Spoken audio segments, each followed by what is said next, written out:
At the Draker family's cradle, every child is forced into the final evaluation test called Pankration, a brutal fight with no rules where students can be injured, crippled, or even killed. The instructors choose the opponents, and for years, our boy Zeke always ends up facing the same bully, Leon Conrad. Leon steps into the arena already laughing, because in the past he always beat our boy until he begged for his life. Everyone expects the same humiliation again. Even Zeke's cousins mock him from the crowd, calling him useless for showing up after losing so badly before. But this time, something is different. When Leon pats Zeke on the head and calls him inferior, Zeke immediately fixes Leon's mouth with his critical strike, sending him crashing to the ground before the match even begins. The instructor tries to scold him, but Zeke releases a terrifying bloodlust and says everyone should always be ready on the battlefield. This sends a chill down the instructor's spine. Leon gets up, trying to save his broken face. The instructor begins the fight and Leon immediately dashes, trying to close the distance. When Zeke tries to counter, Leon dodges the attack, grabs Zeke's legs, and attempts an MMA takedown. Well, biggest mistake because his head starts spinning and he doesn't know what happened. The instructor who's watching couldn't believe his eyes because Leon tries to take down Zeke, but Zeke kneed him so fast and got out of his grasp. This made him wonder if he was still the same kid he knew. Meanwhile, Leon is still shaken, but Bro doesn't give him a chance, and Muay Thai kicks him.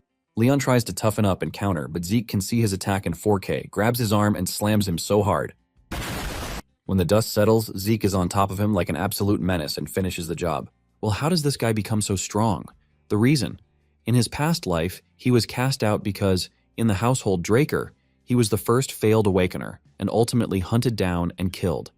But before he dies, the ancient relic he finds activates because of his will to survive, and the next thing he knows is he is in his room, looking at a strange system window. Looking at the strange panel, he sees that he has received the ancient dragon's blessing and is already a healer.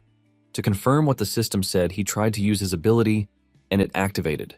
He then remembered that, in his past life, he only became a healer in his 20s, right after the Ether Hall was unlocked. To confirm his hunch, he tried to use his Ether Hall, and it was already unlocked. He realized that his trained body no longer exists, but he returns with his past skill and memories. This is why he can now defeat his bully. Recognizing some of his bullies from the audience, he tells them that if they have something to say, they should come down. Bro really aura farms. Annoyed by what Zeke just said, another of his cousins, Jakin Vardek, decides to choose Zeke as his next opponent. Zeke agrees to this, but lets him know that he is not interested in fighting him alone because the fight would be too boring. Zeke confidently tells Jakin's servant, Liam Stone, that he is free to join his master. Jakin angrily asks Zeke if he just found a way to insult him, and Zeke adds salt to his injury, saying yes. Jakin angrily steps into the arena, and Liam follows him. The instructor urges Zeke to stay calm and wait for instructions before making a move. Deep down, Zeke is just glad that he is finally seeing Liam Stone again. Apparently, in his past life, Liam was known as the Mercenary King. In his past life, Liam didn't get the benefits that other nobles got because he was Jakin's distant relative. He begged to join the higher education of the academy, Valhalla, but in the end, he joined the Knight Order of a small nation called Baranon. After the fall of Baranon, he ended up becoming a mercenary.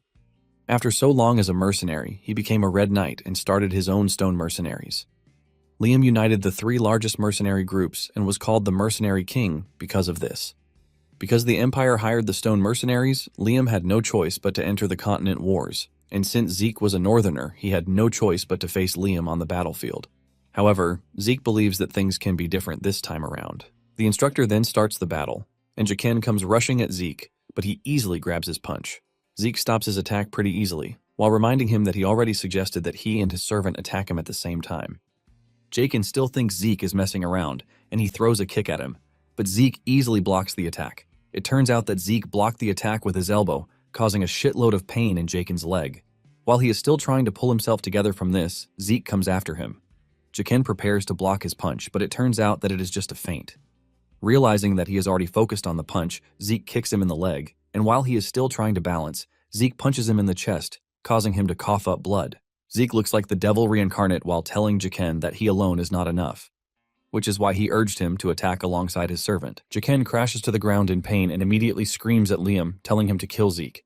Liam, who looks older than his age and has an unimaginable reach, finally decides to join the fight. Zeke figures out that he is going to lose his advantage if he allows Liam to make his move first. Because of this, Zeke goes after him, and he activates the slash skill. This helps him to unleash a barrage of attacks at Liam, while also interfering with his sight. The students are shocked when they see this, since they have never seen anything like that before. Zeke is also aware that the instructor would be curious, since he is using a northern fist-fighting technique in the Midlands that is supposed to be dominated by swordsmanship. However, Zeke is already feeling the blowback from using the skill, showing just how weak his body was when he was young. At the same time, he is worried about the giant dude standing in front of him. Liam made no move, even with all the punches that Zeke threw at him. Liam only stood where he was and took everything in like a good old mama's boy. Since Liam is putting up his guard, Zeke figures out that he needs to take him out through this before his body finally reaches its limit.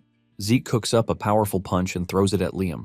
But just as the punch is about to land, Liam shocks him by dodging it. Zeke is absolutely stunned by this because Liam is not supposed to be able to see ether with his eyes, which means Liam has some really incredible sense. Before Zeke knows it, Liam has grabbed him, but Zeke refuses to let himself get thrown around like that. He wiggles his way around and activates the heightened sense skill to grab onto Liam's neck like a snake. Zeke maintains a chokehold position in an attempt to starve Liam's brain of oxygen. He is pretty sure that no matter how strong Liam is, he is eventually going to pass out from this. However, Liam shocks him by putting pressure on him, causing him to cough up blood. Zeke cannot believe that he is going up against such a crazy dude. But at the same time, he is excited to see who is going to come out on top. The intense battle of endurance ensues between the two, leaving the students in a state of panic as they patiently wait to see who will surrender first. In the end, Liam passes out from the terrible position that Zeke left him, ultimately making Zeke the winner. Meanwhile, a crazy girl, who is watching the fight, is excited that Zeke won the battle because she believes that the battle between them would be spectacular. Later on, Decker visits Zeke in his room to check on him, and Zeke assures him that he is fine. Decker then asks Zeke if he can check his pulse, and Zeke immediately figures out that Decker just wants to check if he has awakened his aura. Zeke hesitates a bit before offering him his arm to check the supposed pulse that he wants to. Zeke is shocked when Decker starts his thing, and he is very thorough with it, which shows that he is a blue knight at least. Basically, imbuing someone else with aura is as difficult as it comes, but Decker is doing it pretty easily. Talking about knights, they are not all the same because they are all classified in accordance with their martial prowess and aura manipulation proficiency. The white swordsmen are basically at the novice level, and the yellow swordsman is slated for those who have awakened their aura and opened their dantian. Basically, all the trainees in the cradle become yellow swordsmen after the blessing rite. Those who are able to freely control their aura are immediately given the title of a knight. When talking about the purple knight, they are those who can reinforce their sword with aura, while the blue knight is for those who can manifest an aura blade. However, there is a realm where knights have basically gone past the human limit, and this was a realm that Liam and Zeke got to in their past lives. This is a realm that is called the Red Knight, but there is also the Black Knight. Even though there are a few of them on the entire continent, because of how capable a blue knight is, Zeke starts to wonder how someone like Decker ended up being his attendant. Nonetheless, Zeke is confident that there is no way Decker can detect his ether, because there are only 2 people in the entire world who can use it. After Decker is done checking with a serious voice, he asks Zeke if he is hiding anything from him. Zeke goes into defense and throws the question back at Decker before walking away, telling Decker that he is only messing around. Decker then asks Zeke why he has suddenly changed a lot, but Zeke tells him that the right question should be why he changed just now. Zeke lets Decker know that things are only about to change even more because things are going in their rightful places, and he would like Decker and the rest to follow him. This hits Decker so hard that he immediately assures Zeke that he fully understands the situation. Decker then tells Zeke that he has prepared the training room that he asked for, and Zeke commends him for always working so hard. Deep down, Zeke is aware of the fact that someone actually put Decker in charge of monitoring him, which is why he is interested in keeping him close so he can get information out of him instead. However, Zeke is left with the big question of who might have ordered Decker to keep an eye on him, but he is pretty sure that the person is not from his mother's side. Zeke assumes that the person is going to be one of his siblings. Later on, Zeke makes his way to the personal training room that Decker arranged for him, and Zeke is ultimately impressed by the high standards of everything. Before training, he decides to check out the system first, and after opening the status window, he realizes that his slash skill has become even stronger than before. Zeke figures out that the skill gets more effective the more he uses it. Since the skill was activated because of his actions, he figures out that he must have had it before. He wonders if a new skill will be added to the array of his skills if he just learned a new one. Suddenly, he realizes that he has not figured out the difference between a skill and a class skill, since they get activated similarly. He continues checking through and notices that his draconian skill needs points to unlock, and to get the karma points that are needed, he needs to kill monsters. He doesn't think this is a problem because there are a bunch of monsters in the dungeons, but at the same time, he needs to be on the level of a purple knight to access the dungeons. On the other hand, Zeke is more concerned with why he regressed and what the system is because he has so little information. Nonetheless, he is ready to use the system as long as it helps him get stronger. Apparently, no matter which way it goes, there is one definite thing. And this is the fact that there are two known powers in this world: the aura of the knights and the mana of the mages. Knights reinforce their aura in the dungeons, while mages handle their mana through circles. These are basically two powers that oppose each other, so if one awakens one, there is no way to awaken the other. However, Zeke was not fortunate enough to have awakened either. Because of this, he was abandoned by his family, which was why he met his master during his vagabond days. Zeke's master was the one who taught him a lot of things, but the most useful thing she taught him was healing and the use of the ether hall. In the end, he and his master were the only ones who could use ether in the world. 2 hours into the training, Zeke is already panting like a goat, and since he is exhausted already, he has no choice but to activate the healing skill and the vigor recovery skill. Apparently, healing is a rare skill that even Zeke had no idea existed before he met his master. But if he used it in front of people, they would treat him like an irregular. This is the main reason he hesitated in using it during his fight with Liam, forcing him to hurry back to his room so he could heal himself. Since he is done healing himself, Zeke returns to training and only stops when it is dinner time. 1 week after this, reports have started flying around about Zeke and the fact that he has become a totally different person. Some don't want to believe that his transformation is real, while some assume that he has dabbled in black magic. On the other hand, there are some who are praying that he gets even stronger so he can humble the strong bullies. Zeke's cousins, including the stern girl, Reyna Tarun, are seen having a meal together in preparation for the swordsmanship duel that is coming up. One of them, Owen Zimmons, teases Leon about the need for him to eat, and this pisses the guy off. Owen tells Leon that he is only trying to be nice, but Leon's inferiority complex is obviously affecting his judgment. Leon gets mad and gets off his chair as if he wants to fight, but a stare from Reyna puts him in his place. The topic soon shifts to Zeke and what they are going to do about him. Reyna admits that Zeke was impressive during the Pancration, but she is pretty sure that Zeke is going to struggle when it comes to swordsmanship. Owen smiles, saying Zeke is going to be totally useless because he won't be able to properly hold up the sword. Leon buffers this point, saying Zeke is such a weakling because he had to get himself a customized sword, since the basic ones were too heavy for him. Leon adds that Zeke only defeated him because of a stroke of luck, but Reyna angrily cuts in, telling Leon that he doesn't have the right to be called a knight in the Draker household if he seriously believes that Zeke won by luck. After saying this, she angrily gets off the chair and walks out of the room to avoid surrounding herself with a bunch of fools. Moving on to the sword duels, the participants make use of real swords, which is why most incidents in the cradle happen during the said duel. This is also where the difference between the cadets' skills is openly revealed, and a month after this, the Blessing Rite will commence. The Blessing Rite is an event where the Drakers awaken their aura.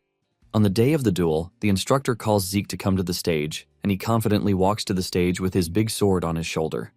This immediately sparks grumbling among the students, who believe that Zeke is acting pompously, which is why he is wielding a big sword. It turns out that Zeke will be going up against Reyna, and Zeke is happy to have Reyna as his opponent. Reyna is surprised to see Zeke easily lifting the big sword, and this is when it dawns on her that Zeke is not the same boy that she used to know. A load of questions flood her mind on why Zeke might be confident, but it soon dawns on her that she's already getting intimidated by Zeke. Reyna tries to burn off the fear that is creeping through her body, since she was the one who challenged Zeke in the first place. At the same time, Zeke is also being careful because Reyna was known as the Lightning Knight in her past life. Reyna was one of the knights who was able to make a name for herself during the Continental Wars, and was also noted to be one of the greatest of the next generation of Drakers. The reason why she was regarded this way is that she awakened her aura before she went through the Blessing Rite. Zeke figures out that Reyna's aura should already be active years before the current time, but hasn't used it in the cradle because she claims she wants to improve her basics. Just then, the instructor declares the fight open and Reyna makes the first move. She swings her sword so hard that Zeke is forced to jump backwards to avoid getting skewered. Zeke has no choice but to admit that Reyna is quite talented, but he still doesn't feel threatened. Reyna continues coming hard at Zeke, and the spectators believe that she is toying with Zeke. They urge her to teach Zeke a lesson and stop messing around with him, but Owen is smart enough to know that Reyna is not messing around. Even though Reyna has heightened senses to locate and navigate through tight gaps, she still can't take advantage of this situation because no matter where she moves, Zeke's sword is always there to meet her. Reyna starts realizing that Zeke is moving as if he is applauding her efforts. The moment Zeke does this, he opens another gap for her, making everything seem like a training duel, which is meant to teach her. Reyna continues running around the arena trying to get Zeke, and this has started straining, with a clear indication of this from how she is sweating. Zeke finally sees how Reyna was fighting when she was still in the cradle, and he is not impressed. Even though her sword appears to be honest, Zeke expected more from someone who is always so obsessed with their basics. At the same time, this fundamental is what is actually holding her back, and Zeke decides to help her break out of the tight shell that she has found herself in. Zeke then goes down on an extremely low stance, and Reina figures out that Zeke is trying to close the gap between them in just one leap. Reina is confident that she has what it takes to block Zeke because she is incredibly fast, too. Reina is still riding on her confidence when Zeke suddenly reaches her, sending a wave of fear through her body. It takes an incredible amount of flexibility for her to dodge the strike. She jumps backward and concludes that she can still react to Zeke's strike as long as there is a bit of a gap between them. Just then, Zeke does something shocking by using his sword to throw pebbles at her. The pebbles hit her on the face, causing Zeke to close down while she is still struggling with the pain. Reina opens her eyes to see Zeke breathing down on her neck with his sword. Reina realizes that she is done for, forcing her to resort to something extreme. In the blink of an eye, Reina knocks Zeke's sword away, and the students start celebrating that Reina has won. However, the instructor is left in awe because none of the cadets noticed what happened.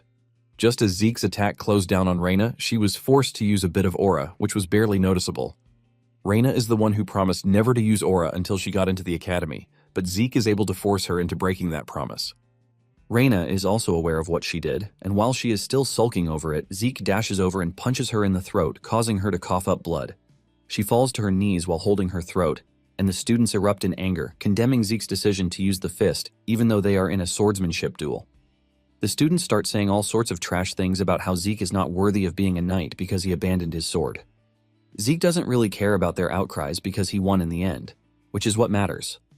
Reina manages to get back on her feet and Zeke asks her if she is willing to continue the fight. In her head, Reina is thinking about the whole scenario, and she wants to believe that Zeke was only able to strike her because she let her guard down. Suddenly, it dawns on her that she is only making up stupid excuses because if Zeke had a dagger in his hands and hit her with that instead, she would be dead meat. Because of this, Reina has no choice but to accept that she lost the battle. The students are left in shock and disappointment when they hear this because Zeke, who was known as trash just a couple of days ago, has managed to secure victory against one of the most talented children in the cradle. Meanwhile, the report of Zeke defeating Reina has gotten to his siblings, William and Abel. William is freaking out because he doesn't want to believe, but Abel urges him to calm his nerves. He asks when the blessing rite is, and William tells him that they have a month before the rites. Abel is pleased to hear this, and he decides that it is the right time to visit the family. William is shocked to hear this, and Abel reveals that Zeke has gotten his attention already, which is why he is interested in knowing what Zeke is going to awaken with. Zeke, on the other hand, returned to the training room after defeating Reina, while the whole cradle is still in shock. And in no time, a month flew past. It is the day of the blessing rite, and Zeke still ended up training that very day. While sweating heavily, he wonders how he was able to attain the level of a red knight in his past life with such a shitty body. Zeke then opens the status window, and he realizes that he gained a bit of mastery in some of the skills. Some of them have moved from E rank to D rank, and this will only continue to increase the more he trains. Zeke is pleased that he has been able to increase the mastery of the skill he gained during the duel, which is swift steps. Suddenly he notices another presence close to him, and he figures out that it is Decker. He immediately asks Decker what he wants, and Decker informs him that they need to leave in 2 hours. Zeke acknowledges this, telling Decker to get everything ready because he is going to join him soon. Shortly afterward, Zeke arrives at the main Draker estate in a carriage. This is an estate that is located within the Duchy of Troy, even though the family's main residence is located in the heart of the continent. Nonetheless, the blessing rite is always held at the main estate, where the legend of the Dragonslayer started. Alongside Zeke are the other students, who just graduated from the cradle, and the house is packed. In addition to the presence of the students, there are spectators hanging around the corridors.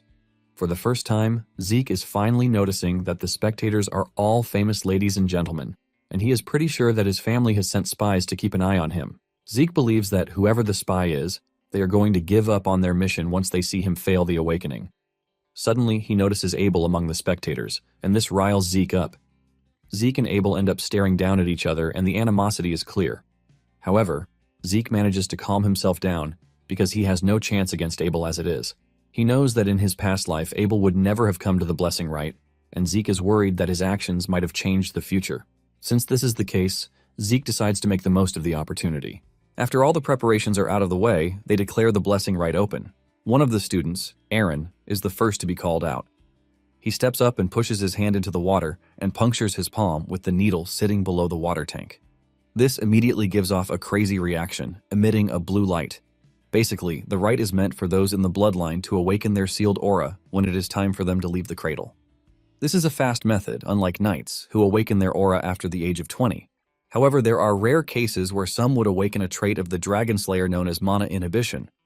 The lights will ultimately turn red, which is a sign that they are going to be on the yellow knights level at the very least. However, there are some who have even rivaled the red and black knights by undergoing pure blood awakening. Among the rare cases is Reina, whose awakening turns the lights red, and the instructor immediately orders that they bring him the special gloves. Apparently, the special gloves are needed for everyone who undergoes the mana inhibition, or else they won't be able to live a regular life. Apparently, the Draker name is conferred to those who are able to prove that they are of pure blood descent.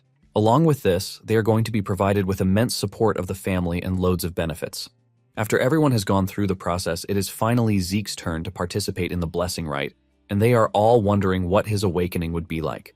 Zeke proceeds to the front where the statue is standing. The last time Zeke did this, he was extremely left in a state of shame.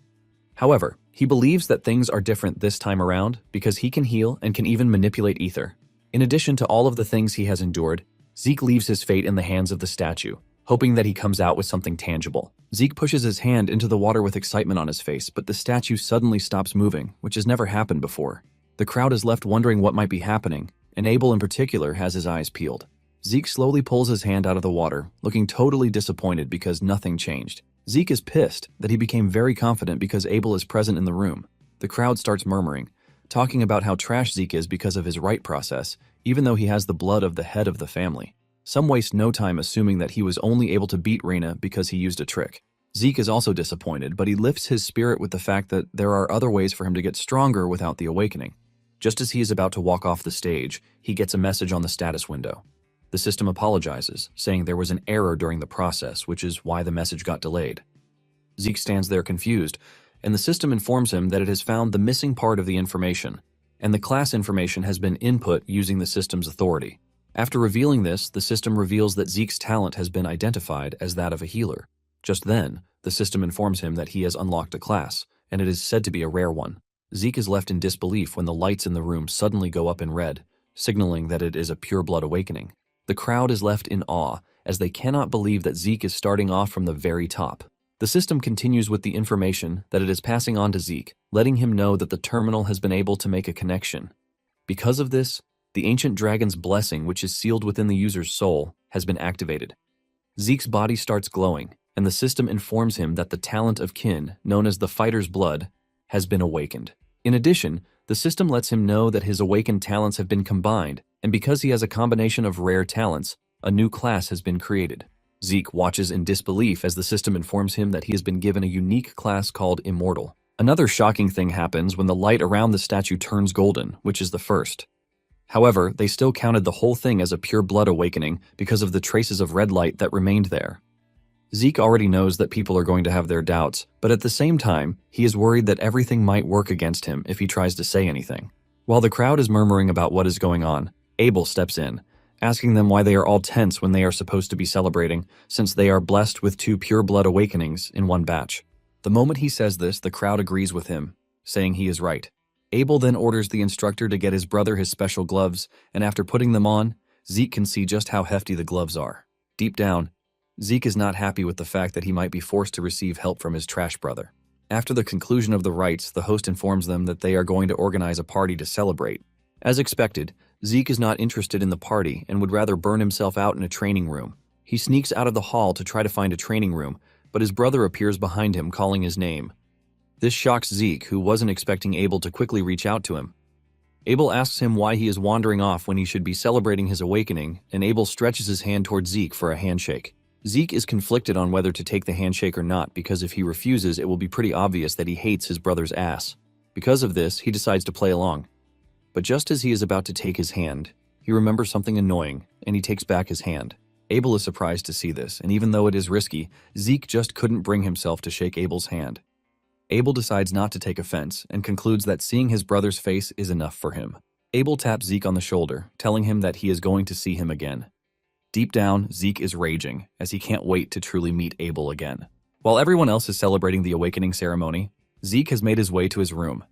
He is confused about why he is doing so well, since all pure blood awakenings usually have the mana inhibition ability. This is an ability that shows that one is in direct opposition to the dragons, the source of mana. Since most of the machines operate on mana, a pureblood has no choice but to use the special gloves provided by the house. Zeke has taken off his glove already, and he is not feeling anything, which is weird because if he were truly a pureblood, something weird would have occurred. Zeke then decides to open the status window, and this is when he realizes that things have changed from what they were before. Instead of mana inhibition, Zeke has mana reflection. Zeke then decides to sit down to properly study the whole thing. Apparently, the mana reflection is a skill that creates a distorted field to cancel all nearby mana. This is when it dawns on Zeke that mana reflection is actually counted as a skill, and the reason the lamps were fine was that it is not a passive skill. Zeke remembers that he was a healer before the rite, but he has somehow transitioned into a unique skill, an immortal. Just then, it dawned on him that all the graduates except Reina had regular awakenings with a blue aura. Even though his aura was red in the beginning, just like Reina's, it ended up turning into gold. He remembers the system telling him that the classification terminal lost critical information, and he figures out that the statue is the terminal.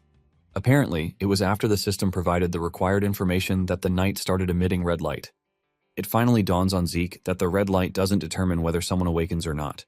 It is actually a determinant for the user's class. There is red for a rare class, and there is gold for a unique class. The statue is an ancient relic even before the time of Tarakan himself, and since the concept of class doesn't exist these days, the statue was being used to check if the user has awakened or not. They have basically mislabeled the red light shown as a sign of rare class as a pure blood awakening, and they are so dumb that no family head has even realized this once. Zeke then realizes that he has karma points that he can use, which he probably gained during the whole blessing rite. He decides to use it, and he spends 10 points out of the 100 that he has on viewing what his draconian skill is. The system opens the sealed skills, which turned out to be Dragon Eyes, Might of the Dragon, and Devour. However, all these skills are still locked and cannot be used. The Might of the Dragon allows the user to make their enemies surrender by using their aura, and this requires 30 points to unlock. The Dragon Eyes, on the other hand, allows the user to view detailed information of an individual, and this requires 20 points to unlock. As for the Devour skill, it allows the user to eat and digest a lot. This skill costs 50 points to unlock, but the whole explanation leaves Zeke confused. He doesn't know what the Devour skill does by the prescription given, or why it costs 50 points too. Since he is not ready to take a chance, he decides to get something that is straightforward instead. Zeke then spends 50 points to unlock both the Dragon Eyes and the Might of the Dragon. Because the Might of the Dragon appears to be too dangerous to use in an enclosed space, Zeke decides that he is going to try out the Dragon's Eyes instead. He activates the eyes, but doesn't see anything different, leaving him disappointed. However, he realizes that there is a big change when he walks to the window to see what is going on outside. There is a statue far away in the center of the garden, but thanks to the Dragon's Eyes, the statue looks like it is right in front of him. Zeke is still celebrating this when the skill asks him if he is willing to check detailed information.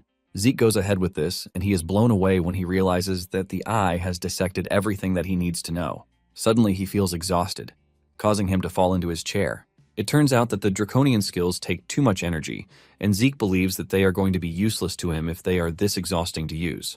Suddenly, the healing and vigor recovery skill activates, shocking Zeke, since he had no intention of using healing. He immediately goes through the system, and he is shocked to see that his class skills have all become passive abilities. For the healing factor ability, his body automatically repairs itself, and the moment Zeke sees this, he realizes just how broken the skill is. In the past, healing was considered overpowering, but it can't be spammed, and its healing effects are limited. However, the healing factor is completely different because it is infinite. Excited and curious, Zeke decides that he needs to test out the skill. Zeke grabs a knife and cuts himself in the arm. Immediately this happens, the healing factor kicks into play and the arm is healed. Zeke doesn't want to believe his eyes because he has just stumbled upon a pile of gold. Zeke confidently declares that he is going to graduate from the academy, and this usually takes 5 years. Soon afterward, Zeke arrives at the Draker Academy, which is the dream of anyone who is aspiring to become a knight. The higher students in the academy have been trained to perfection, and they have little to no difference from adults. However, Zeke still sees them as children who are from the great families. Zeke is disappointed and disgusted with the fact that the whole family is rotten to the core.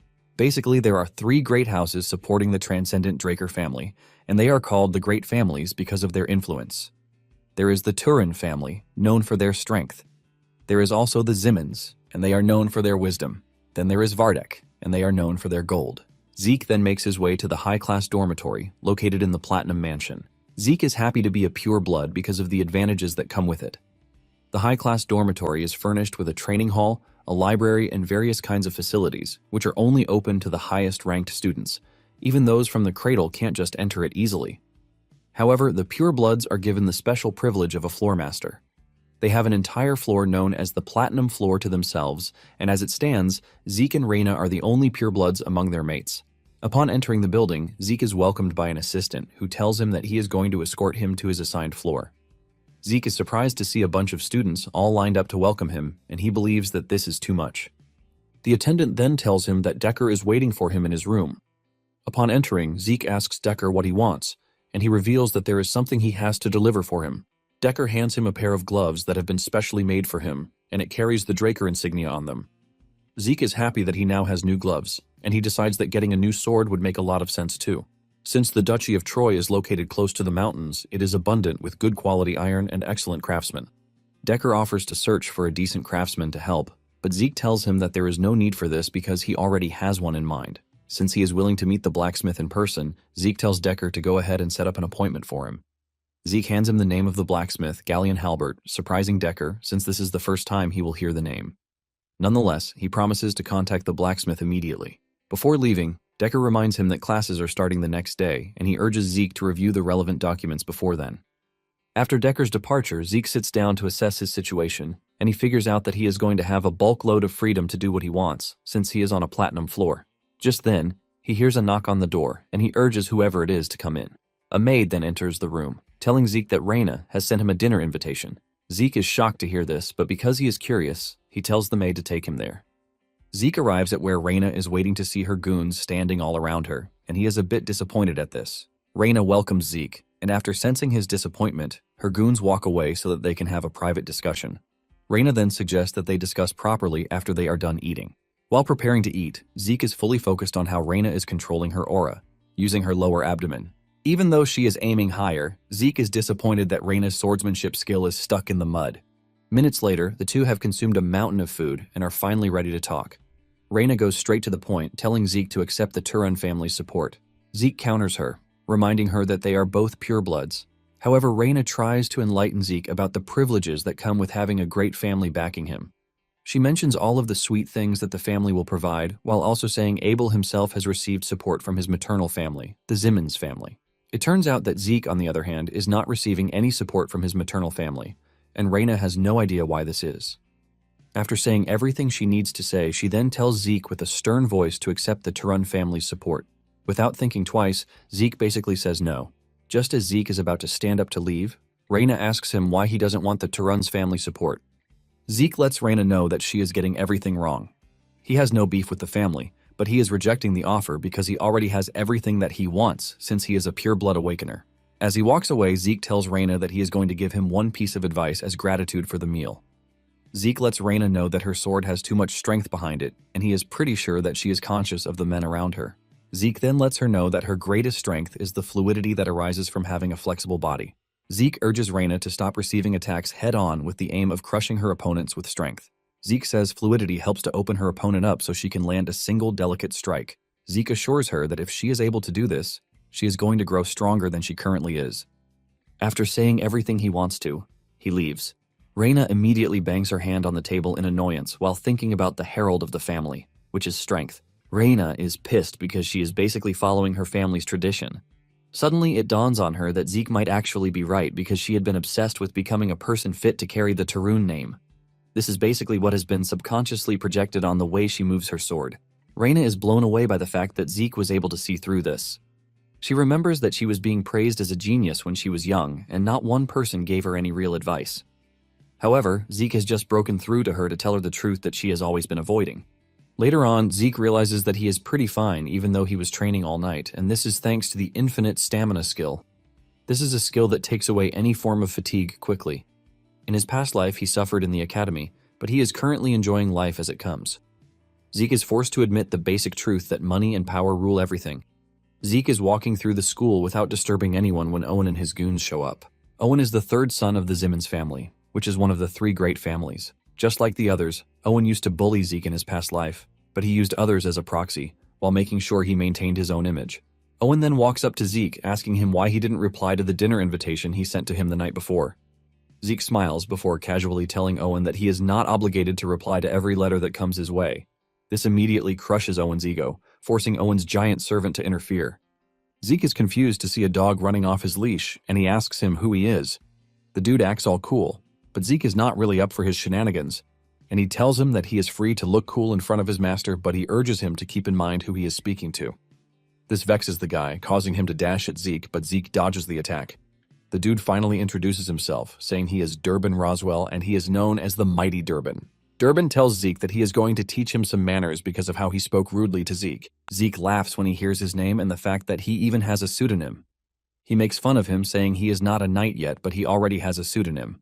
Zeke angrily dashes at Durbin, and before he can even react, Zeke sends him flying with a powerful punch. Durbin is buried in the ground from just a single punch, and Zeke asks the rest if there is any one of them who is willing to challenge him. Zeke urges Owen to pick one of his people to fight him, but Owen doesn't make a move. Owen simply tells Zeke that he is too full of himself, but Zeke just ignores him and walks along. It turns out that the Draker Academy is split into two classes. There is the regular class where those with no talent are taught that they can do anything as long as they put in the effort. There is also a special class that are free to choose their subjects freely outside of basic subjects. The elites are usually gathered in this special class, and this is why Zeke excitedly joined the class. However, he is disappointed when he gets there to see that the people in the class are the same dudes from the cradle. He doesn't see the class as a special class, but as the cradle class. The instructor then informs the students that they have a special someone in their midst. This said person was the commander-in-chief during the Eastern Empire War some 20-something years ago. In addition, he was also the hero who stopped the Empire's invasion with their resourcefulness, and this said person is Dean Howard Draker. Howard shows up, waving at the students, who are all excited to see him because he is a war hero. He is worshipped because he is believed to be a war hero and tactical genius. However, Zeke knows the real truth behind everything. Apparently, he leaked information to the enemy just so he could survive, but this ends up throwing the enemy into chaos. Zeke sees him as nothing but a traitor who got lucky. In addition, he was also the one who made sure Zeke was kicked out of the academy in his past life. Because of this, Zeke lost the only place left for him, and he ended up wandering the Duchy of Troy. In the end, he got snatched up by slave traders and was sold off to the Southern Cartel. Remembering all of these, Zeke promises to punish Howard. After Howard is done addressing them, the instructor tells them to take their swords and head to the arena for the start of basic classes. They soon arrive at the indoor arena, and Zeke is utterly disappointed that the special class has to learn the basics of dragon slaying. In his past life, Zeke spent 2 years learning what would have taken others 2 months to learn, just because he couldn't use aura. And to make it worse, he was always picked on by his regular bullies. The instructor soon shows up, and he introduces himself as Andre Draker, who will be teaching them dragon slaying basics. The students are all blown away when they see how young Andre is, but Zeke already knows him as the Rose Knight. In his past life, even though Andre was not a pureblood, he was able to graduate early from the academy, and he graduated from Valhalla as a valedictorian. He is basically a once-in-a-century genius who was conferred with the Draker name. Andre wastes no time asserting his dominance in the class when he tells them to stop making noise. Once the class is quiet, Andre begins the class, and he orders the students to draw their swords. Just then, he notices Zeke's big sword, and he questions him. Zeke casually tells Andre that the big sword suits him, and Andre tells him to step into the arena. Andre asks Zeke if he is aware of the fact that he is supposed to pick a sword that suits his body. Zeke was already expecting this to happen, which is why he drew out his sword in a peculiar manner. Zeke decides to make the most of the situation, telling Andre that he can actually beat him with the sword. Zeke believes that it would be much better if he just showed Andre what he can do instead of arguing with him. The moment the system notices that Andre is trying to intimidate Zeke, the system activates the indomitable mental defense to block him out. After thinking over it for a minute, Andre finally falls for Zeke's trap.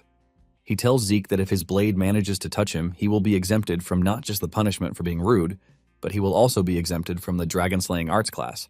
Andre then urges Zeke not to be scared because he has no plan to use aura against a cadet. Zeke is pleased to hear this because the reward for the duel is pretty sweet. In addition, Zeke is confident that he has what it takes to beat Andre, since he knows his weakness. However, Zeke doesn't want to draw attention to himself, since Abel will have spies on him.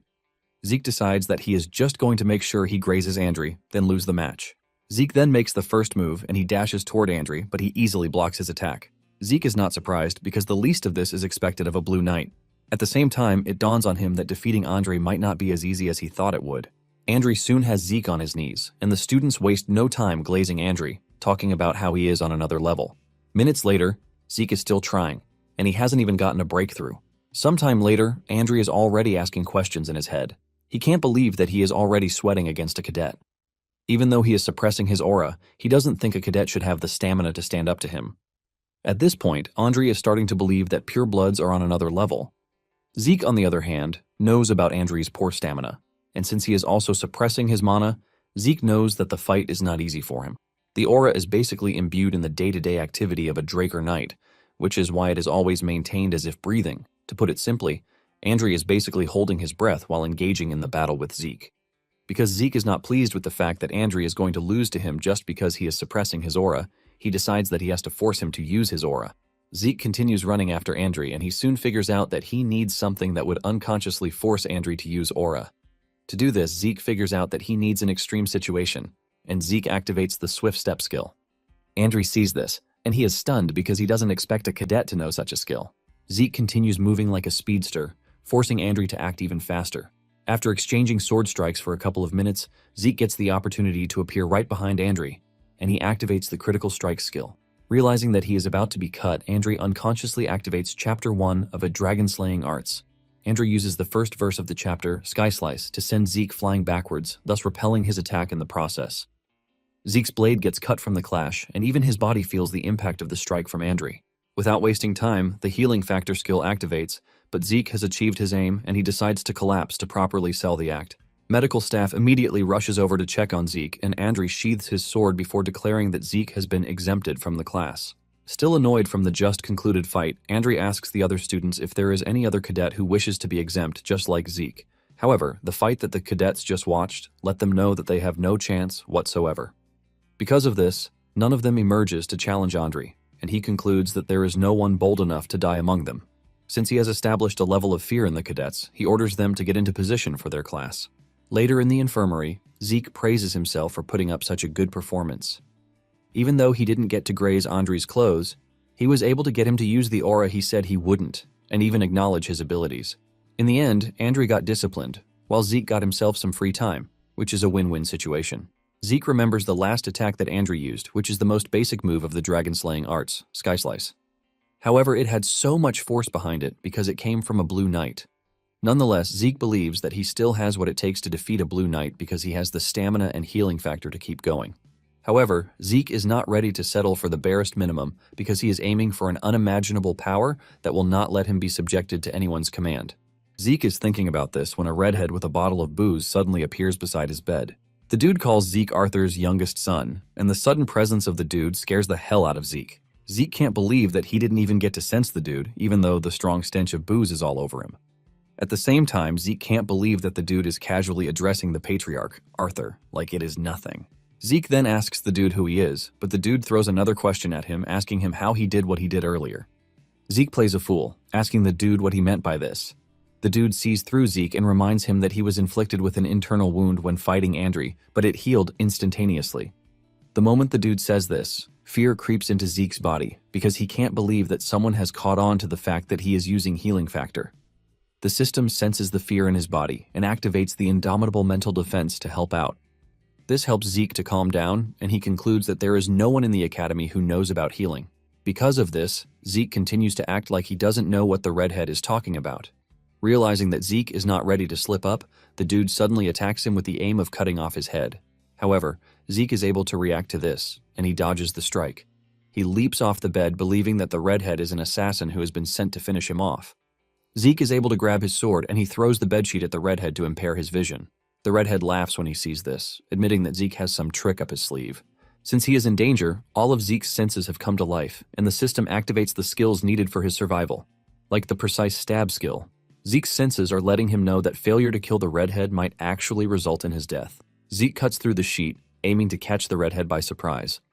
However, he is the one who was surprised as the dude easily catches his sword, while complimenting his adaptability. The dude smiles at Zeke, saying he is operating just like a mercenary would, and this sends a bulk load of questions into Zeke's head, to jump backwards, leaving his sword in the dude's hands, while at the same time wondering who the guy is. It dawns on Zeke that the dude just mentioned the word mercenary, and this gets him asking himself if the dude knows anything about his past life. The dude continues messing with Zeke by throwing his sword to him, telling him that, as a Draker, he is not supposed to abandon his sword. The dude then tells Zeke that he appears to be more suited to be a mercenary rather than a knight.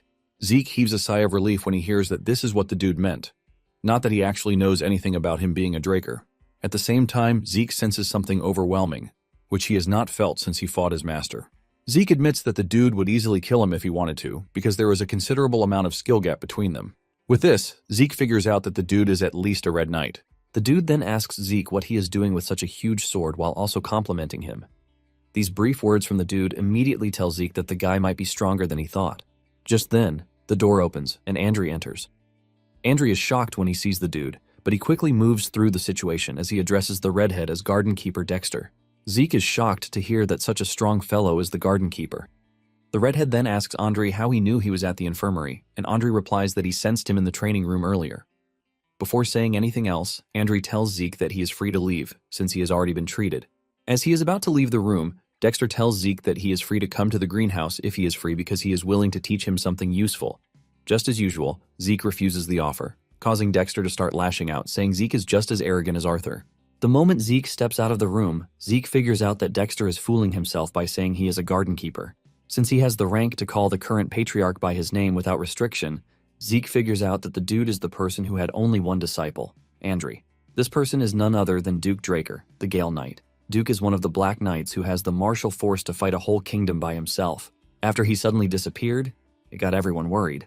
Zeke cannot believe that someone as strong as he is living a quiet life at the academy. Zeke then concludes that Andre must have come to the academy because of him too. Duke is said to be so strong that he basically obtained the Black Knight status just because he liked the color black. Without a doubt, Zeke can see that Duke is showing a strong interest in him, but he is not ready to receive teachings from him just because he showed slight interest.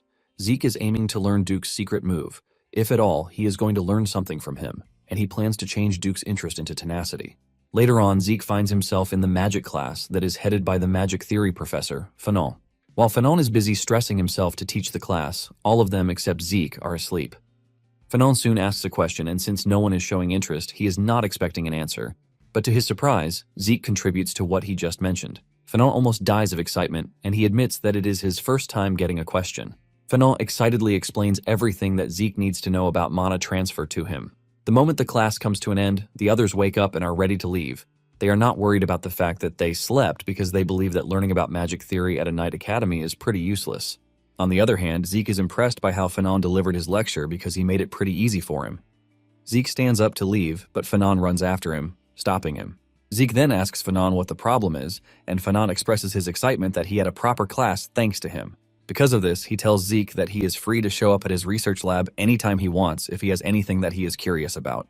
Fanon then reveals that he is a Delphoa Magic University Scholarship alumnus, which means he knows a lot.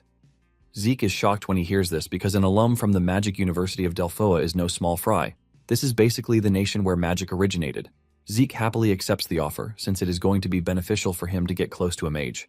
Since mages are critical thinkers, Zeke believes that they are better to have around rather than stuffy knights. Zeke is walking through the hall when he suddenly spots Duke lying on one of the public benches. He is shocked to see this, but this just tells him that Duke is less patient than he thought. Zeke has only avoided him for a week, and he has already shown up to see him. Zeke then asks Duke why he is there, and Duke asks him why he didn't come to the greenhouse. He reminds Zeke that he promised to teach him some useful things. Zeke acts cold again, saying he is not interested. This gets Duke even crazier as he asks Zeke why he is not interested.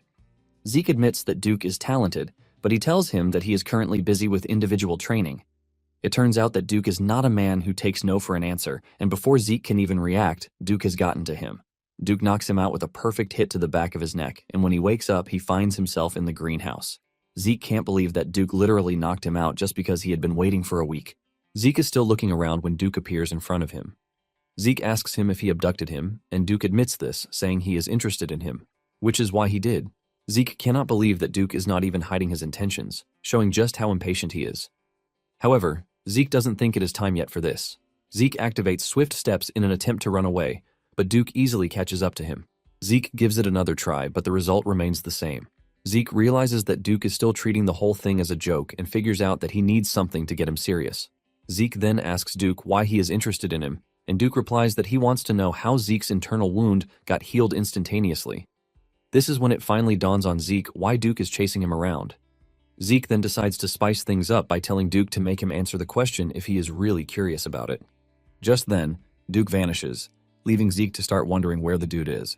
By the time Duke reappears, he comes back with Zeke's sword. He throws Zeke his sword, telling him that they need to make a bet so that things will be more interesting. Duke tells Zeke that he is going to get access to one wish if he can graze his clothes. However, he tells him that he is free to give up on the duel, but to do this, he is going to tell him everything that he has been hiding. 3 hours later, Zeke is still up and running, leaving Duke totally surprised and stunned. Duke has figured out that Zeke doesn't only have unimaginable stamina, but he appears to be invincible because his healing is limitless.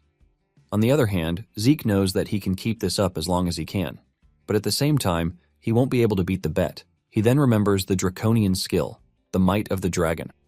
He hasn't used it before because he believes that it is going to be dangerous, but since he is going up against a Black Knight, he doesn't think it is going to be a problem. Zeke then switches things up, and when Duke sees how crazy he is staring down at him, he gets even more excited. Zeke dashes toward Duke with swift steps, but Duke blocks the attack. Nonetheless, Zeke continues attacking, using the same pattern. Duke admits that he is fast, but believes that he is still nothing compared to Reina. However, Duke is impressed with his tenacity. Finally, Zeke decides that it is time he uses the might of the dragon skill. The moment he does this, Duke feels an overwhelming force around him that causes him to hesitate for a slight second. Zeke then makes use of this to unleash a cloud of dust to impair Duke's vision. Duke is not worried because he believes that it would also be hard for Zeke to find him in such a situation. Suddenly, Zeke appears behind Duke, and he activates the dragon's eyes to accurately see where he is going to strike. Zeke swings his sword with everything he has, but to his surprise, Duke suddenly vanishes. This is when it dawns on him that Duke just used his secret move, which is why he is known as the Gale Knight. Before Zeke knows it, Duke reappears very close to him, giving him no chance to react at all. By the time Zeke sees him, it is already too late. Zeke watches as Duke lands a devastating blow to his chest to knock him out, while telling him that he's going to consider the duel a draw. Zeke is sent flying into the distance, and when he finally gets stopped by a wall, the system tells him that his fatigue has surpassed the acceptable limit thanks to the excessive use of the draconian skill. The system lets him know that his consciousness would forcefully shut down to make sure that he is safe. Zeke tries to fight it, but ends up passing out nonetheless. When he finally wakes up, he finds himself in his room. He is shocked that he is back in his room, and he starts wondering if Duke was the one who brought him there. He sighs in disappointment because he almost won, but he expected nothing less, since he is going up against a Black Knight. Zeke realized that he had done everything that he could possibly do, but it was still useless against Duke. Zeke wanted Duke to let down his guard by repeating the same attack over and over again, so he could make a gap using the might of the dragon. Zeke even used the dragon's eyes to try to strike him, but this wasn't enough. Zeke figures out that the move Duke toward the end of the fight is definitely his secret move. Even though he got knocked out because he used draconian skills excessively, Zeke is thankful that he got to see Duke's secret move.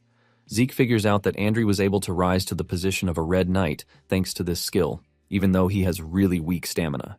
Even though Zeke didn't get to learn Duke's secret move, he is pleased that the whole battle was worth it. Zeke was able to see the might of the dragon power firsthand, and he figured out that knights below the black level would have surrendered immediately. Just then, the system informs him that he has an unopened message. The system displays the message, telling him that the Swift Step skill has been upgraded from D rank to C rank. In addition, his soul is said to have developed due to the demonstration of his strong will. Thanks to the development of his soul, his system functions have also been activated. The system then tells him that it is possible for him to activate the next function using karma points. A bunch of functions immediately appear on the screen. There is a mini-map, and this is a function where the geographical terrain features can be seen in the form of a map. There is also the inventory function, which allows him to save items. Both of these functions require 20 points to unlock. However, there is a third function called the elementary level quest book. This includes tutorials and missions for the effective development of low-ranking administrators. Since Zeke has just 40 karma points to spend, he decides to check out the inventory first. Zeke unlocks the inventory function, and the system informs him that he can save selected items in the inventory. When retrieving stored items in the inventory, he can think of the name or shape of the item to get it out. In addition, the amount of space that the item takes up in the inventory depends on the item's weight and size. However, he has the option of increasing his inventory's size by using karma points. Zeke immediately decides to try out the inventory skill, and he grabs his sword with the intention of storing it. He thinks of saving the sword, and it immediately vanishes into the storage space. Zeke checks out the status window and realizes that the sword took up 2 of the 28 boxes present in the inventory. Zeke finally understands what the instruction meant when it said that the space and item it takes are dependent on its weight and size. Since he only has to think of its name or shape to retrieve it, Zeke also tries this out. The moment he thinks of it, the sword reappears in his hand. Zeke is extremely pleased because he realizes that it is actually better than a subspace. It then dawns on Zeke that he is still a low-rank administrator, and he wonders what would actually happen when he reaches a higher rank. Since the points appear to be hard to come by, Zeke figures out that it would be stupid of him to use them recklessly. Just then, Decker knocks on the door, asking to come in. Zeke grants him permission to do so, and Decker tells him that there is a message for him. Decker says the sender said Zeke would already know it is once he says Garden Keeper Dexter. Zeke smiles as he receives the letter to read the contents. He realizes that the duel wasn't a total failure because Duke told him that he is free to come again if he ever wants to challenge him. Zeke finally realizes what Duke meant by calling the duel a draw. Zeke is basically pleased that he still has another chance to get what he wants from Duke. Decker then tells Zeke that he still has one more piece of information to give him. Decker reveals that the information is about the blacksmith that he mentioned. Decker says he has found the blacksmith, and Zeke excitedly asks him when the appointment is slated.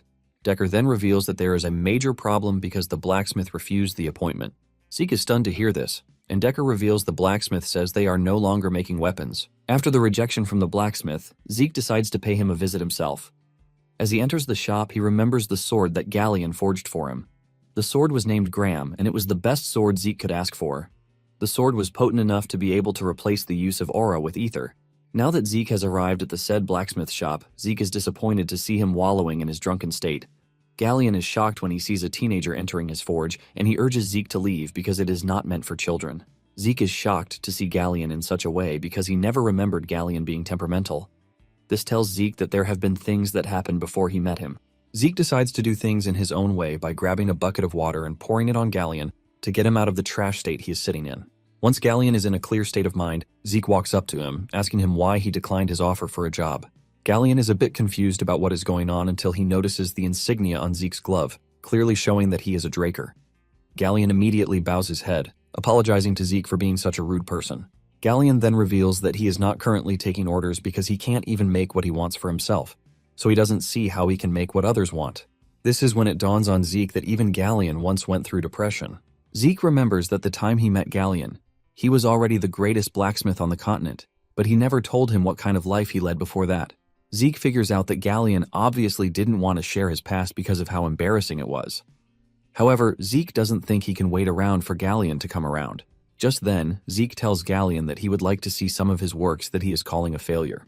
Galleon leads Zeke to the back of the forge, where there are a bunch of swords lying around. Zeke commends him, telling him that swords are looking good. Zeke grabs one of them, and Galleon urges him to be careful, saying the swords might be a failure, but at the same time, they are still sharp. Zeke checks out most of the swords and realizes that what Galleon is calling a failure is actually not because they are of similar quality to what he was making when he was named the best blacksmith on the continent. However, Zeke goes ahead to use his draconian skill, the Dragon Eyes, to test out the sword, and this is when he sees where the problem is. Zeke then asks Galleon if there is a problem with his forge, and the question shocks Galleon. He is forced to ask Zeke how he knows this, but Zeke cuts him off, reminding him that he just asked him a question. Zeke mentions that he can see that Galleon is mixing several metals together to create a lighter and exquisite material, but it is suffering in durability. Zeke mentions that this happens because impurities remain even after the heat treatment process. Galleon is totally blown away by the fact that Zeke recognized his smelting method and even analyzed the major flaw in the process and its cause. This is when it dawns on Galleon that he might have just met the right person. Galleon then takes Zeke into his inner chambers to show him a design. Zeke is blown away to see such an exquisite design, which Galleon only revealed years later because it is a blueprint of a magic forge. Galleon mentions that he has nothing to hide from Zeke because he is the one who just saved him. Zeke is blown away, and he assures Galleon that with the forge, his smelting method would work without any hitch. Zeke then asks Galleon why he is not making the forge even though he has the whole blueprint with him. Galleon mentions that the most important part of it all, the mana energy law blueprint, remains. But the money the magic tower is asking for is 10,000 gold. Zeke hears this and almost passes out because a normal 4-member family's monthly expenses are 10 gold, but this is 1,000 times as much. Zeke finally realizes that it took Galleon 10 years to gather the money needed for the forge. Galleon admits that the money is crazy, but he lets Zeke know that if he ever helps him make the forge work, since he is a Draker, he is going to create anything he wants for him without any money or conditions attached, as long as he is alive. The offer sounds tempting to Zeke, but the whole thing is impossible for him because even as a pureblood, he can't possibly receive the support of 10,000 gold. At the same time, Zeke doesn't think he can give up on Graham, the Sword of Radiance. Zeke starts racking his brain on what to do, and suddenly it dawns on him that Galleon's only issue is mana energy laws. Zeke immediately accepts the request to help Galleon, and he takes the blueprint with him. Zeke tells Galleon that he has a mage that he can ask a favor from, and when he gets an answer, he is going to tell him. Zeke is about to turn back to tell him to stop drinking, only to see Galleon on the ground, bawling and thanking him for saving him. Upon arriving at the academy, Zeke started making his way to Fallon's office. On his way, he wonders why the Mage Tower is demanding such a high commission fee from Galleon, since the structure itself appears to be simple. Zeke is still thinking about this when he suddenly notices something weird in the alley close to him. Inside the alley, Leon is bullying someone, and this immediately reminds Zeke of how Leon trashed him around. Zeke wants to ignore Leon until he hears Leon talk trash about him while he is busy bullying someone else. Leon believes that Zeke managed to beat him by luck and nothing else. Leon is having a blast until Zeke shows up on the scene, and with a stern voice he tells Leon and his goons that he is giving them 3 seconds to bury their heads. Leon is shocked to hear this coming from Zeke, and he laughs at him, telling him that his arrogance has known no bounds since he got his pure blood awakening. Leon continues trash-talking, but Zeke cuts him off and repeats his order, but this time with more pressure. The aura oozing out of Zeke's body almost cripples Leon and his team. Leon cannot fathom how it is that he is scared in Zeke's presence when some months ago he was basically crawling at his feet. Leon manages to break free from his fear and he orders his guys to attack Zeke. They all rush at Zeke, but Zeke remains calm as he knocks them down one after the other. With his sleek moves, Zeke delivers devastating blows to knock them down as if they were amateurs on the street. In no time, Zeke has taken down the entire squad, leaving only Leon to witness the rampage. Fear creeps through Leon's body as he cannot believe that Zeke is the same person he knew before. After wiping the floor with his team, Zeke walks towards Leon, telling him that he doesn't need to be scared since he already knows what is coming next. Out of fear, Leon draws his sword, but this ends up being a big mistake on his path. The moment Zeke sees him drawing his sword, he reminds him of what he just did, since they are not allowed to recklessly draw their swords in the training area. Zeke then replies appropriately, saying Leon is the first to draw his sword and to face the murderous intent coming from him. He also has no choice but to unsheath his sword. Zeke slowly pulls out his sword, saying he is only retaliating to protect his honor. Zeke makes it known that the battle will only end once one of them is dead, since the responsibility for this lies with both of them. Zeke turns to Liam Stone, who is being bullied, telling him that he is a witness to everything. With a scary voice and aura, Zeke tells Leon that they should continue their fight. Leon realizes that he is done for if he tries to fight Zeke, and he immediately drops his sword. He addresses Zeke in the most formal way he can, begging him to let him live. Leon urges Zeke to let him go, and Leon on his knees reminds Zeke of how Leon treated him when he was in his position. Zeke decides not to kill him, but he cuts off his ear as payment instead. Leon screams out in pain, holding on to his bleeding ear, and Zeke lets him know that he doesn't want to see his ear reattached the next time they see each other because he is literally going to kill him. Zeke then smashes Leon's head into the ground as final punishment before walking away. As he walks away, Liam stops him, asking Zeke why he helped him. Zeke smiles, telling Liam that he wasn't helping him because all he did was for himself. After dealing with the bullies, Zeke makes his way to Fallon's office to show him the blueprint and ask him if it will be possible to make it work. Fallon admits that it is possible to make the design work, and Zeke excitedly tells Fallon that he is going to leave the blueprint with him. However, Fallon urges Zeke to calm down and listen to his explanation first. Fallon mentions that the overall composition is simple, but the problem is the core in charge of power output. Fallon says the core is considered the heart of the machine, but the circuit has some tricky restrictions to it. Fallon mentions that it might look small, but it requires enough power, and they are also going to need a way to adjust the output without delay. Zeke is confused with all the explanations and asks Fallon if it is possible or not. Fallon reveals that there are 2 options, and given the condition of the core, he might try to adjust the design. However, to do this, it would take at least a decade to redo the design for the core. As if this is not enough, Fallon fixes his statement, saying it would take around 15 years to redo the design. Zeke almost loses his mind when he hears that the design will take 15 years. Fallon then mentions that the second option is that they can avoid the 15-year plan by using an alternative material. However, there is a slight problem with this because the material needed is a high-compression monostone. Zeke screams out in shock when he hears this because a high-compression monostone is an ancient artifact that can't be made with modern technology. Fallon agrees to this, saying ancient relics are rare as it is. In addition, trying to find the artifacts in the ruins is even harder, and if they want to buy the monostone, they will be looking at around 3,000 gold. Sweat starts running down Zeke's face because he knows that this is a big problem. He can't afford the money to get the stone, and waiting 15 years is a long time because he might just get kicked out of the academy if they find out that he can't use aura. Even with all of the problems that he is facing, Zeke is not ready to give up on Graham. Zeke is frustrated with the fact that he still can't use aura just like his past life. However, ether is considered to be a difficult power to control by humans, which is why they use aura because it is easier to use. Apparently, the only aura skill that Zeke can use is called the Spirit of the Soul, which his master taught him, and this helps him reinforce his body with aura. This is basically why he needs Gram, the Sword of Radiance. The big problem now remains how he is supposed to get his hands on a compression mana stone. While Zeke is still racking his brain on what to do, Fallon commends the creator of the design, saying it is impressive because it would have been difficult even among the Golden Age relics. The moment Fallon mentions the Golden Age relic, it finally dawns on him that there is a solution to his problem, and he didn't even think of it at first. Zeke immediately stands up and he tells Fallon to take off the blueprint until he comes back. Fallon is confused when he hears this, as he asks Zeke if he is really expecting him to use 15 years to complete the design.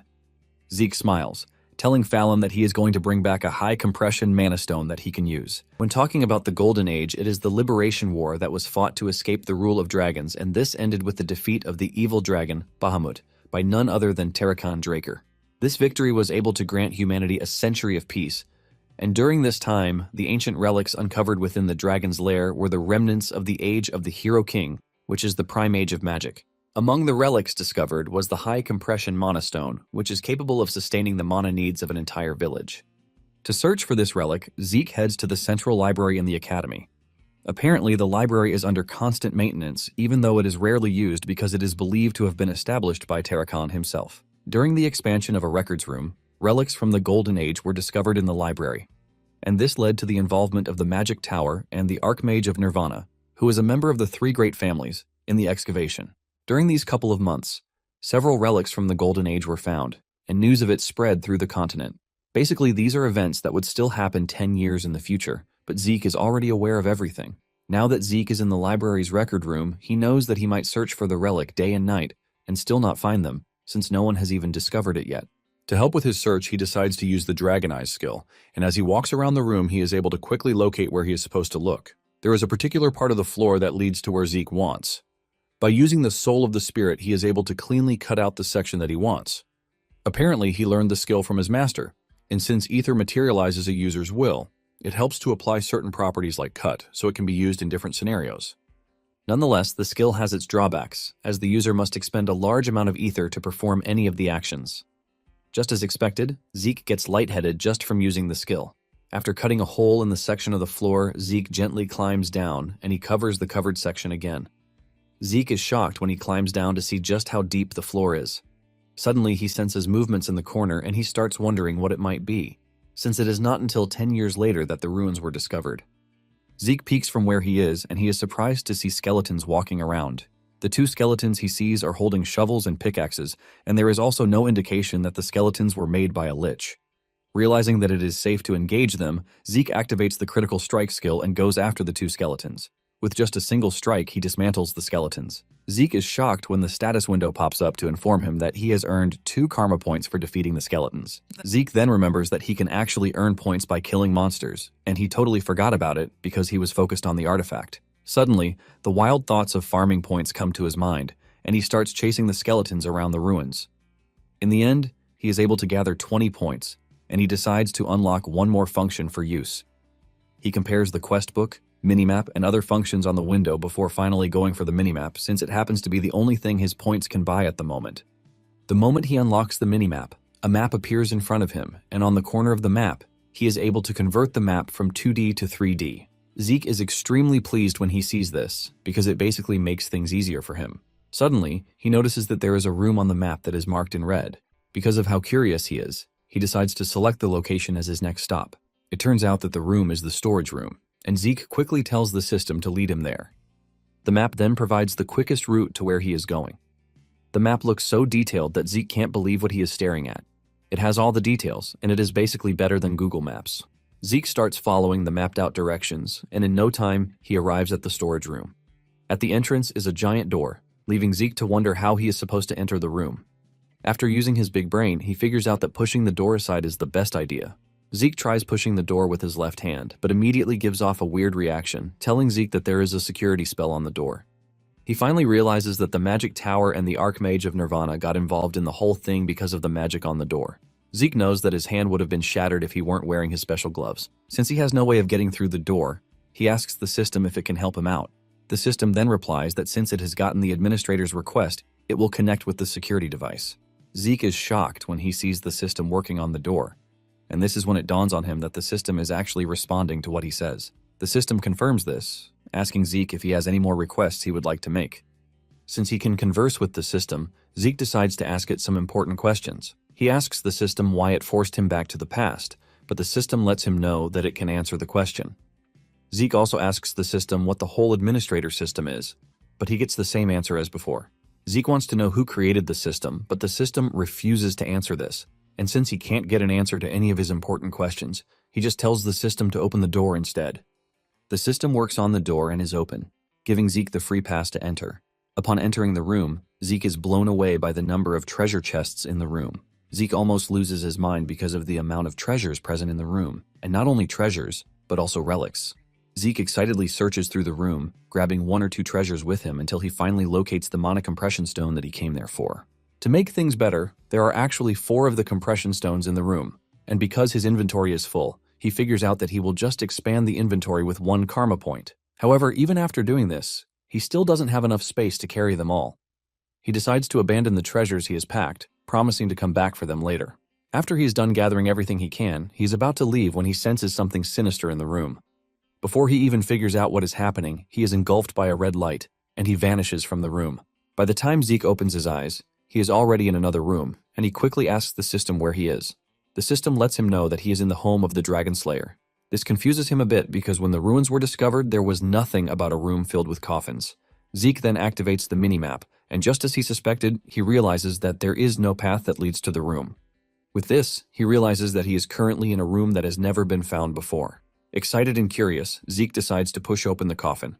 When he does, he finds a knight's armor sitting in the coffin, and the system informs him that he has found the Dragon Slayer's exclusive equipment.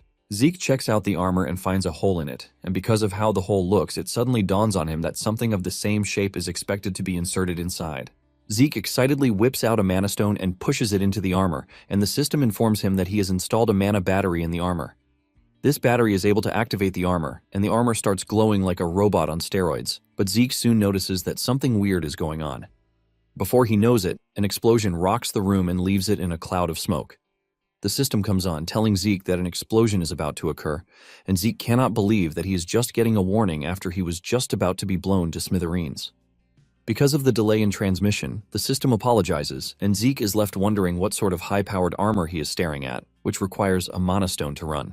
Since he is still confused about the whole thing, he decides to just leave it and ask Fallon about it later.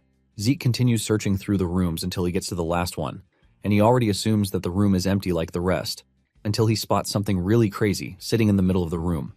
Sitting in the middle of the room is the heart of the cursed light dragon Bahamut, which was placed there by Tarakan. Zeke is completely blown away by the fact that Tarakan left the heart of the dragon he defeated as a gift, which is why he felt something sinister when he entered the storage room. Suddenly, the system tells Zeke that the heart of the dragon is reacting to him. Before he knows it, Zeke starts getting overwhelmed by the dragon's aura.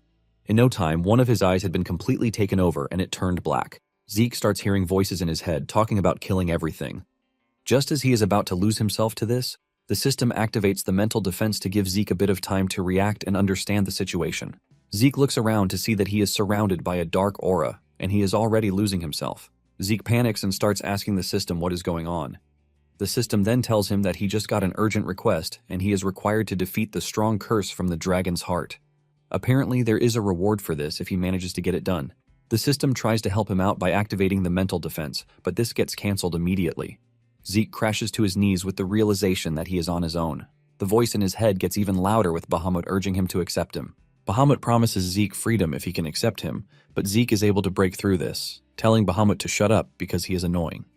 Zeke tells Bahamut that he can't give him freedom because it is earned. By saying this, Zeke is able to stamp his will on the ground to let Bahamut know that he is not interested in his fake freedom. Because of this, Zeke is able to gain victory over the curse, and the system informs him that he has completed the urgent quest. As a reward for this, the system lets him know that he has gained ownership over the heart, which is Tarakan's dying gift. Zeke is pleased that everything worked out well because it could have been worse. Zeke didn't know a skill could fail in such a dire moment, which shows just how crazy the power he encountered was. Because he is suffering from exhaustion, the healing factor and stamina skills both come to life. The system then tells him that he has started absorbing the heart of Bahamut. Zeke is still trying to understand what this means when the essence of the heart starts rushing into him. Zeke screams out in pain as the essence starts to overwhelm him. Zeke soon realizes that he is taking in a pure and dense source of mana, and to make it worse, he doesn't have the circles to accept mana. He figures out that if there is no place for the mana to be stored, he is going to be destroyed. Not ready to die like a chicken, Zeke concludes that something needs to be done. Zeke then activates the Spirit of the Soul skill to use the seal option so he can use ether to cover the mana. Zeke plans to seal the mana in an ether hole, and after a moment of intense struggle with the dense mana, Zeke is able to do this. However, he is left exhausted and breathing heavily from the effects of the whole process. Nonetheless, he is glad that he lived through the excruciating process, and when he looks up, he realizes that the heart has disappeared. He walks up to check the plaque where the heart was sitting, and this is when he sees an engraving on his chest through the mirror in front of him. He is shocked to see this, and he wonders if this happened when he was trying to seal Bahamut's mana. Since he is confused about what just happened, the system informs him that he just absorbed the heart of Bahamut. The system adds that the absorbed mana has changed his body, and his body's constitution has been changed to a divine body. The system also detects a power that Zeke can't control yet, and 95% of the power has been compressed and sealed. The system then informs Zeke that the beginner quest book has been unlocked and a tutorial for the low-level administrator has been provided. The information is too much for Zeke, and his brain almost blows out from everything. Zeke just tells the system to keep everything till later when he is able to go through them. Just then, he notices something on the status window before it closes. This excites Zeke, and the system asks him if he is willing to open Tarakan's other dying gift. Zeke gives the system the go-ahead to open the second dying gift, and Zeke is blown away when he sees what is sitting in the box. Moments later, Zeke returns to his dormitory and he stores some of the treasures he found in his closet. After he is done with this, he decides to check out the status window. On the window, he realizes that he has gotten some new draconian skills like incantation and authority. The incantation skill fills his words with power, but it is currently locked because the system believes that Zeke is still inexperienced about this. For the authority skill, this grants him control over dragonkind. In addition, dragons under his control can be summoned and will definitely follow his orders. As for his constitution, he has gained the divine body. With this, his body can perform at the highest level, and his rate of learning for combat and the transfer of ether within his body has also increased. Even with the explanation, Zeke doesn't think everything is clear enough. He also notices that there is another window that is related to Tarakan, but it is not about his second dying gift. Zeke then tells the system to open the window, and the system lets him know that there is an information update needed to access this window. The system urges him to move to a location where an information update is possible. The system asks him if he would like to mark a location on the minimap, and Zeke is already stressed that he has to go somewhere for the update. Nonetheless, he asks the system to show him, and he is shocked to find out that the marked location is Valhalla. To put it simply, Valhalla is the most prestigious knight training institution, and those who are not administrators are not even allowed to view, let alone enter, the area. Even though Zeke wasn't interested in joining Valhalla, he starts reconsidering it because something related to Tarakan is there. Zeke realizes that he has no choice but to keep being a part of the family. The beginner's quest book then comes on, and the system tells him that the tutorial for the low-level administrator will soon start. Once the tutorial is over, a quest will be given to encourage Zeke's growth. Zeke sees the quest as something similar to missions from an adventurer's guild or mercenary assignments. However, he is still confused about the tutorial, and just then, the whole thing starts. Suddenly, Zeke finds himself in a strange environment, and he starts wondering if he was teleported just like before. However, he is able to figure out that it is different from before because the whole area has changed. Out of nowhere, orcs appear in the distance, and the system informs him that he is required to defeat the monsters within the given time frame using 2 or more different skills. The rewards for this are points and the system store unlock. Zeke soon realizes that the whole tutorial thing is for him to be able to take advantage of the system much better. In no time, the orcs have surrounded him, and Zeke activates 2 skills, Swift Steps and Continuous Slash. Zeke goes after the orcs, dealing damage left and right.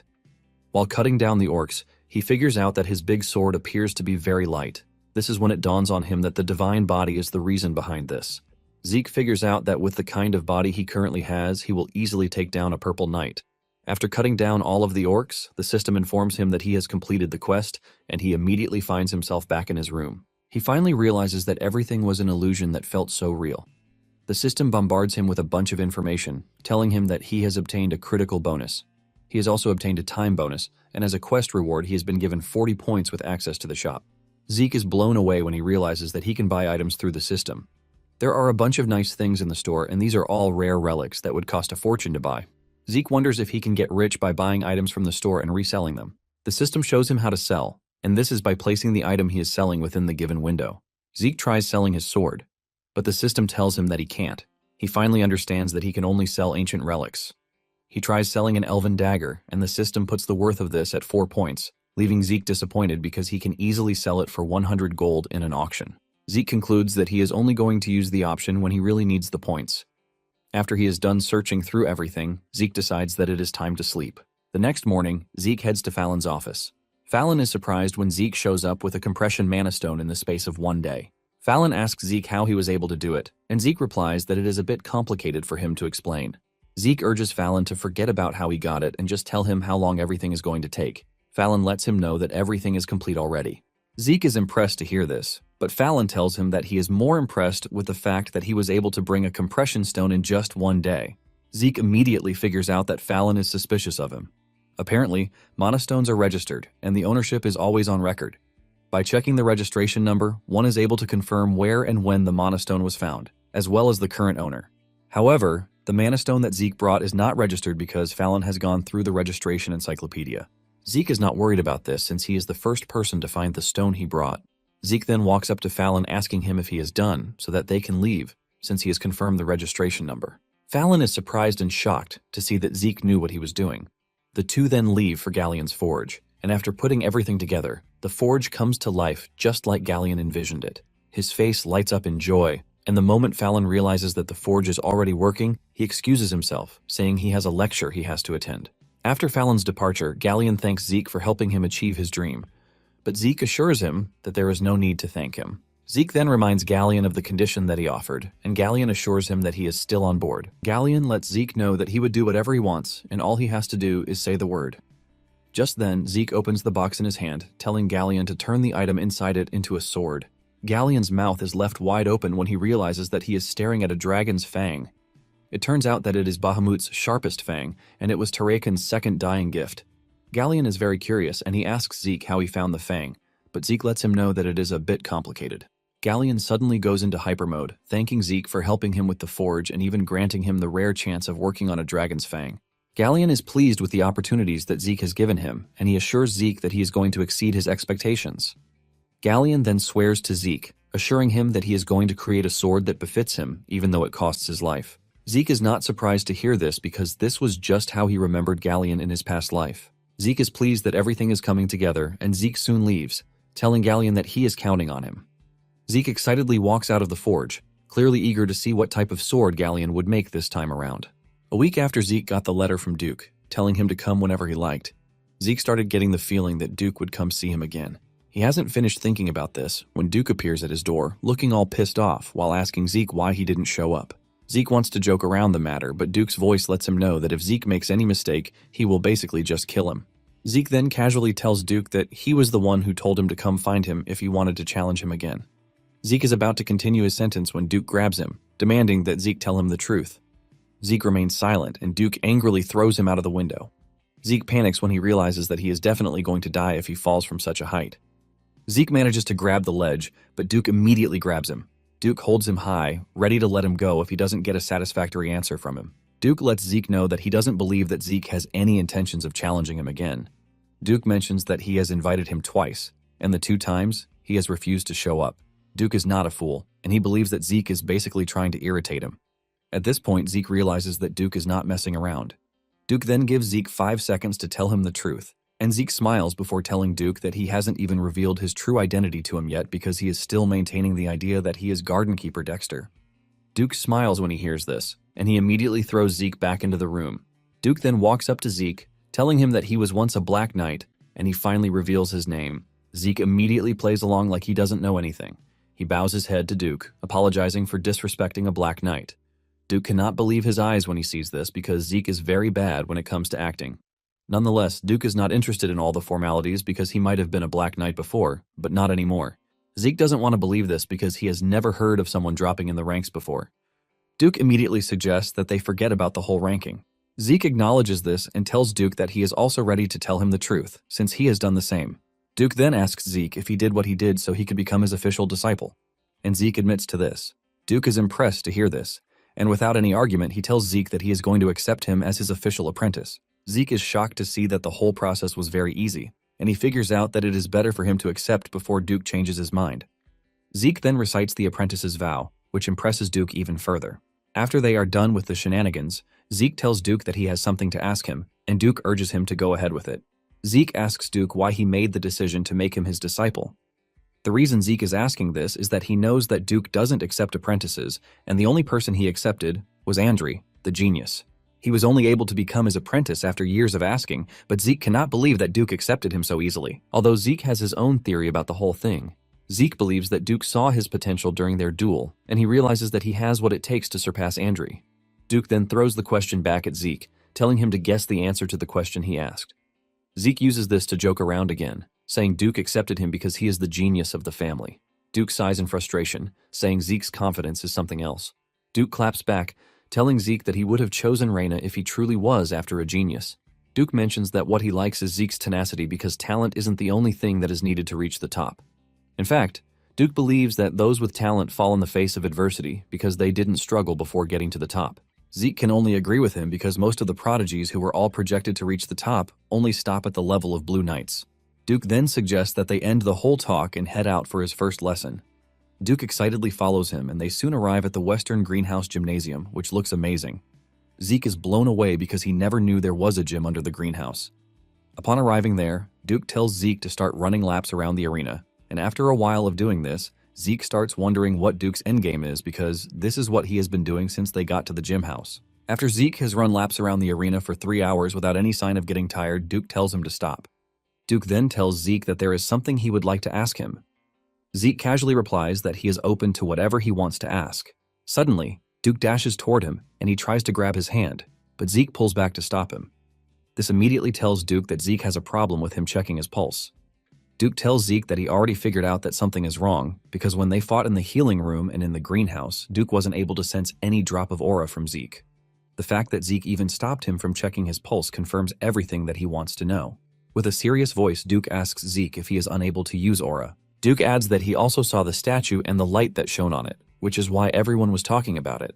Duke walks up to Zeke, asking him why he is refusing to let him check his pulse, and this is when Zeke figures out that Duke is just curious about him, and he is not operating on suspicion. Zeke is thankful that the person he is facing is Duke, and he hopes that he can get his hands on Graham very soon to stop people from suspecting that he lacks aura. However, it is up to him to be cautious until then. Zeke believes that he doesn't have to lie, just like he did in his past life. Because of this, he takes off his glove, telling Duke that he is right, and before showing Duke anything, he activates the mana reflection skill. Zeke tells Duke that he has mana reflection, which is proof that he is a pureblood, but for some reason, he can't use aura. Zeke is confident that what he just told Duke will help cover up his lies. Zeke apologizes to Duke, saying he is scared of what would happen if Duke found out that a Draker like himself lacks the ability to use aura. Zeke makes sure to put on a very nice act by crying to make sure that Duke would believe him. After checking Zeke's pulse, Duke confirms that there is no sign of aura in Zeke even though he awakens successfully. Deep down, Zeke knows that there is no way Duke will figure out the truth. Duke then comes up with his theory, and Zeke was already expecting this because a Draker would always find a way to deny what is right in front of them. Duke tells Zeke that his conclusion is that Zeke is an irregular, and this works so well in Zeke's favor.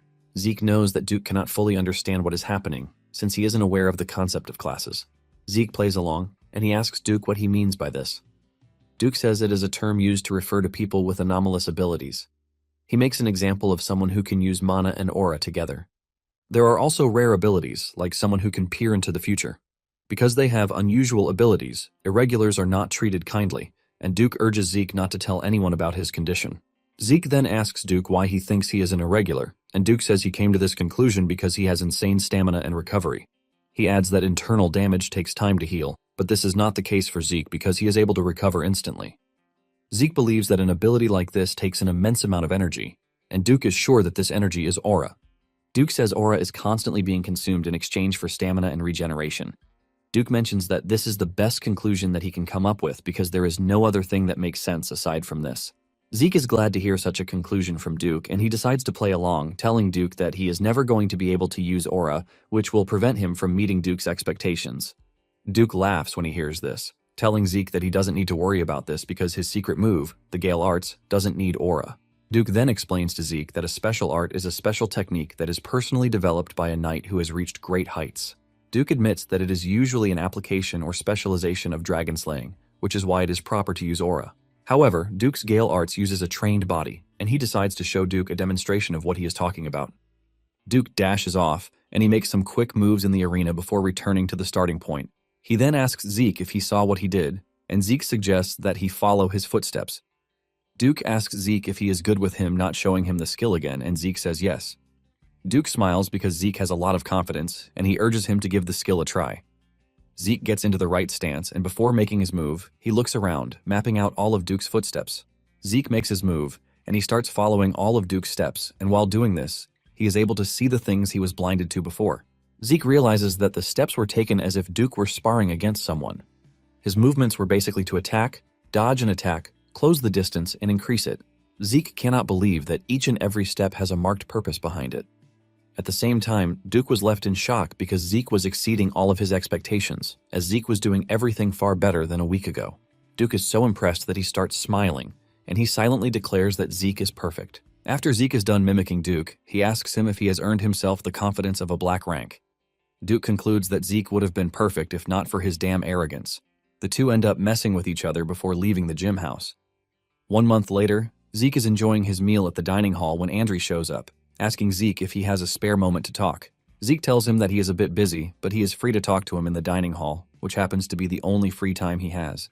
Andri decides to let out his heart right there, and he asks Zeke how he was able to convince Duke to take him in as his disciple. Zeke is shocked to see that Andri is not even hiding his displeasure. Zeke understands that Duke hasn't accepted Andri as his disciple yet, and the news of him becoming Duke's disciple might have gotten Andri a bit anxious. Zeke then replies while munching on a big steak, telling Andri that he didn't do anything. He claims that he was just on his own when Duke came to pick him. Andri doesn't want to believe this, and he concludes that Duke picked Zeke because he is pure blood. The moment Zeke hears this, he gets pissed off about the fact that Andri is suffering from an inferiority complex. Andri cuts in, asking Zeke if he is done talking, but Zeke lets him know that he still has a lot on his mind that he wants to say. Zeke asks Andri if he thinks Duke is a man who would pick someone for such a simplistic reason. Zeke lets Andri know that being able to become Duke's disciple is a result of his own exceptional abilities. Zeke wipes Andri by telling him to work on himself instead of being salty that he was picked. After he is done talking, Andri is left shattered, but he can't argue, since Zeke is telling the truth. Later that evening, Zeke arrives at the gym house to find Andri running laps around the arena, and he looks absolutely exhausted. Zeke is forced to ask Duke what exactly is going on, and Duke mentions that he is also in the dark. Duke reveals that Andri just showed up, telling him that he is good with being his servant as long as he gets to stay at Duke's side. Duke confesses that he told Andri to run 300 laps without aura, which is how he ended up exhausted the way he is. Duke admits that Andri is a tenacious dude. On the other hand, Zeke is also impressed that Andri chose to work on himself instead of feeding his ego because he is talented.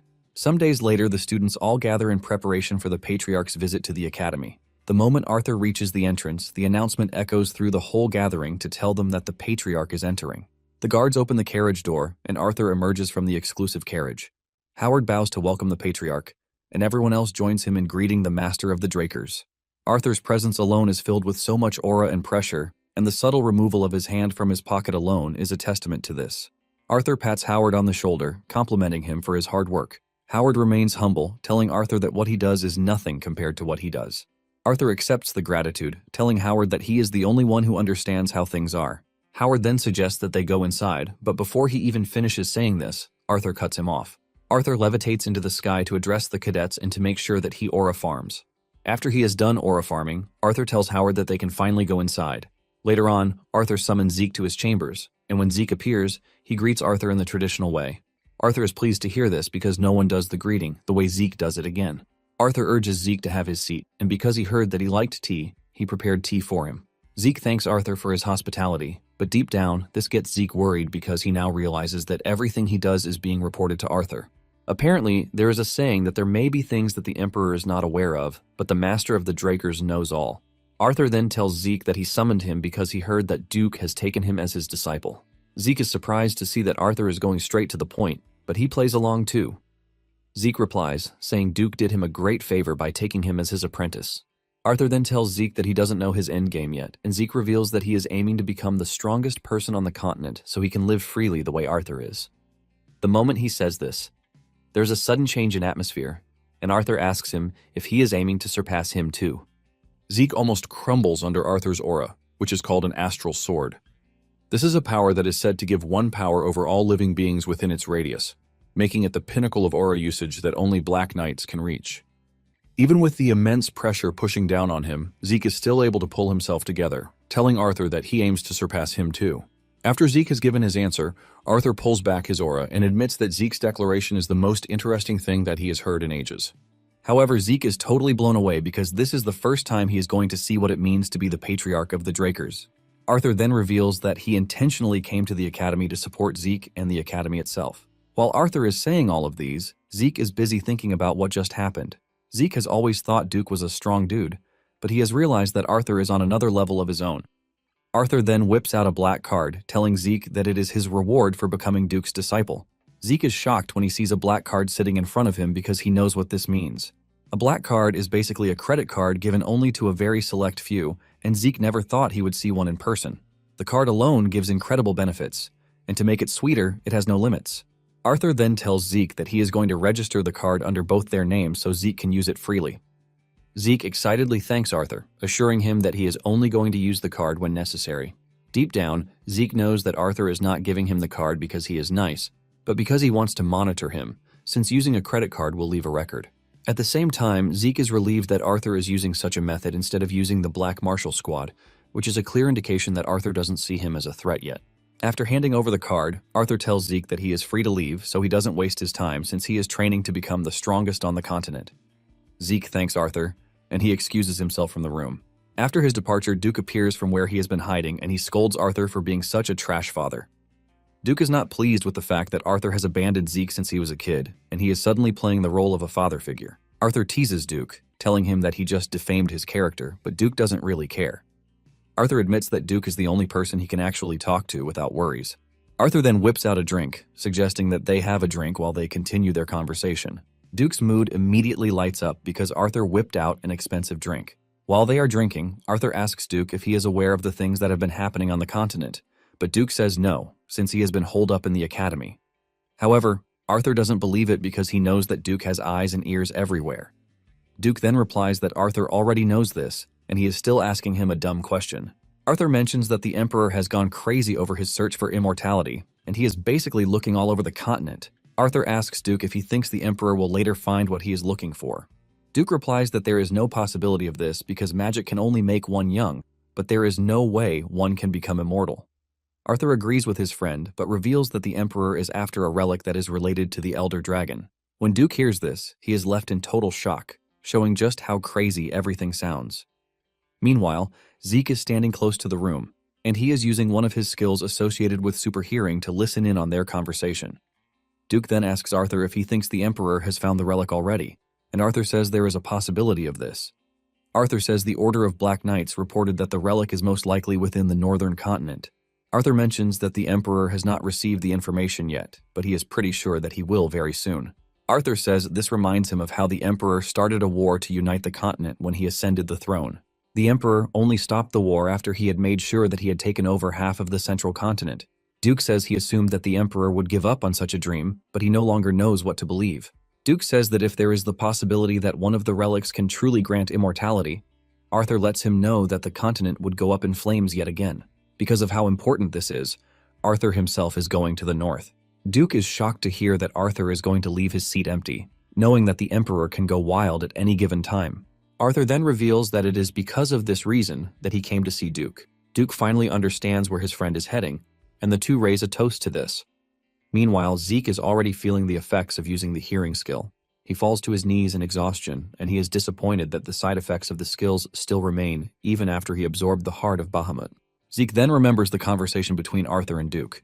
He immediately figures out that the relic the Emperor is looking for is the same one he got his hands on before he regressed. It finally dawns on him that he stole the relic that the Emperor was looking to make his wish come true. Zeke has been hell-bent on revenge that he didn't think about this. However, he has figured out that the system is a function of the Elder Dragon's artifact. However, the question of who made the system and why still remains. Arthur and Duke finally finish their conversation, and Duke leaves Arthur's chambers. After Duke's departure, Arthur senses that something is not right, and he enters the room where Zeke is hiding. However, Zeke senses him before he opens the door, and he vanishes before Arthur catches on. Later on, Zeke is in the training hall when Decker shows up, saying there is a student who has come to see him. Zeke is surprised that there is a student who is seeking his audience because he doesn't remember making any friends at the academy. Curious to see who it is, Zeke tells Decker that he should let them in. Zeke is surprised when Liam enters the room, and he immediately bows his head to Zeke, asking Zeke to take him in.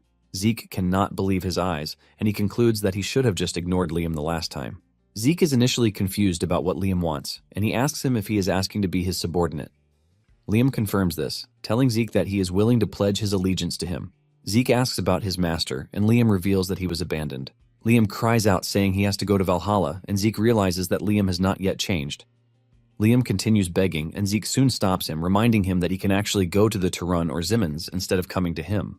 Zeke reminds Liam that he is not a support family, and because of this, he is not going to be of help to him with his dream of entering Valhalla. In addition, Zeke lets Liam know that there is no way for him to believe him because he might as well be a spy that was sent by his former masters. Liam realizes that Zeke is making a valid point, and to prove that he is clean, he whips out his dagger. Liam grabs his own ear and cuts it, telling Zeke that he is ready to do everything to prove himself.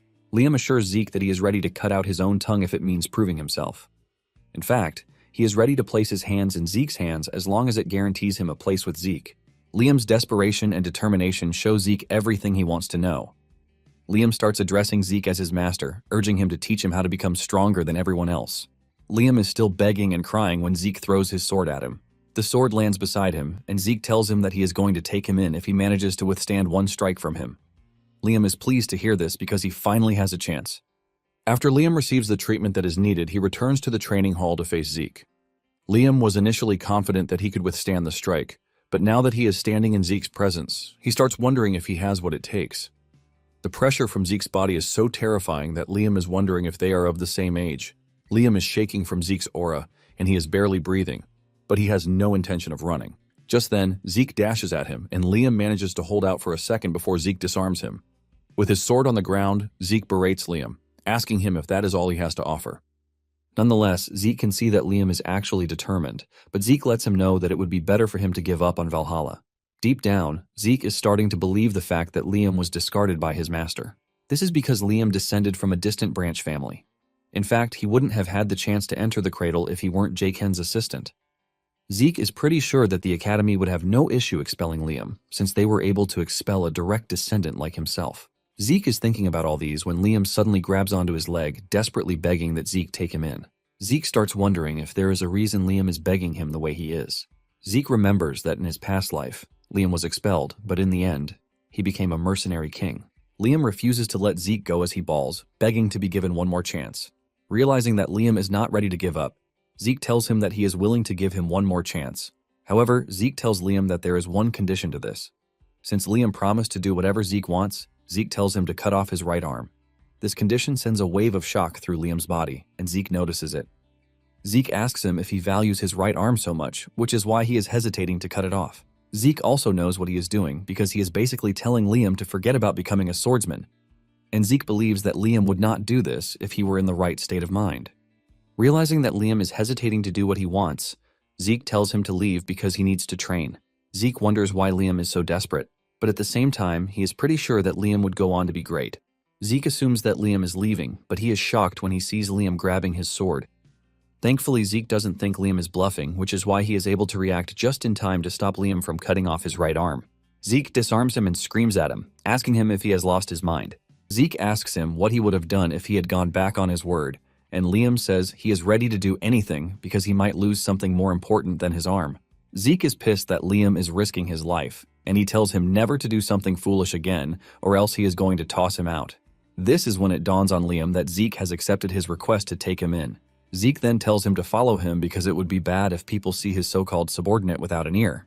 Zeke takes Liam to his room, where he gives him a potion to drink, and his ear is healed. Liam is grateful for getting such an expensive potion from Zeke, but Zeke urges him not to worry about it. Zeke then asks Liam what it is that he values more than his life. Liam comes clean, saying it is his mother. Apparently, a few days after he was abandoned by his master, he heard that his mother had collapsed from a high fever. Fortunately, the fever broke, but after that, her entire body got covered in rose-like red spots. Because of this, she is growing weaker day by day. It turns out that the village healers don't even have an idea of what to do because they don't know the nature of the disease. Zeke then asks him why he wants to go to Valhalla. Liam mentions that Valhalla students and their families are given the greatest medical treatments that are available on the continent. It turns out that Zeke knows about this because 5 years later, the whole central continent will be plagued by rose disease. It is a highly contagious disease with a high fatality rate. Because of this, countless people will lose their lives, but a radical treatment later showed up, putting an end to the disease. Zeke then writes the method to produce the medicine in a note, and he hands it over to Liam, telling him to send it to the village healers. He assures him that it is a simple medicine that is not hard to make, and his healers would be able to work their way around it. Liam is thankful for the medicine, but he is surprised by how Zeke knows how to cure it when the healers don't even know the name of the disease. It turns out that the genius alchemist brothers Al and Jeff were the ones who later invented the treatment for the disease. However, the Greedy Alchemists Association took advantage of the desperate people's lives to profit from them. The moment the brothers hear this, they angrily reveal the production method for the medicine, and it spreads across the whole continent to the point where someone like Zeke could even get his hands on it. To answer Liam's question, Zeke doesn't give him a straight answer, but he avoids the question. Since Liam already has the cure for his mother's disease, Zeke believes that there is no need for him to go to Valhalla or even be his subordinate again. However, Liam disagrees, telling Zeke that his life now belongs to him. Zeke is pleased when he realizes that Liam has just sworn an oath of loyalty to him, and having the mercenary king as his subordinate is a big catch.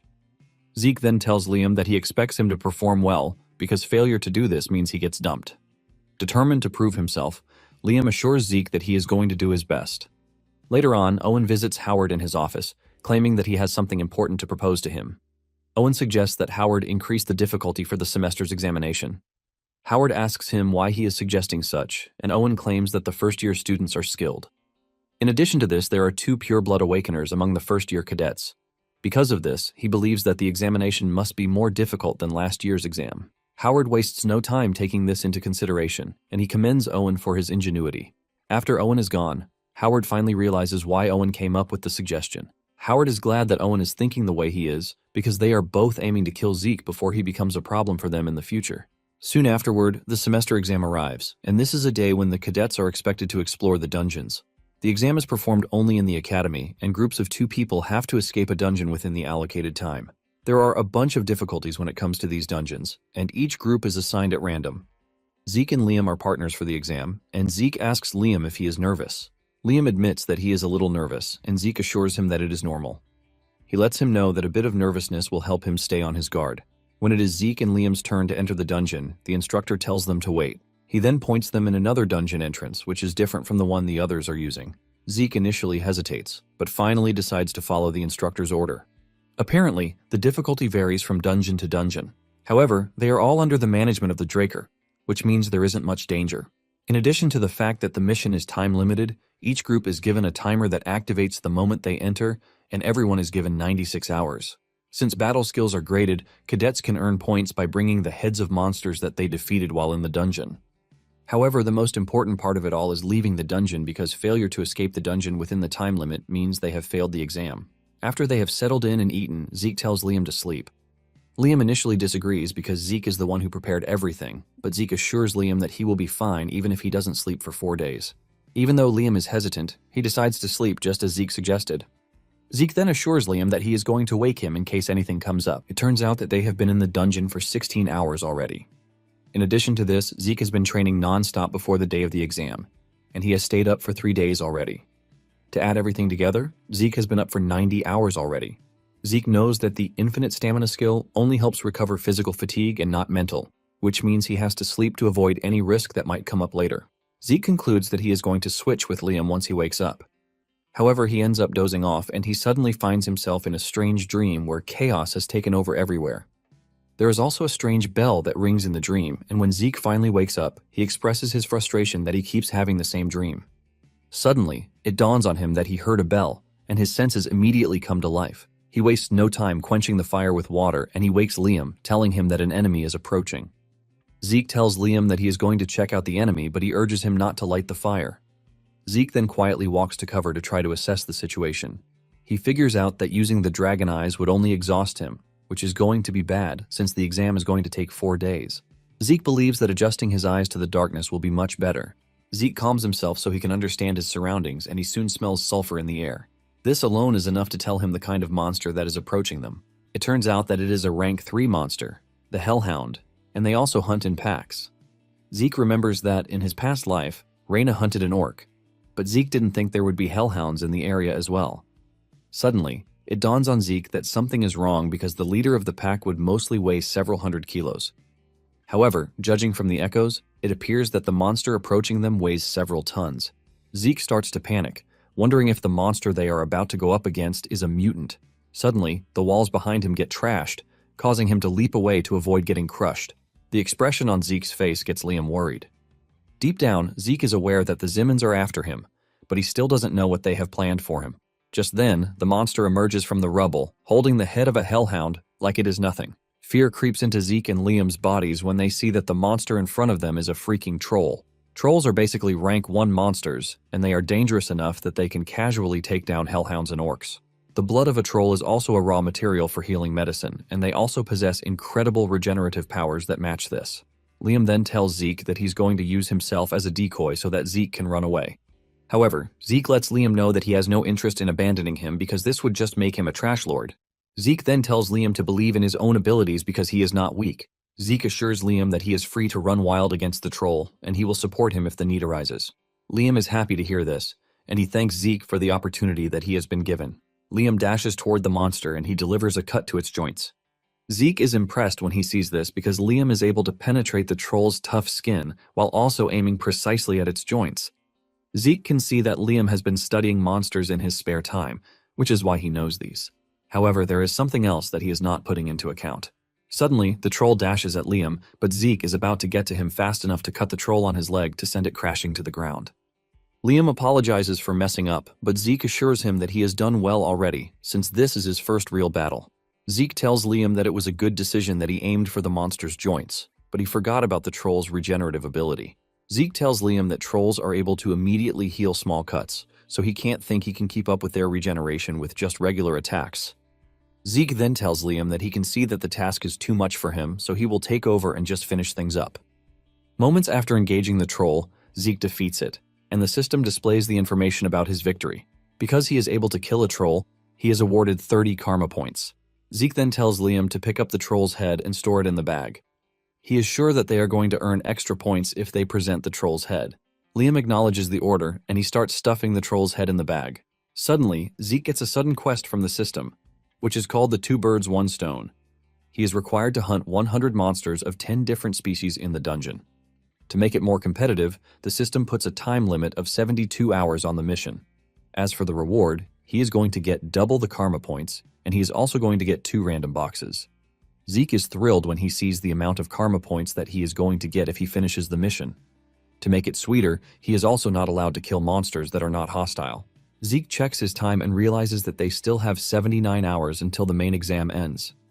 Zeke doesn't see a problem hunting 100 monsters, but the problem is having to hunt 10 different species. On a regular basis, there are only 4 species of monsters in dungeons that are used for exams, but Zeke believes that there might be more since the dungeon is a trap laid out for him by the Zimmons. Nonetheless, Zeke admits that he has a lot of work on his hands because he has to kill monsters while also thinking of escaping on time.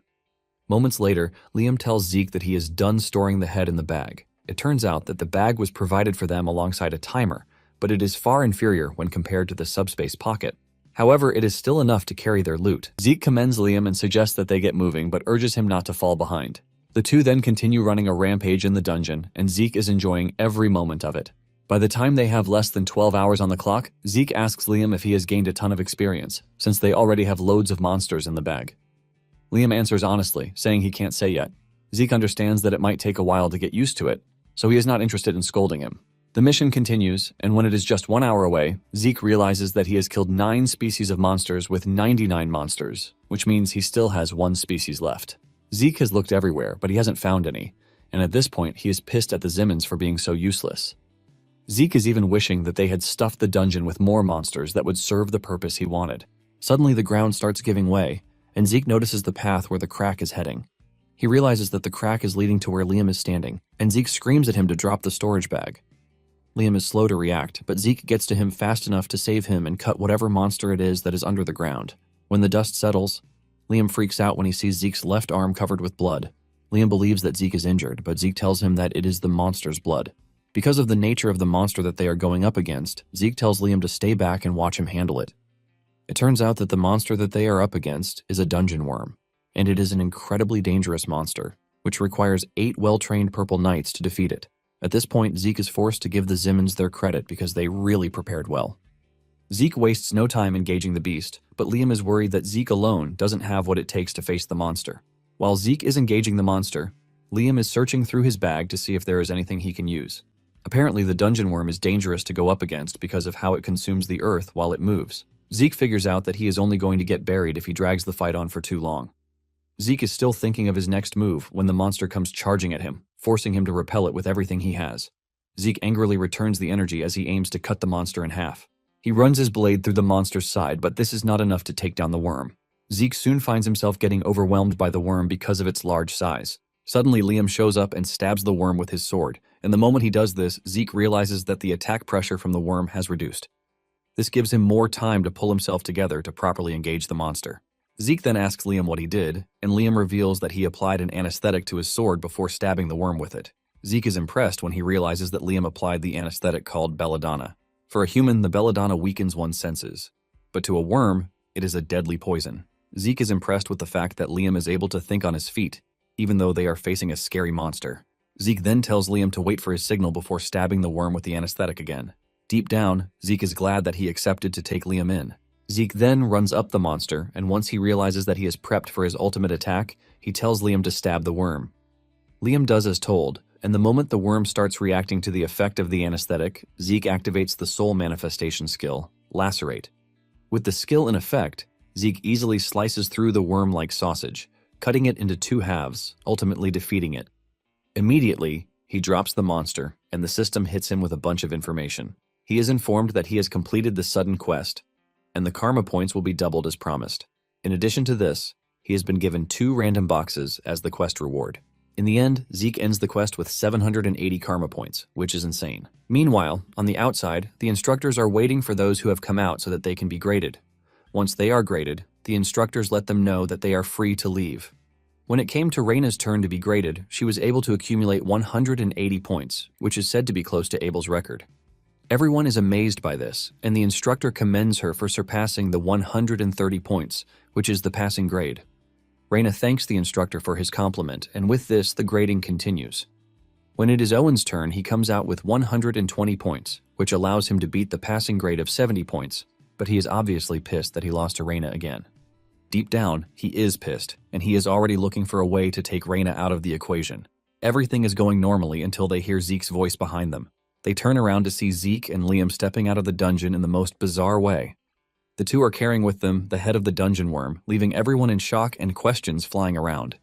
The students don't want to believe that Liam and Zeke were able to slay a dungeon worm. Owen, on the other hand, can't even handle his disdain for Zeke. Zeke makes sure to trigger him further as he walks up to him, asking him if he is surprised to see him alive. Owen almost bursts open from anger, and when he realizes that Zeke wouldn't shut up, he is forced to leave. However, Owen is not ready to give up on making the purebloods pay for looking down on him. After the whole beef is done, Liam and Zeke finally get themselves ready to be graded by none other than Instructor Andre. Zeke mentions that he has nothing to present except the worm's head, so he doesn't think there is anything to grade him. Andre disagrees with him, saying he is not just going to do things lazily and let them be. Andre puts on his glove, and he notices traces of the storage bag on the worm's teeth. He asks Zeke if the worm ate their storage bag, and Zeke confirms this. This sends another wave of shock and surprise through the crowd who are watching. Basically, Zeke lost all the heads he gathered over the 4 days to the freaking dungeon worm, which was why he brought the worm's head so he wouldn't lose everything. He is also lucky that he met Andre because no other instructor would examine the flesh and skin stuck between the monster's teeth. After Andre is done with his investigation, he mentions that the monsters he has confirmed are gremlins, goblins, hobgoblins, hellhounds, orcs, and a troll. The moment he mentions that there was a troll, the students enter another state of shock, because a troll being in an exam dungeon is not something usual. Andre admits that there were dozens of heads that he has seen, but it would be unfair to count them. He decides that he is going to count each monster species as one head. Although the troll and dungeon worm are excluded from the examination criteria, Andre mentions that he is going to grade them. Since a troll is said to be equal to 3 orcs and a dungeon worm is equal to 6 orcs, Andre concludes that he is going to give Zeke 90 and 180 points, respectively. After calculating, Andre sums it up to 368 points, which ultimately shatters the passing grade. This leaves the students and even instructors in shock because no one has ever attained such points. One of the students tries to fight this, saying the only proof that Zeke has is the head of a dungeon worm, and Zeke reminds him that even the dungeon worm alone is worth 180 points, so he should keep his opinion to himself. The students stop grumbling when they realize that none of them is even capable of going up against a troll, not to mention a dungeon worm. At this point, the students can only imagine just how strong Zeke is. Zeke is enjoying the applause from the crowd because it sure feels different from when they used to mock him. Even though he likes the whole thing, he thinks it's unwise of him to have done something to stand out again. Zeke starts to wonder if Owen was acting alone or if the entire Zimmons family is out to get him. Zeke realizes that he is being watched more than he thought, and it might not be wise for him to hide his strength in the most obvious manner. Zeke decides that he is going to adapt to what is going on and just keep an eye on the situation. Just then, Reina calls Zeke's name as if she wants to say something serious to him. In the end, she ends up telling Zeke that he won this time, but there is always another time. Later on, Zeke returns to the training hall to start checking out everything that he got during the dungeon raid. He takes a look at the gluttony skill, which costs 50 points to unlock. Since he now has enough karma points to spend, Zeke believes that it is time for him to buy the skill. Immediately, he activates the skill, and the skill description changes from what it was. The description now tells him that when he is in a state of gluttony, he will be able to eat and digest anything, thus converting it into energy. If he consumes monsters with bloodline abilities, he is going to absorb the said monster's ability. Zeke smiles evilly when he sees this, and he wishes he already had the skill before entering the dungeon because it would come in handy a lot. Zeke decides to try out the gluttony energy conversion to see how it works. He whips out a portion of meat and he activates the gluttony skill. A dark shadow immediately surrounds him and the meat is consumed. In no time, the meat disappears into the shadow and the system informs him that he has recovered energy from the energy that he just absorbed. Zeke is shocked when he realizes that his migraine vanished in an instant, as if he had taken a nap. Even though it's only a little, he realizes that his mental fatigue has been reduced as well. After careful consideration, he realizes that the energy is working for everything, from physical fatigue to mental fatigue, and even ether. Zeke is forced to admit that the skill is definitely worth 50 points. Zeke believes that with this skill, he will be able to reduce the risk that comes with the other skills. Since he can't feel physical fatigue thanks to infinite stamina, he now has gluttony to cope with mental fatigue. Zeke wears a crazy expression when he realizes that with these skills, he will be able to train 24 hours non-stop. Zeke is about to jump on one of his training schedules when he senses Decker's presence in the room. With anger in his voice, he reminds Decker that he already told him not to disturb him whenever he is in the training hall. Decker apologizes for showing up, and he lets Zeke know that he has some important news that he has to pass along. Zeke asks him what the news is, and Decker reveals that his sword has been completed. This only adds to the joy that Zeke has been feeling, and he quickly rushes over to Galleon's place to check out the sword. Upon arriving at the forge, he demands to see the sword. He remembers that in his past life, Galleon was able to make him gram from mithril and pure iron. The sword boasts so much elegance that it is recognizable to anyone who sets their eyes on it. This time around, Zeke gave him Bahamut's fang to make a sword from it, and Zeke was already expecting something close to Graham's appearance, but sitting in the box is a dark, ugly sword with a dark aura swelling around it. Zeke grabs the sword and talks about how plain it looks. He asks Galleon if he intentionally didn't sharpen it, but Galleon lets him know that this is how the sword is. After thinking over it for a minute, Zeke asks Galleon if he thinks this is the form that best suits him, and Galleon says yes. Since they both understand each other, they didn't have an issue over it. Galleon then reminds Zeke that the sword has no name yet. He actually tried naming it, but just couldn't come up with a name for it. Galleon suggests that Zeke name the sword himself, and this shocks Zeke. Zeke remembers that Galleon was the one who gave Graham the sword elegance himself. However, Galleon's inability to think of a name for the sword shows that everything is totally different. Since he is the one who's going to name the sword, Zeke decides that he has to think of a totally different name for the sword, and he can't use Graham just like before. Just then, Zeke cuts his hand, shocking Galleon because he doesn't know what Zeke is doing. On the other hand, Zeke is trying to see if he can deactivate the healing factor since it's still his own skill. To his surprise, the system reacts to his thought and tells him that the passive activation of the healing factor has been temporarily put to a halt. Since the healing factor has been disabled, Zeke is able to spill his blood on the sword. Galleon is shocked to see this because what he is witnessing is the sword naming ritual, which is a traditional dwarven rite in which one grants a weapon a name. The owner usually infuses their blood with their energy and their aura or mana to have it drip onto their sword to initiate the ritual. The moment the ritual begins, the initiator would enter into the depths of their unconscious mind and spend time there until they are able to pick a name. Galleon is impressed with the fact that Zeke knows about this ritual, since it is an ancient dwarven rite that has long been forgotten, thanks to how dangerous it is. Zeke soon finds himself in the endless space where he is supposed to pick out a name for the sword. Surrounding him are a bunch of names that he can pick out from, and Zeke figures out that he has to pick a name that will stick with him.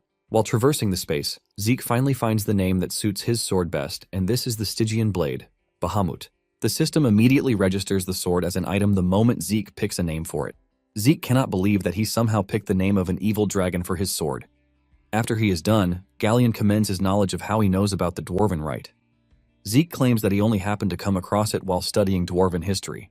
To stop the bleeding, Zeke ties bandages around his arm, which is weird to see because it has been a long time since he used bandages. Galleon then urges Zeke to rest in the reception for a bit because he has something that he would like to give him. Zeke assures Galleon that he is not in a hurry and that he can take his time. While Galleon is gone, Zeke thinks about his ability to be able to suppress his passive skills, which he considers a big deal. Thanks to this, Zeke believes that he would be able to avoid having his abilities found out, just like the time he was with Duke. With this, he doesn't have to show all of his cards again. In addition, Zeke can't wait to check out his new sword. On the sword's description, he learns that the sword is indestructible and it also has aura conversion. Apparently, there are still some properties that are sealed, which will be unlocked as Zeke continues to grow. Zeke is totally blown away by everything he is seeing because he has never seen a weapon like this before. In addition, Zeke is glad that the sword has the ability to convert aura, which is what he wants the most. Zeke remembers that the reason he stressed himself to create magic circuits for Galleon when ordering his sword is partially because of his incredible abilities, and most importantly, because of Graham's ability, aura conversion. Basically, the sword will be able to convert any kind of energy into aura, whether it is mana or ether. Even though he was not born with aura, the aura conversion ability helped him reach the level of the Black Knights. Moments later, Galleon returns, and he is still apologizing for coming late when he sees Zeke doing something incredible. Zeke has engulfed his sword in a clear aura, which is something a purple knight would struggle with, but Zeke is doing it effortlessly. Zeke then commends Galleon's effort, telling him that he has made an amazing sword.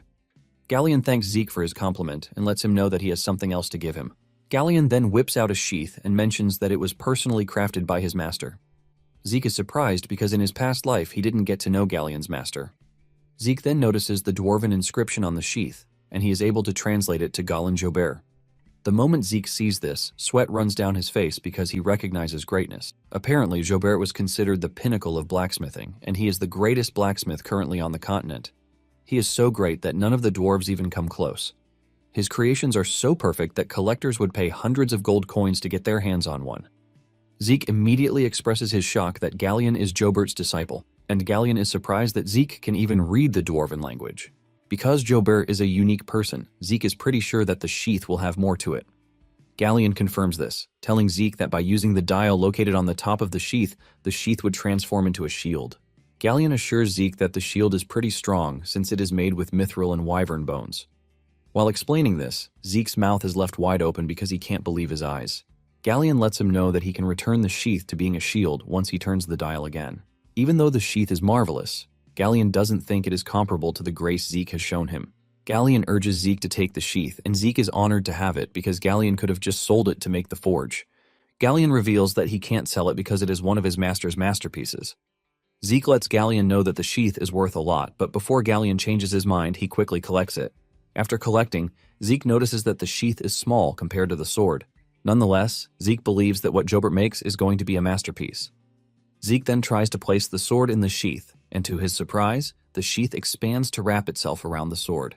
Zeke is totally blown away as he talks about how the sheath exceeds his expectations. Zeke is glad to have received such a wonderful gift, and he thanks Galleon for it. But Galleon is just happy that he is able to put a smile on his face.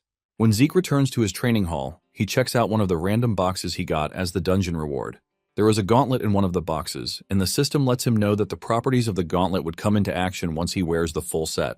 Zeke then decides to check out the second box, and sitting inside is something that Zeke is not even expecting. Inside the chest is a map, and some part of it looks torn. Zeke is wondering what it is until the system informs him that he has discovered a map containing traces of Grandmaster Kaiser. This is when it dawns on him that the system might be talking about the Hero King Kaiser. The Hero King Kaiser and the Knights of the Clock Tower, founding the powerful kingdom of Kronos, is a famous story on the continent. However, the book is considered nothing more than fiction, since there is no concrete evidence to back the events. Zeke is shocked to see that the hero King Kaiser actually exists and is not a fiction. The system then begins the analysis and restoration of the damaged parts. After the analysis is complete, the system marks the final position on the map. Zeke is blown away when he realizes that the position marked out is the giant mountains, which are the territory of the barbarians. Suddenly, the system informs Zeke that the tutorial is going to be concluded because of his skill. After this, the system informs him that he has discovered a potential quest item. The system displays the details of the quest, and Zeke is expedited to acquire the secret technique of the Hero King. The quest has no time limit on it, and for the reward, his administrator authority would be elevated from elementary to intermediate. This is when it dawns on him that the tutorial is actually meant to raise him up a certain level of skill. And since there are no more baby steps, Zeke believes that the real game is just about to begin. Because the reward is quite tempting, Zeke makes it his mission to claim everything that can be claimed. Zeke decides that the first thing he is going to do is to use the points that he has saved up. He immediately unlocks the second level of the Draconian skills. For the second level, there is an option to obtain the Dragon Scale armor for 80 karma points. This is a skill that is said to provide hardening, and it is also resistant to magic. There is also another skill called Dragon Call, which summons a powerful dragon claw to strike down enemies with a single strike. Just like the Dragon Scale armor, this also requires 80 points to unlock. Since he has a bunch of points to spare, he decides to unlock the Draconian skills and a bunch of others, while saving 400 points. Zeke then activates the Dragon Claw to test it out. He swings his hand with the intention of making a slash, but the claw leaves more damage on the floor than he expected. After trying out the claw, he decides to check out the armor. He activates the armor on his left and then raises his sword with the intention of cutting off his arm. He strikes so hard at his arm, but his blade bounces off while his arm remains unharmed. Zeke is blown away because this basically means he can have full plate armor on him even when he is not active in combat. Zeke figures out that the two balance each other out because the Dragon Claw is for attack and the Dragon Scale armor is for defense. Later on, at the central training room, the academy is holding the practical aura exams. Once the students are gathered, the instructor tells them that the dummies they are looking at are specially made so that it would be difficult to even scratch them without the use of aura. However, the use of aura makes it easy to destroy them. The instructor then reveals that anyone who fails to make a dent, not to mention destroying the dummy, would have failed the exam. This is very important because all exams before now will be considered trash, and the cadet would have to start over from the basics. This immediately tells the cadets just how serious the exam is because failure means that they are not going to be able to advance. In no time, the instructor starts calling on the students to step out to take their exams. Meanwhile, Owen is confident that he has what it takes because he has familiarized himself with training like this back at home. It turns out that the aura examination is created by the Zimmons, and Owen is pretty sure that he is going to ace it. He is excited to show the purebloods that they can't match him when it comes to aura control. It soon gets to Owen's turn, and he confidently steps up to show his skills. He activates Sword Resonance, which leaves the students amazed. Even one of the instructors is blown away because Owen is just 13 years old. After Owen is done, he has managed to damage a ton of dummies, leaving the students in shock. While celebrating, one of the instructors mentioned that Owen would soon surpass Abel with the way he is going. The mention of Abel's name triggers him, and he acts out again, leaving the instructors totally disappointed. After Owen is done, the instructor continues calling on the students to take the exam. Most of those who took the exam after Owen found it difficult to damage the dummy, leaving the instructors to wonder why the cadets are having difficulties. One of the instructors reveals that they might have been intimidated by Owen's performance, which is why they can't think straight. Nonetheless, they have not recorded any failure because no matter how small it is, the cadets are able to pour aura into their blades, which shows just how impressive the cadets are. When it is Reina's turn, she makes a request to be graded according to the dragon-slaying arts. This shocks the instructors, since it is a grading criterion that is meant for higher-ranked cadets. Reina assures the instructors that she is fully aware of this. Basically, the concept of pouring aura into one's sword and being able to use dragon-slaying arts are two entirely different things. Trying to maintain a sword already requires an incredible amount of concentration, but when talking about dragon-slaying arts, one needs to be able to make fine adjustments to the amount of aura required for each and every movement. Owen is confident that Reina is going to mess this up because Reina won't be able to make more than 2 swings before her aura dissipates. Owen is excited to see Reina fail because of her competitiveness towards him. The instructor then asks Reina if she is absolutely sure that she wants to do this, and she assures the instructor that she is ready. Since her mind is made up, the instructor tells her to go ahead with it. Reina takes her stance, and once she is ready, she unleashes a bunch of swings that destroy all the dummies surrounding her with little to no effort. Owen sees this and immediately falls off the wagon. The other cadets also make things worse for him as they start talking about how Reina is far superior to Owen when it comes to the use of aura. Deep down, Owen is seriously hating, and this even leaks out. However, it soon dawns on him that Reina doesn't give a damn about him when he sees her pointing her sword towards Zeke, who is standing behind him. It finally dawns on him that Reina didn't even consider him to be a rival or competition from the very start. Zeke also notices the glare, and he decides to step in to show off a bit. He tells the instructor that he would also like to be graded according to the dragon-slaying arts, just like Reina. One of the instructors is pissed when he hears this, and he believes that Zeke is taking the whole thing lightly because Reina did it pretty easily. However, the senior instructor cuts him off, and he asks Zeke if he is fine if he is graded with the same harsh conditions, and Zeke says yes. After Zeke's departure to the stage, the junior instructor asks his senior why he allowed Zeke to do as he liked, because he didn't even see Zeke attending class once. The senior lets him know that he allowed it because Zeke actually won a bet against Andre. The senior understands that his junior is not aware of this, since he just got assigned to the class only recently. The senior adds that Zeke is also the only irregular when it comes to the golden light that appeared when he awakened. As if this were not enough, he was also the one who broke Abel's record. Once Zeke is ready, he grabs his sword, and the sword detects the ether in his system before preparing to turn it into aura. Even though trying to harness his strength is a bit difficult, Zeke is able to gather what he believes would be enough for what he wants. Zeke raises his sword, and to everyone's shock, he activates the first verse of the dragon-slaying arts, Sky Slice. One of the instructors cannot believe what he is staring at because Zeke appears to have perfected the technique to a level that is even comparable to Andre. Unknown to them, Zeke is already familiarized with the technique because he practiced it so much in his past life that he could even do it in his sleep. Zeke has perfected everything, starting from his movements to his positioning, and even the flow of aura. Zeke is able to deliver a fluid strike because of how perfect he is in the technique. With what he has done, he is pretty sure that Reina would be concerned as usual. However, by the time Zeke is done, he realizes that he has even overdone it. Everyone could see the way he covered his sword with aura, which basically means Zeke is on the level of a purple knight.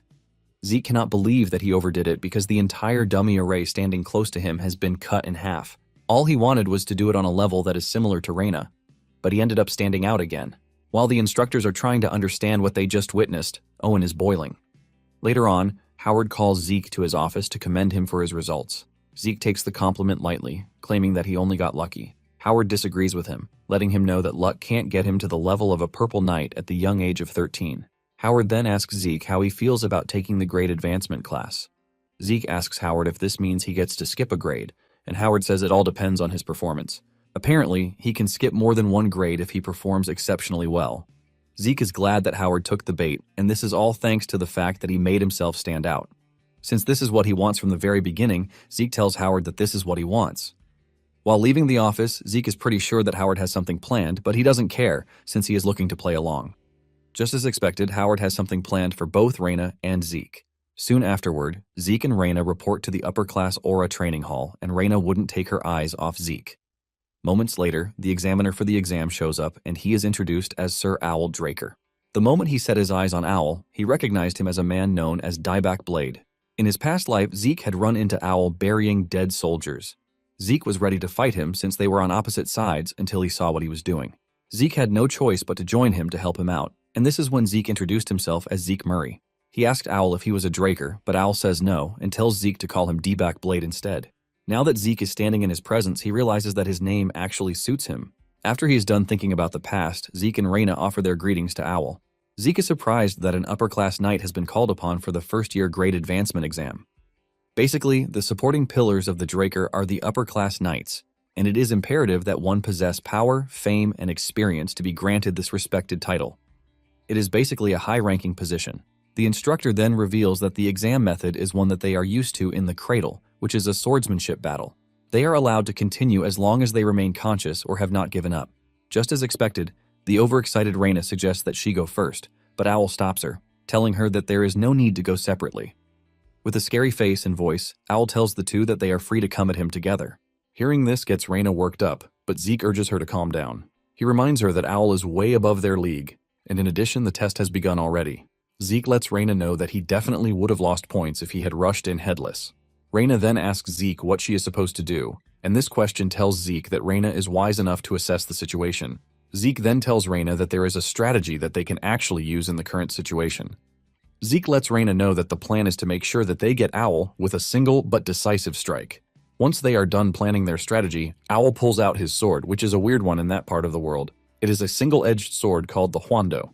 Zeke is not surprised that this is the sword Owl is using, but he is impressed that he has been using it for this long. After their preparations, Zeke notices that Reina is staring at him with some level of dissatisfaction, probably because of their plan. However, Zeke doesn't mind because there is no need for pride when all they need to do is focus on their strategy. Once they are ready, the two charge at Owl from opposite directions, but even with the attacks coming from different directions, Owl is able to parry them both. Reina finally realizes what it means to be an upper-class knight, and just as Zeke had told her, she has been focusing her attacks on Owl's blind spot. However, this doesn't appear to be effective, because she has not been able to land any effective blows or even manage to scratch Owl. Frustrated about the lack of progress, Reina decides to attack Owl with the intention of killing him. To do this, she activates verse 1 of the dragon-slaying arts. However, Owl dodges the attack and lands a counterattack that sends Reina flying into the distance. Reina flies so hard that she is only stopped by the walls. The instructors rush over to check on Reina, but she assures them that she is fine. Apparently, she lost consciousness for a brief moment, and with what she has seen, she realizes that she doesn't have what it takes to create an opening at all. However, with the way Zeke is moving, he looks like someone who is capable of matching Owl. Before the battle, Reina initially disagreed with the plan, saying honor comes first, but Zeke reminds her that honor has never put food on the table. He reminds Reina that they are not knights yet, but they are participating in an exam to become one. Reina had no choice but to accept the plan since she was the one who asked for his help. However, she was worried that the plan might not work, and Zeke told her that they only have to force a situation where the plan has to work. He reminds Reina of the pebble tactics that he used against her when they fought in the cradle. The method was only able to work because she wasn't expecting it in the first place. Zeke lets her know that the same way she fell for it is the same way Owl is going to fall for their plan. He lets her know that all she needs to do is wait for his signal. As the fight with Owl continues, Zeke activates the shadowless steps, which is Duke's technique. He runs circles around Owl, trying to get him to take the fight seriously. Suddenly, the lights go off, and this is thanks to Reina using her mana interference. Once everywhere is dark, Zeke starts aggressively, but Owl counters everything, and he doesn't look scared one bit. He doesn't think Zeke has what it takes to go against him in the dark. Suddenly, Owl starts feeling something ominous, and this is when he realizes that Zeke is also able to see, even though everywhere is pitch black. Even Owl is having difficulties maintaining his stance in the dark, but Zeke is doing it as if his vision is not disturbed in any way. While Owl is trying to figure out what is happening, Zeke is looking to try out a new draconian skill, the Dragon Claw. He is confident to use this against Owl because he believes that Owl is not one to start going around yapping about it. Zeke activates the Dragon Claw and swings his attack pretty hard at Owl, forcing him to block with everything he has. Owl cannot believe that a first-year cadet is seriously giving him a run for his money. As the fight progresses, Owl figures out that what Zeke used against him is not a sword technique. Nonetheless, this tells him that Zeke has surpassed the level of a cadet. Zeke and Owl continue exchanging attacks in the dark, but at some point Zeke realizes that Owl is already adapting to the situation, as he is now able to move freely in the dark. At some point, Owl gets a clear shot at Zeke, and when he swings his sword, he realizes that it is nothing but a shadow. Before he knows it, Zeke has placed several containers around him to impair his hearing. This makes it hard for Owl to locate Zeke in the dark, and Zeke keeps pulling up on him like a ghost. Suddenly, Zeke screams at Reina, telling her to proceed with the next stage of the plan. Before the battle, Zeke had asked Fallon to help create a magic explosive device, which is single-use only. However, this is not to damage, but to create a flash, and to create a disturbing sound, which is basically a flashbang. Following Zeke's order, Reina activates the flashbang, causing Owl intense pain. Owl holds his ears in pain, while concluding that the cadets have pushed him into a corner already. Owl realizes that he made a mistake by assuming that Reina is no longer in the fight. With Owl struggling with his hearing, Zeke and Reina make their last move, ready to finish him off. However, Owl is way above their league, and he activates the full moon slash technique, which catches Zeke and Reina at the same time. The medical staff quickly rushes in to help Reina and Zeke. As they are being stretched out, Duke shows up. Owl immediately offers his greetings, but Duke is not really a man who takes things like this seriously. Duke walks up to Owl and jokingly asks him how Zeke fared in the fight. Owl is left stunned because he knows Zeke had a chance at some point to finish him off, but intentionally let him land his hit. It starts to dawn on Owl that Zeke might not be looking for victory, but enough points to prove that he is worthy of advancing. Owl believes that Zeke only showed his abilities up to the extent that he believes is necessary for what he wants to do. And to answer Duke's question, Owl lets him know that Zeke is far beyond his capacity to evaluate. Later on, the committee meets on Reina and Zeke's grade advancement. After careful observations, everyone on the board agrees that the two advance forward. Reina advanced to the 3rd grade while Zeke advanced to the 5th grade. After this, Zeke started living in the quietest way he could. He also made sure that he learned all of the Gale arts from Duke. After he was done learning, his place was passed on to Andri, and Zeke continued maintaining a good relationship with Fallon until he had to leave for the Royal Magic Laboratory in Delphoa. In addition, Zeke maintained his distance from Owen and his other cousins. However, the owl usually comes to see Zeke every quarter while demanding a duel. Later on, he handed in a leave of absence and isolated himself in the training hall. Before Zeke knew it, 2 years passed, and he graduated from the academy. Decker congratulates him, telling him that he is the youngest cadet to be admitted into Valhalla, and he is pretty sure that Arthur is proud of him too. At this point, Zeke is now 15 years old, and Howard had no choice but to write a letter of recommendation to Valhalla. Howard makes sure to spice things up by mentioning the fact that Zeke is the youngest to be admitted. This basically trashes all of Zeke's quiet lifestyle that he has been maintaining. Zeke then tells Decker that since he has about 3 months before the entrance ceremony, he suggests that Decker head to Atlas first. This shocks Decker, but before he can ask any more questions, Zeke tells him that he wants to rest quietly. Zeke makes it known that he doesn't want to be disturbed by anyone, and Decker has no choice but to follow his young master's order. It turns out that Zeke is heading to the giant mountains where Kaiser's remains lie. Zeke is using his vacation as an excuse so he can explore through the Adventurers Guild in the Argos Kingdom. Since he doesn't want anything to hinder him, Zeke doesn't think there is any need to reveal his movements to suspicious people. Moments later, Liam shows up in Zeke's chambers, and just as usual, he goes down on his knees to greet Zeke. Zeke is forced to remind him that he already told him to ease up whenever he is greeting him because he doesn't have any issue with him greeting Zeke informally. Since Zeke no longer needs his services, Decker takes his leave. Before leaving, Zeke tells Decker not to forget to take care of the Valhalla matter using the black card. After Decker's departure, Liam asks Zeke why he summoned him to his chambers. Zeke mentions that he heard about Liam's transfer to the special class, and since he is Liam's master, he can't sit around without doing anything. Because of this, Zeke lets him know that he has organized everything that he is going to need during his time at the academy.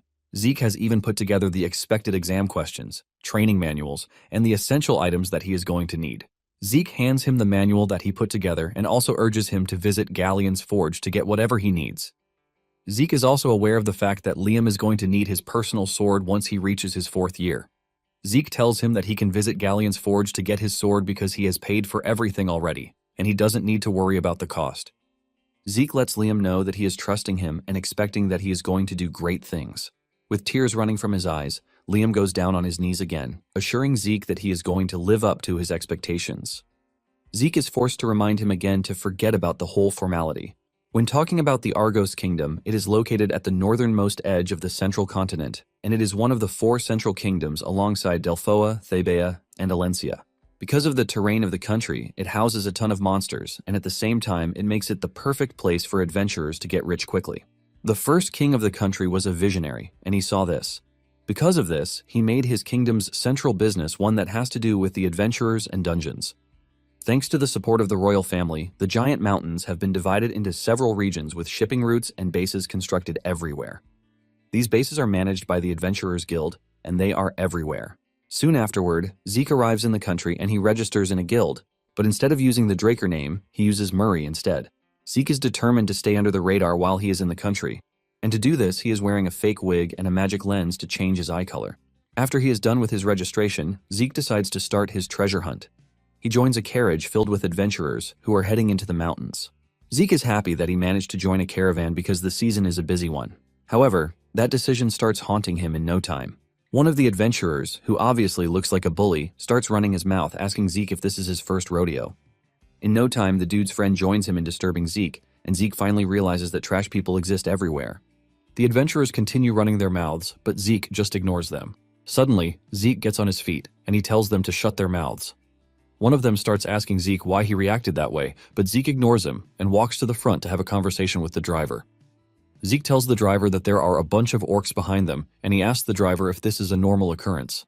The driver is shocked to hear this, and he tells Zeke that the area is safe. The adventurers waste no time as they start making fun of Zeke, saying he is already nervous when nothing has even happened. The adventurer lets Zeke know that the route is managed by the guild, and it is considered to be a safe zone because nothing crosses this path. Zeke then casually turns to him, letting him know that a friendly monster is standing behind him. Before they know what is happening, the scary orc smashes the carriage. The carriage is overturned and immediately overrun by the angry orcs. The orcs go on a rampage as they trash everything in their path. The orcs pity none of the adventurers as they turn them into spaghetti. Meanwhile, Zeke managed to escape, and he is watching the whole carnage unfold from behind a tree. Zeke figures out that the operating base is no longer functional, which is why orcs are running around in the safe zone. Zeke then heads to the base to check it out, and just as he predicted, everyone in the base is dead. However, he is surprised at how the base, which is filled with immense manpower, was overrun by monsters. Suddenly, he notices something weird with the bodies. By observing the cut on their bodies, he realizes that the soldiers and adventurers were not killed by monsters but by a freaking human. Zeke realizes that the culprit intentionally left massive damage on the corpse to make it look like a monster attacked the adventurers. However, Zeke knows that there is no way the cut from a monster is that clean. In addition to this, Zeke realizes that there is no resistance, which means that the culprit killed everyone in one go. Zeke concludes that whoever the culprit is at least a purple knight.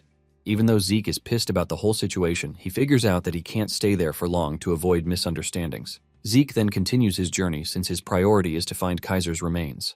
In no time, he enters the barbarian territory, and he knows this by the symbol hanging from a tree, which is human skulls tied in a net. Following the minimap's directions, he realizes that he is almost at Kaiser's ruins. However, he notices that he is being tracked by the Empire's hunting dogs. This group of individuals is recruited from the greatest talents, even among the Empire's knight trainees. They are a unit that takes their orders directly from the Emperor, and they are trained in tracking and assassination techniques. As of the moment, no one except those in high positions in the Empire is aware of their existence. However, these individuals will later make a grand entrance in the public eye as the main fighting force during the Continental War waged by the Empire. Zeke has been monitoring their movements as he was moving, and he realizes that they are still using the same unique tracking techniques. Zeke remembers Duke saying the Emperor is obsessed with immortality, and he is basically turning the entire continent upside down just to find anything that would lead him to immortality. Zeke remembers that even before he regressed, the Emperor was also obsessed with ancient relics. He is someone who dreamed of uniting the continent, and at the same time he wants to live till eternity. Since he is being tracked by the Emperor's hunting dogs, Zeke believes that there is a possibility that they have discovered Kaiser's ruins already. Zeke decides that he can only be sure if he confirms by himself. Just then, the squad leader whips out a flare gun, but just as he is about to use it, his hand flies off his body. Zeke realizes that the dude was about to use the gold flare, which is meant for emergencies. With the dude groaning in pain, Zeke asks him if he and his team are the perimeter guard, since there are only 3 of them there. Zeke knows this because there are usually 12 members on the team. One of the team members asks Zeke who he is, and he angrily kills the team leader to make the other 2 understand the situation. He tells them that he is the only one who has the right to ask questions, and the pressure from Zeke's body tells the 2 that they are in a big mess. Zeke urges the 2 to be careful, because he can easily kill one of them and still get the information he wants from the other person. With this, he is able to coerce them into answering his question very carefully. In the end, he is able to get the location of their base from them. Zeke starts wondering if the elimination squad has found the ruins, which is why they killed the kingdom's knights.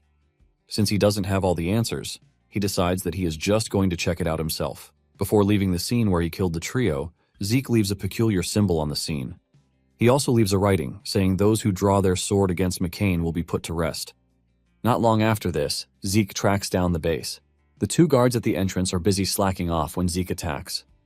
With a quick attack, he takes down the 2 before they can even react. Zeke then makes his way into the base, and the first 2 that he encounters suffer the same fate as the guards. One of them manages to raise the alarm, but Zeke still finishes him off. While cutting them up with his short sword, Zeke remembers how his boss back then was tired of a 5-year-long power struggle, and he ordered him to raid the Pabella cartel. In no time, Zeke finds himself in the main lobby of the hall, and he is surrounded by a bunch of enemies. The squad boss is also standing in the corridor, watching his men surround Zeke. Because Zeke is wielding a knife, he assumes that Zeke is a southern assassin who wields the knife McCain. Even though he is not sure, the squad leader tells Zeke that they can't let him leave the building alive. The dude tells Zeke that he is going to be given an easy death if he surrenders. Zeke takes his time to observe the situation, and he realizes that the dudes are far weaker than the hunting dogs he had to fight in his past life. Instead of making things easy, Zeke decides to make them even angrier. He makes fun of the squad leader for offering to give him an easy death when he is the one who slaughtered his comrades. Zeke doesn't stop there, and he proceeds to call the dude and his subordinates freaking losers. Pissed about how Zeke just trash-talked them, he orders that his men go after Zeke. A fierce battle ensues, but after a couple of seconds of fighting the hunting dogs, Zeke realizes that they are nowhere near his level. He starts wondering if the hunting dogs were always trash like this, or if he has just gotten stronger. Nonetheless, Zeke doesn't think it is time for him to start thinking about that, and he activates the mana reflection skill. This immediately takes out the power in the room, sending a wave of fear through the attackers. They start wondering if he is able to use aura, but they are confused, since he is also using the knifemanship of the South, which indicates that he is a hitman. Because of this, the squad leader assumes that the whole power outage is a malfunction, and he urges his men not to panic, telling them that the power will be restored very soon. However, he is left in ultimate shock when the power comes back on to see bodies littered everywhere. Sweat ran down his face because he had never seen anything like this before. Suddenly, Zeke appears behind him, talking about how the Emperor is after Kaiser's ruins. The squad leader is confused by what Zeke is saying, but instead of keeping him alive, Zeke decides that he is going to kill the dude. Zeke is confident that he will find out the truth by himself. Before the dude can react, Zeke appears behind him, and he cuts his throat. After he is done decimating the team, he walks out of the base, and he drops the knife to make sure that it will be found. He is pretty sure that everything that happened will be attributed to McCain. Talking about McCain, they are a cartel that Zeke worked for in his past life, and they have no honor because they would do anything for money. After the Cuzco Kingdom in the south fell because of a civil war, the McCain cartel came in to split the ungoverned land into two. Even though Zeke could have covered his tracks by using his draconian skills, he intentionally used Southern knifemanship and left McCain's unique warning to make sure that anyone who investigates would believe that the hit was carried out by the cartel. Zeke doesn't care if the Empire and McCain go against each other because he is fine with whatever result comes out of the clash. Apparently, Zeke found a letter in the base, and the Emperor's only instruction was to find Kaiser's ruins. Surprisingly, the Emperor has mobilized his hunting dogs and dispatched them everywhere on the continent to make sure that he gets a sniff of everything that is happening. This basically tells Zeke that the hunting dogs are already on a massive scale, just like when he regressed. However, the good thing is that they haven't found Kaiser's ruins, which means Zeke has to hurry. Suddenly, a red flare goes off in the distance, and the moment Zeke sees this, he realizes that he has just signed up for a long ride. Zeke immediately makes a run for it, but before he knows it, the hunting dogs have caught up to him. It turns out that the red flare he saw earlier is known as the 5-part red flare, which the hunting dogs call the absolute snare. This is a situation where the hunting dogs are in full killing mode. Their job is to make sure that no matter where their target is, they need to find them and ensnare them. It is so dangerous that it is literally considered to be a death sentence, since there is no escape for the target. Zeke remembers that after he stole the relic in his past life, he ended up dying in the absolute snare. However, this time around, Zeke believes that things are different since he has the system by his side. Zeke tries to make a move, but his target easily repels his attack, forcing him to pull backwards. This is when he confirms that the hunting dogs that are currently onto him are far different from the ones he fought earlier on. In no time, Zeke finds himself surrounded by the elimination squad. After observing their movements and tactics, Zeke realizes that he can actually escape them, but at the same time, this would ruin all of his efforts to pin everything on McCain. Zeke then cooks up another plan, and to get it done, he brings out a small horn and blows into it. After this, he unleashes a smoke bomb. The squad leader orders his men to immediately go after Zeke before he does anything else. However, Zeke is too fast for the likes of them, and he is able to vanish before they even get to him. Nonetheless, the squad leader believes that the situation is still under control. He tells his squad members to stay on their guard, and he assures them that there is no escape route for Zeke as long as the absolute snare is in place. The squad leader tries to track Zeke, but he keeps hitting a brick wall. He is still thinking about what to do when one of his squad members gets squashed right beside him. This sends a wave of panic into them, and by the time they realize what is going on, they figure out that they are under attack from the barbarians. The squad leader wonders why the barbarians are attacking them when they didn't do anything to provoke them. Even though the squad is strong enough to take down one or two, the squad leader is pretty sure that they can't engage the horde of barbarians that have just come down on them. One of the team members goes after a barbarian, and even though he manages to land a hit, his sword can't go through. The dude immediately loses his head to the angry barbarian. Even the squad lead is surprised to see the barbarians acting this way, and he quickly figures out that they are in danger in their current situation. He then whips out his flare gun, fires it into the air to tell the others in the area that they are withdrawing the absolute snare. To save their skins, the surviving members of the squad make a run for it while the barbarians watch. After the whole chaos has died down, Zeke finally emerges from where he is hiding. It turns out that he managed to hide in the ground while the whole thing was unfolding. He is grateful for the fact that the plan worked out really well. Apparently, the horn that he used is known as the Barbarian's Horn. It was created to be used for communication during the chaos of battle, which basically means that it is a tool of war. In his past life, Zeke had managed to befriend a barbarian, which is how he learned to make and use the horn. The signal he sent with the horn was a signal to warn the barbarians that there were intruders on their sacred motherland. To the outside world, barbarians are considered to be mindless creatures, but they actually have clear cultures and traditions. Even though he was able to make the horn, it has shattered, meaning he can only use it once. After getting the hunting dogs out of the way, Zeke proceeds to where the ruins are. He soon arrives at what appears to be the entrance of the ruins, but he encounters a big problem. Sitting at the entrance is a 9-headed dragon, a hydra. Since Zeke can see the door from where he is, he asks the system if it can open the door, and the system is actually able to connect to the door to get it open. However, this gets the hydra mad, and Zeke figures out that there is no way he is getting past them silently.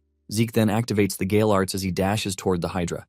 Zeke plans to use the fast movement to confuse the hydra and then use the opportunity to get into the entrance. Everything is working so well until the hydra shows him why it is worthy of guarding the entrance to Kaiser's home. The hydra is able to track Zeke even with his fast movements, and before he gets to the entrance, the hydra is already there. The hydra doesn't hesitate as it tries to bite Zeke in half. Zeke barely manages to escape getting chewed up. He cuts up the hydra, and the spilled blood from the hydra burns his clothes, ultimately telling Zeke that the blood is acidic. Zeke cannot believe that he is seriously going up against a monster with 9 heads and has acidic blood. Zeke remembers that in his past life, his master barely defeated it, which shows just how dangerous the monster is. Nonetheless, Zeke is not about to give up on his quest because of an ugly beast with 9 heads. In no time, a fierce battle ensues between the two, and after dealing a whole lot of damage, the dragon is still standing. For the first time, Zeke starts wondering just what sort of monster he has run into. Basically, Dragonborns like the Hydra are the only monsters left that are similar to dragons themselves. Zeke is frustrated because no matter how much he damages the Hydra, it keeps healing, which makes it exceedingly annoying. Zeke concludes that taking down the Hydra with his current level of skills might not be feasible. Zeke soon puts 2 and 2 together, and the moment he is able to calculate how far the Hydra is from the entrance, Zeke tells the system to shut the door again. The system follows Zeke's order and shuts the door. Once the door is locked, Zeke decides to properly face the Hydra. He wastes no time activating the first form of the Gale Arts technique. Zeke continues attacking the Hydra, and the moment he sees an opening, he thinks of getting through it so he can easily get to the door before the Hydra realizes what is happening. Zeke manages to evade the Hydra, and he makes a run for it. He reaches the entrance, but before he can make any more moves, the Hydra grabs him by the arm. Zeke screams in pain as the Hydra drags him along. Zeke is surprised that the Hydra is not leaving him behind. Realizing that things are more dire than they appear to be, Zeke resorts to an extreme method where he is forced to use soul manifestation to cut down the Hydra heads. In the process of this, the system lets him know that he has been poisoned by the Hydra's poison. Zeke ignores this warning, and he activates the lacerate skill to cut down the heads, leaving just one alive. Zeke crashes to his knees in exhaustion, and the Hydra rushes toward him with clear intentions of finishing him off. Just then, he activates one of his draconian skills called Dragon's Dignity. The moment the skill comes to life, Zeke is accompanied by a terrifying aura. With the pressure from his body, he is able to command the Hydra, telling it to make itself scarce before he kills it. The dragon senses the pressure from Zeke and immediately withdraws. Zeke heaves a sigh of relief when the skill happens because he never thought it would be effective against Dragonborn. Zeke blames himself for not using it earlier. Suddenly, it dawns on him that he is getting tired even though he has infinite stamina. This is when it finally dawns on him that he is feeling very weak because of the poison in his system.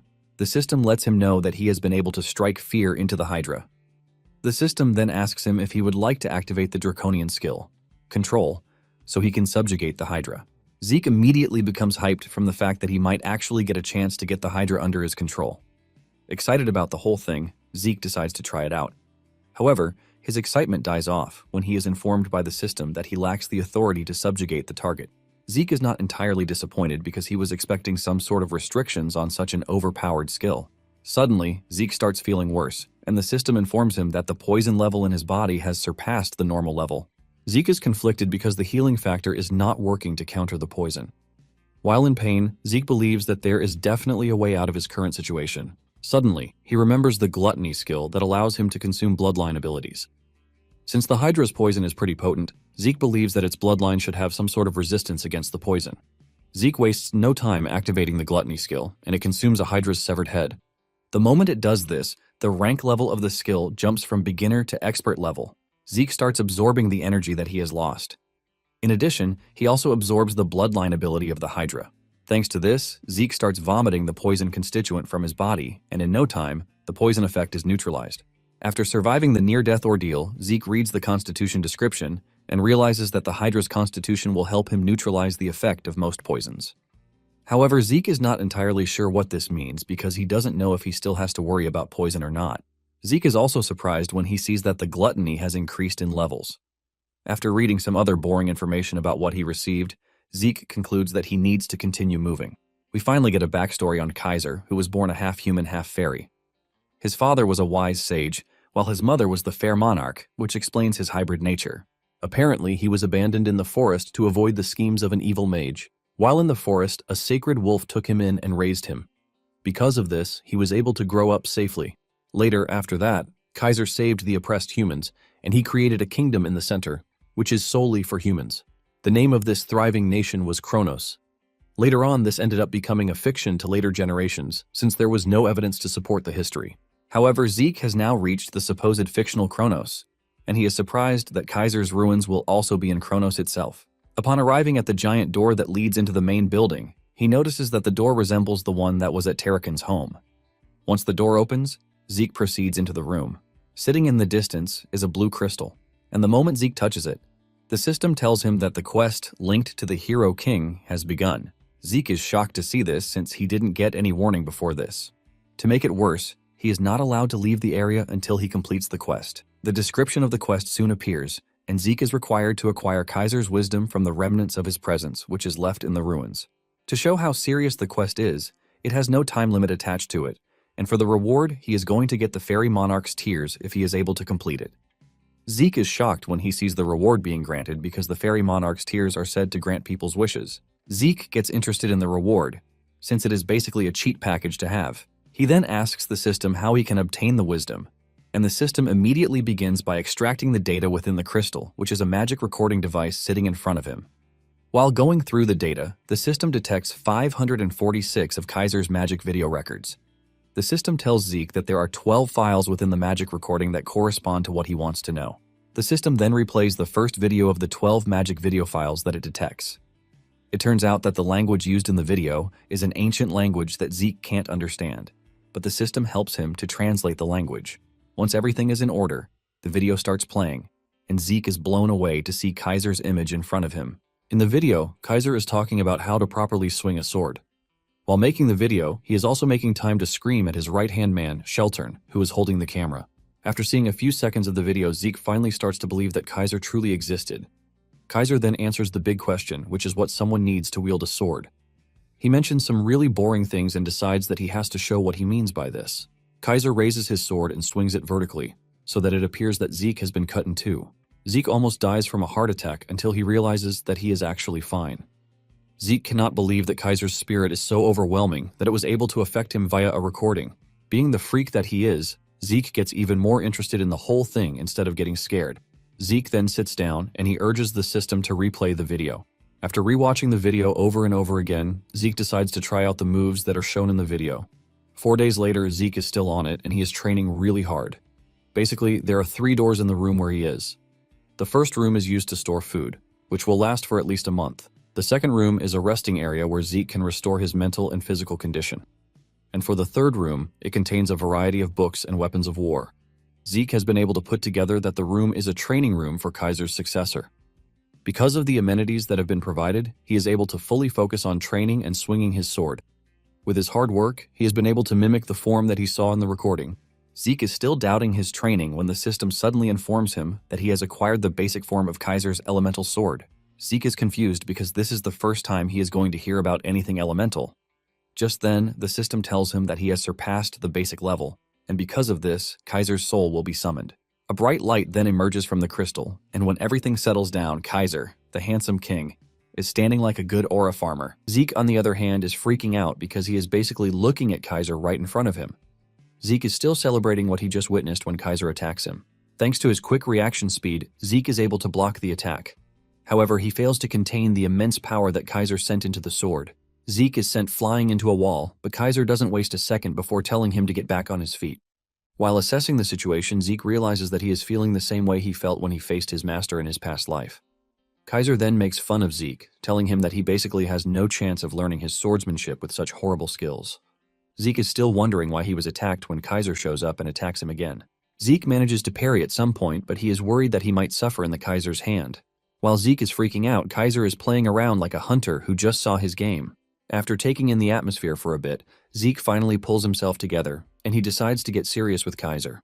Zeke covers his sword with aura, and the moment Kaiser sees this, he asks Zeke if he is Sheltern's disciple. Zeke ignores him and decides to attack him instead. Zeke throws in his best punches, but Kaiser remains unmoved. Kaiser continues having fun with Zeke, and he is not even stressing himself about it. Zeke continues swinging hard at Kaiser, hoping to find an opening just as he always does. However, he runs into disappointment because Kaiser is not even stressed. Zeke wonders if Kaiser is trying to show him why he is called the Hero King. Even though he has been running into a brick wall, Zeke is confident that his perseverance will help him get through. Before engaging Kaiser, Zeke activates his combat skills. Zeke unleashes his strike, and even though it leaves a big explosion and a cloud of dust, Kaiser remains unfazed. Kaiser expresses his shock that Zeke can wield draconian skills even though he is not a dragonoid. Frustrated, Zeke goes after him again, and this time he uses soul manifestation. Zeke tries to cut Kaiser, but Kaiser doesn't even move from where he is. Kaiser easily parries Zeke's attack and even passes out from the counterstrike by Kaiser.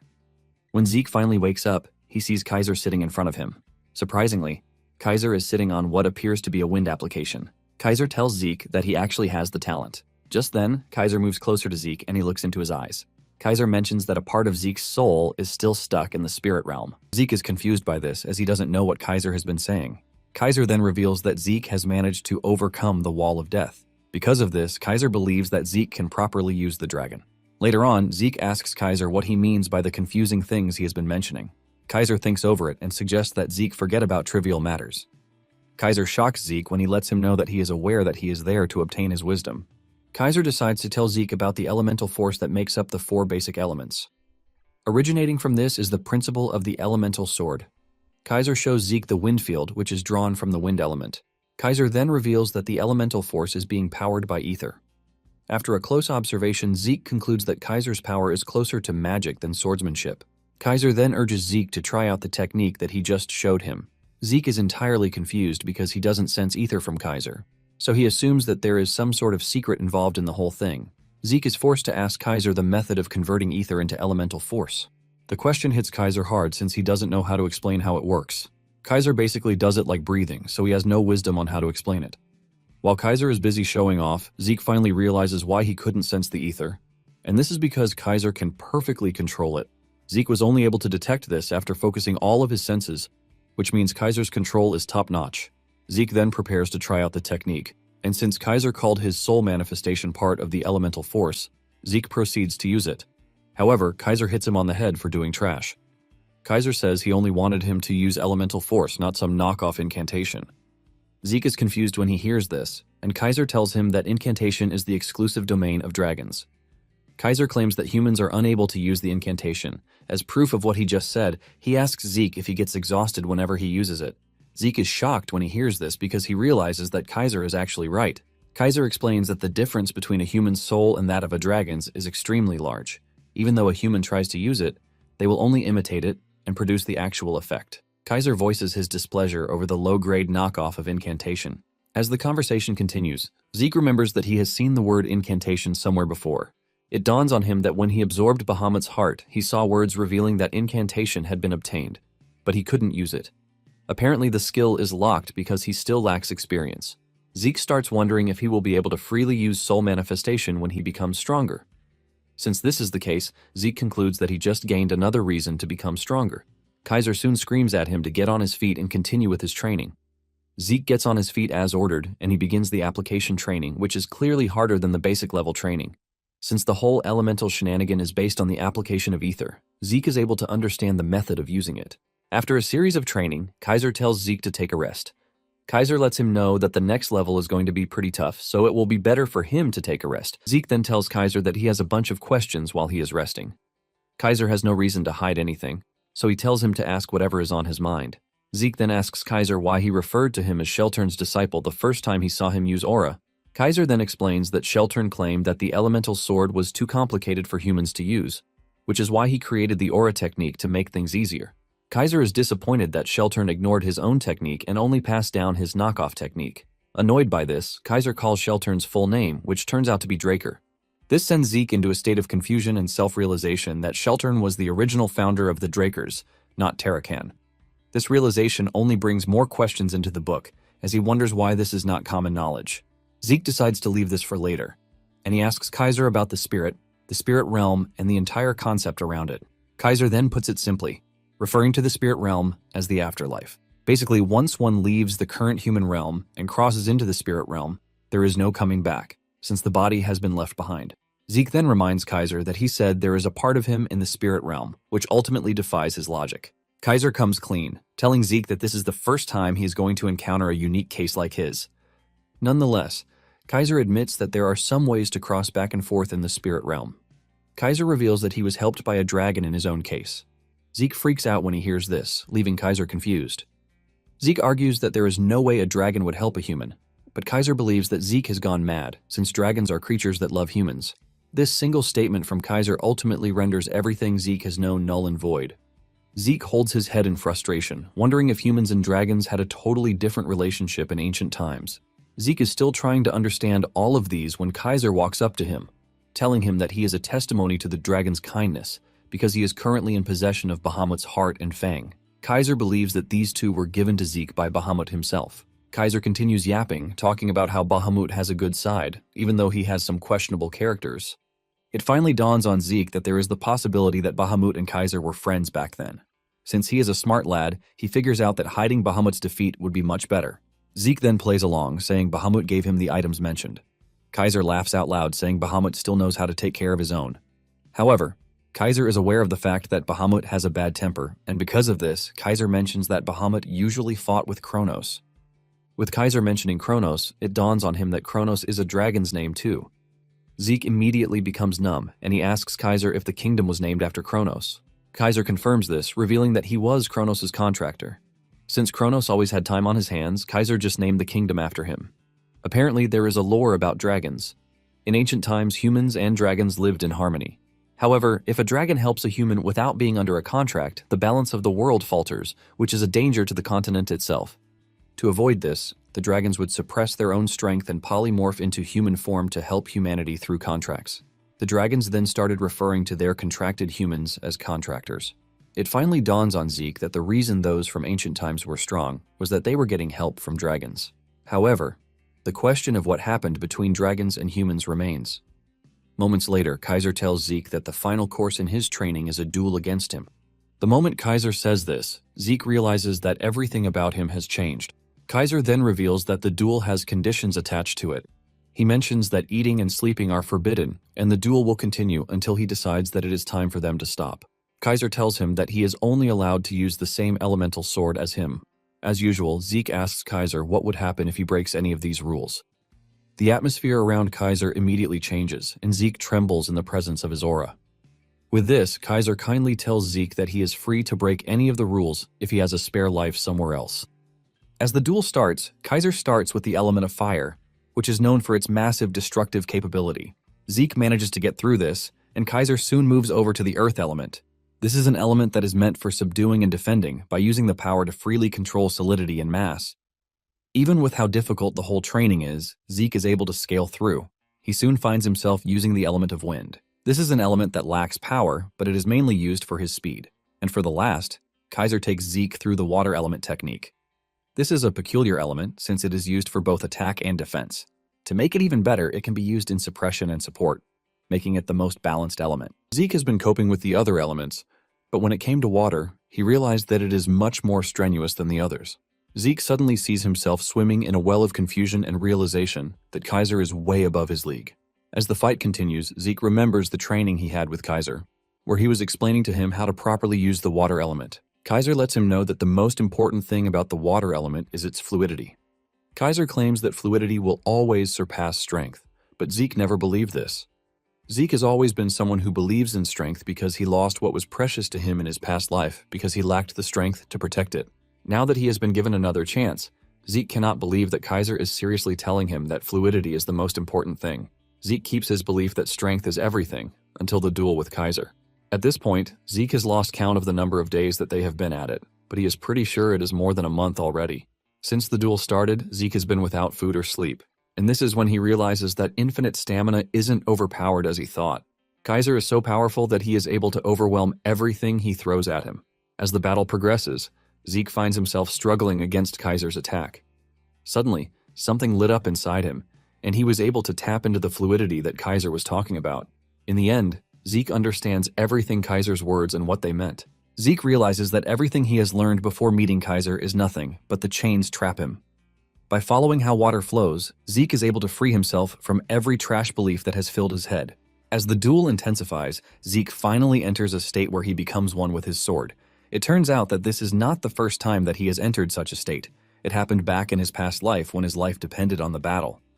In the end, Zeke is able to follow Kaiser's attack, and this leaves Kaiser smiling because he is proud of the man Zeke has become. Kaiser and Zeke start moving in sync so much that they both launch their attacks at the same time. After fighting for so long, Zeke's strength finally gives out. But Kaiser stands proud because Zeke has finally become the successor to his teachings. Shortly afterward, Zeke starts to regain consciousness, and he is pissed that he fainted. He is not happy with the fact that this is the second time that this has happened when he is dueling someone. The first time was during his duel with Duke, when the system was forced to knock him out because of the excessive use of skills. Zeke then realizes that he actually fainted this time around because his body system reached its limits. When Zeke finally opens his eyes, he is surprised not to see Kaiser in the room. He concludes that Kaiser must have returned to the spirit realm. Since he is not sure whether he has cleared the quest, he decides to check it out. He opens the status window, and to his surprise, he realizes that he has completed the linked quest and his reward will also be increased because he was able to complete it on time. The system informs him that he has received the Fairy Monarch's tears and 500 karma points. In addition to this, he has been given 3 random skill cards. More information then comes in, telling Zeke that he has received an elevation in administrator rights. Because of this, he is given 500 karma points and 3 random boxes. Since he has been upgraded to the intermediate level, the system lets him know that certain system functions will be unlocked. It turns out that an item hotkey slot has also been provided for him. One of the sweet rewards that he gets is the transportation function that has been applied to the minimap. Because Zeke's soul obtained growth during his training session, the seal on Bahamut's heart was partially unlocked. It turns out that Zeke now has access to 10% of Bahamut's mana, while the other 90% is locked away until Zeke has the strength to absorb everything. Because of how important the seal is, Zeke figures out that he has to keep an eye on it at all times. After this, Zeke decides to open up the 3 random boxes that he got. In one of the boxes, there is a boot, but Zeke doesn't know the full function until he acquires the full set. In addition to this, he gets armor for the lower body, but the condition to unlock it remains the same. In the 3rd box, Zeke obtains a pair of earrings, which are made from crystals. For the properties, it provides a 15% improvement in the mana recovery speed. Zeke is pleased with the addition of the earrings because he can easily sell them for a mage, while also getting a good price out of it. Zeke is also pleased that the boots and lower body armor he got match the gauntlets he had initially acquired. Zeke believes that he will soon get a full set. After this, he decides to check out the skill cards. The system opens the random cards, and the first skill that Zeke gets is Static Discharge. This is a skill that generates electricity to give a target an electric shock through touch. The second skill he acquires is Flashbang, and this is a skill that shoots condensed energy, which then explodes. It also generates a bright light that impairs vision. And for the 3rd one, he acquired Dissonance, which is a skill that creates an unpleasant sound to interfere with the target's hearing. After checking out all of the skills, Zeke expresses his shock that all of the skills are C rank. Zeke is totally blown away because getting high-ranked skills for free is not a small gesture. Zeke excitedly activates Static Discharge to see what it can do. Zeke transfers the electricity to a knife, and he is pleased with what he is staring at. He is confident that he can use the skill in a bunch of other ways. At the same time, Zeke believes that combining Flashbang and Dissonance would basically mean an unimaginable disaster. Zeke then looks through the status window until he finds the item hotkey slot. The system tells him that he can use the items in the slot as if they were skills. Zeke is pleased with this because it will definitely come in handy. Zeke then starts to think of what he is going to put in the slots, since he already has infinite stamina and healing factor.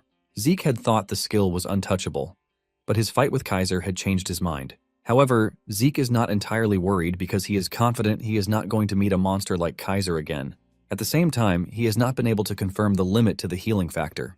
Since Zeke has enough karma points to spare, he buys a top-grade healing potion. He then registers the potion and saves it in the hotkey slot. Apparently, the potion is able to instantly recover mortal wounds and stamina.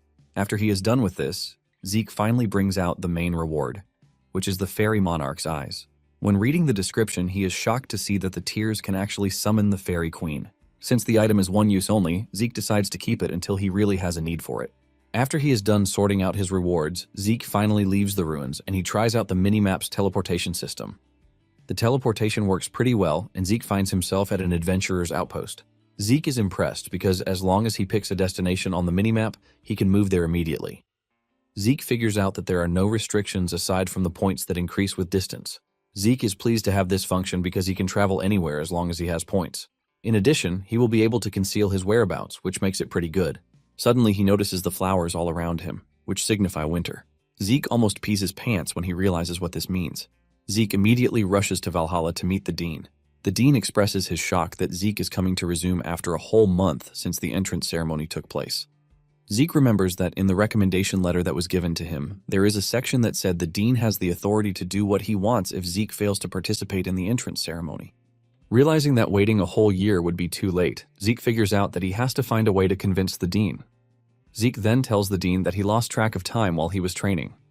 However, this only gets the dean mad because he believes that Zeke is making up excuses. It turns out that the dean is Flaubert Borges, and he is a renowned knight across the continent. Apparently, Arthur had to beg him to be a dean at Valhalla. And Arthur doing this means Flaubert is pretty skilled. Flaubert is someone who takes honor and order seriously.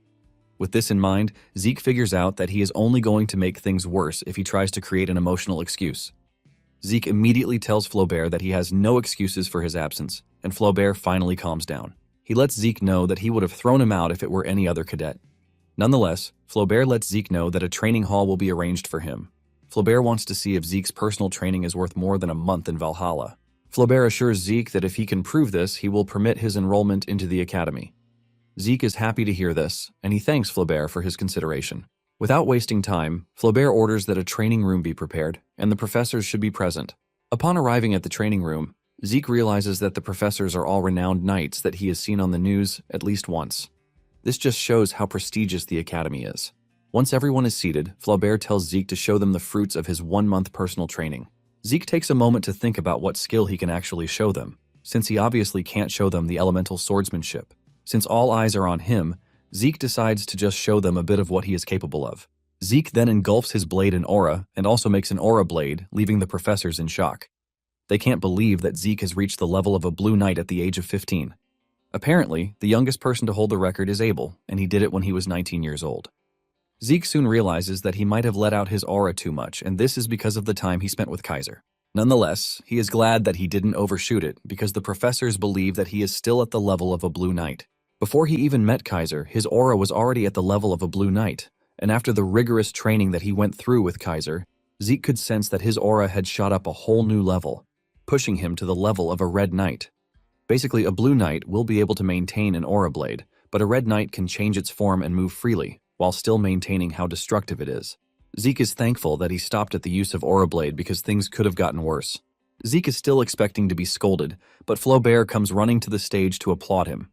Zeke is surprised to see the dean acting like a totally different person after seeing what he can do. Flaubert then turns to his colleagues, asking them if there is anyone who is against Zeke's admission into the academy.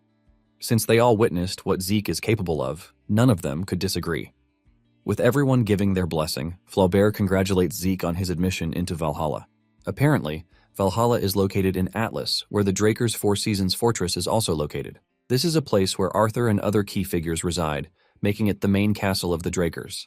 Surprisingly, Zeke is given his own personal mansion, leaving him totally overwhelmed. Relieved that things went well, Zeke enters his mansion only to be hit with congratulations from Duke and Andre. The two are wearing clown costumes to welcome Zeke and congratulate him for a job well done. Before Zeke knows it, he finds himself getting dragged into a surprise celebration party that the two had planned before his arrival. Zeke was surprised to see the two there, since they were supposed to be back at the academy. However, it turns out that Duke had been summoned to the Four Seasons fortress by Arthur, and upon arriving, Duke decided that he would be a housekeeper at Zeke's mansion. Andre, on the other hand, entered Valhalla as an assistant professor just because he wanted to stay around Zeke. Zeke cannot believe that the two planned out a celebration without involving him, the owner of the mansion. After drinking and eating so much, Duke and Andre pass out on the table. This gives Zeke the chance to visit a bar, and while ordering from the bartender, he lets him know that he would like to meet Kay. This request immediately sends a warning signal through the room, and a bunch of armed guys get up from their seats. As they approach Zeke, Zeke raises his hand so that they can see his glove, while asking them if they really want to go against him. The moment the dudes realize that they are up against a Draker, they quickly back off. Even the bartender wastes no time apologizing, revealing that he should have stopped the goons. With Zeke showing them that he is dangerous, the bartender finally agrees to take him to meet Kay, the branch manager. On their way to where Kay is, Zeke is not surprised by the amount of security precautions that they have gone through because he knows exactly how Kay operates. In his past life, there were two groups that could be called the greatest intelligence organizations on the continent. These two groups are the Draker's Order of the Black Knights and the Roman Empire's Intelligence Bureau. However, there is another organization that operates in the dark, and they are called the Syndicate. From the outside, they look like a group of smugglers, but after Kay joined the organization, she used the smuggling network as the foundation to build an intelligence network. Zeke explains that after he was chased out of the academy in his past life, he ended up with McCain, and this was when he became one of their hitmen. Sometime later, Kay came looking for him because she had a request for him. Kay gave him a mission to wipe out a certain transportation route because she was looking to expand the transportation routes that they had secured. This was all an attempt to make sure that the Syndicate doesn't fall behind when it comes to competing with the two biggest intelligence offices. However, in the end, she is able to make the Syndicate her own because she is a very tenacious woman. After Zeke lost everything to the Empire, it was also Kay who gave him the information on the Emperor's artifact so he could steal it. Kay later claimed that she cooperated with Zeke because he was the one who helped her reach the top. Now that he is in the past, Zeke is looking to get his hands on the right information. Zeke knows he is incredibly talented, but he is pretty sure that things will become even easier for him if the deal with Kay goes hitch-free. Zeke soon arrives at the secret room where Kay is waiting, and she wastes no time showcasing what she is known for. She pops a smoke to calm herself while asking Zeke, the rising star of the Draker family, why he has come to see her. Kay suggests that Zeke go straight to the point without beating around the bush, and Zeke reveals his intention to become partners with the Syndicate. Kay is surprised to hear this, since she doesn't see any reason why the youngest Blue Knight would want to be in trade with a criminal organization. Before even saying anything, Zeke is impressed that Kay has gotten info about what happened in Valhalla. Zeke then tells Kay that he has something to show her, and he is pretty sure that she is going to change her mind once she sees it. Zeke brings out the earrings he got as a reward in the random boxes. Kay doesn't see anything special in the earrings, but Zeke suggests that she try them on because they are artifacts, not regular earrings. Kay casually picks up the earrings, and she puts them on with the intention of using the word, "I told you so." However, she senses something entirely different when the earring kicks into effect. Kay is shocked when she realizes that her mana recovery has jumped to 15%, which is pretty unusual because even the best artifacts only give about a 3% recovery rate at best. Kay considers herself the best information mogul and believes that she is supposed to know about something like this if it exists. This tells her that either Zeke knows of a route that she is not aware of, or Zeke is able to get his hands on them in the most bizarre way. This immediately tells her that Zeke is not an ordinary dude. Kay finally decides to sit down to hear what Zeke wants to say. Zeke lets her know of his intention to become partners with her organization so she can help him sell artifacts. Zeke promises her 10% on every item sold and a special incentive for every 10,000 artifacts that the Syndicate is able to sell. Kay is impressed with the deal, but she's even more shocked by the fact that Zeke already knew that she was a magician, which suggests that Zeke also has access to information. Without further argument, Kay tells Zeke that she is good with the terms. Just as they are about to round up their meeting, Zeke tells Kay he has a question for her. With a casual voice, Zeke asks her if her ghost ship is fine. The moment Zeke mentions this, Kay's reaction changes and armed goons pop out, ready to dismantle Zeke. Kay then asks Zeke where he got his hand on this information. Zeke smiles, telling Kay that he only asked a question. He then adds that Kay is free to threaten him, but if she is confident that she can handle the consequences. The amount of aura emanating from Zeke's body immediately tells Kay something that she is forgetting. She realizes that Zeke is way above the level of a Blue Knight, and even if everyone in the building is to attack him, they still stand no chance. After this, Kay takes Zeke to the branch office where they can finalize their deal. Kay then whips out a contract of oath, which is usual for a magician to use. A contract of oath is a way to seal deals, and this is mostly used by magicians to ensure the integrity of the deal stands. The oath is done by signing in blood, and after this, a seal appears on the arms of both parties. This is pretty important because anyone who breaks the oath would die. However, some have found loopholes around this by using a third party to eliminate their partners. After Zeke is done explaining how the oath works, Kay expresses her joy that he's aware of what would happen. She mentions that she's going to this extent to make sure that Zeke doesn't just wake one morning and decide to kill her.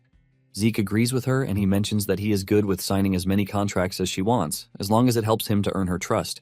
After signing the deal and both receiving the seals, Zeke suggests that they continue the conversation that they were having. Zeke then asks Kay if the entity using her ghost ship is using it for the distribution of something called Soma. Kay is shocked to hear this, and even though she has no idea how Zeke heard about this, she confesses that she's using her ghost ship to help McCain distribute Soma. Apparently, Soma is an illicit drug, and it is banned in the kingdom. However, the southern lands have become a breeding ground for it thanks to the chaos going on there. Kay explains that McCain is trying to avoid clashing with one of the transcendent families, Ishtar, since they are in control of the land routes. Since the land routes are closed and the majority of the sea routes are under the rival gang, Pabella, McCain has no choice but to use the syndicate's sea routes. Basically, McCain and Pabella controlled the southern lands, and McCain once held all the land routes, forcing Pabella to develop the sea routes. Things suddenly turned around when Ishtar locked all land routes, forcing McCain to start looking for alternative sea routes. However, Pabella had taken over the sea by this point, which is where the syndicate came in. Even though the conversation is entertaining, Kay suggests that they leave that aside because she is interested in how Zeke knows all of these. Apparently, the ghost ship is the syndicate's most precious asset, and this is because they cast an invisible spell on the ship, which is why it is able to move freely amidst the pirates and navy. Zeke teases Kay, asking her why an information broker like herself is asking him for information. Zeke then tells her that she's supposed to focus on the Pabella offer that she just received. Kay confesses that the Pabella actually offered double what McCain is currently offering, with the condition that they completely cut ties with McCain. Kay mentions that they are still looking into the offer, and Zeke outright tells her to reject it. Zeke explains that the syndicate is quite important to both parties, which is why they are going to think hard about the offer. Zeke also adds that cutting off McCain means losing an important client for Soma. Zeke then tells Kay something important that she's missing. He lets her know that the Pabella are formerly pirates who were defeated by the White Silver Knight. Kay doesn't want to believe this, claiming that the Pabella has principles unlike the damn pirates. Zeke then reveals that everything is just a farce, because Pabella's main objective is to find the syndicate's hidden sea routes. Zeke explains that McCain would rather see the syndicate thrive, but the Pabella will ultimately destroy the ghost ship once they get their hands on it. Kay argues with Zeke on these, and Zeke tells her that she's supposed to pay for the information he's giving her. Nonetheless, Zeke tells Kay that he only wants one thing from her. It turns out that Zeke wants access to Don Juan, the McCain boss. Zeke assures Kay that if she can do this, he will make her the syndicate boss. After the meeting, Zeke reveals that the only way to have access to all information is to absorb other organizations on the way to the top. Zeke is proud of what he just did, because he has just set the stone for Kay to think even higher, which will lead to Don Juan's ultimate end. The following day, Zeke quietly observes Valhalla's calm and orderly atmosphere while waiting for the guide appointed by the dean to show him around. Not long after, a boy named Diego appears, covered in piercings and yapping like a classic rapper.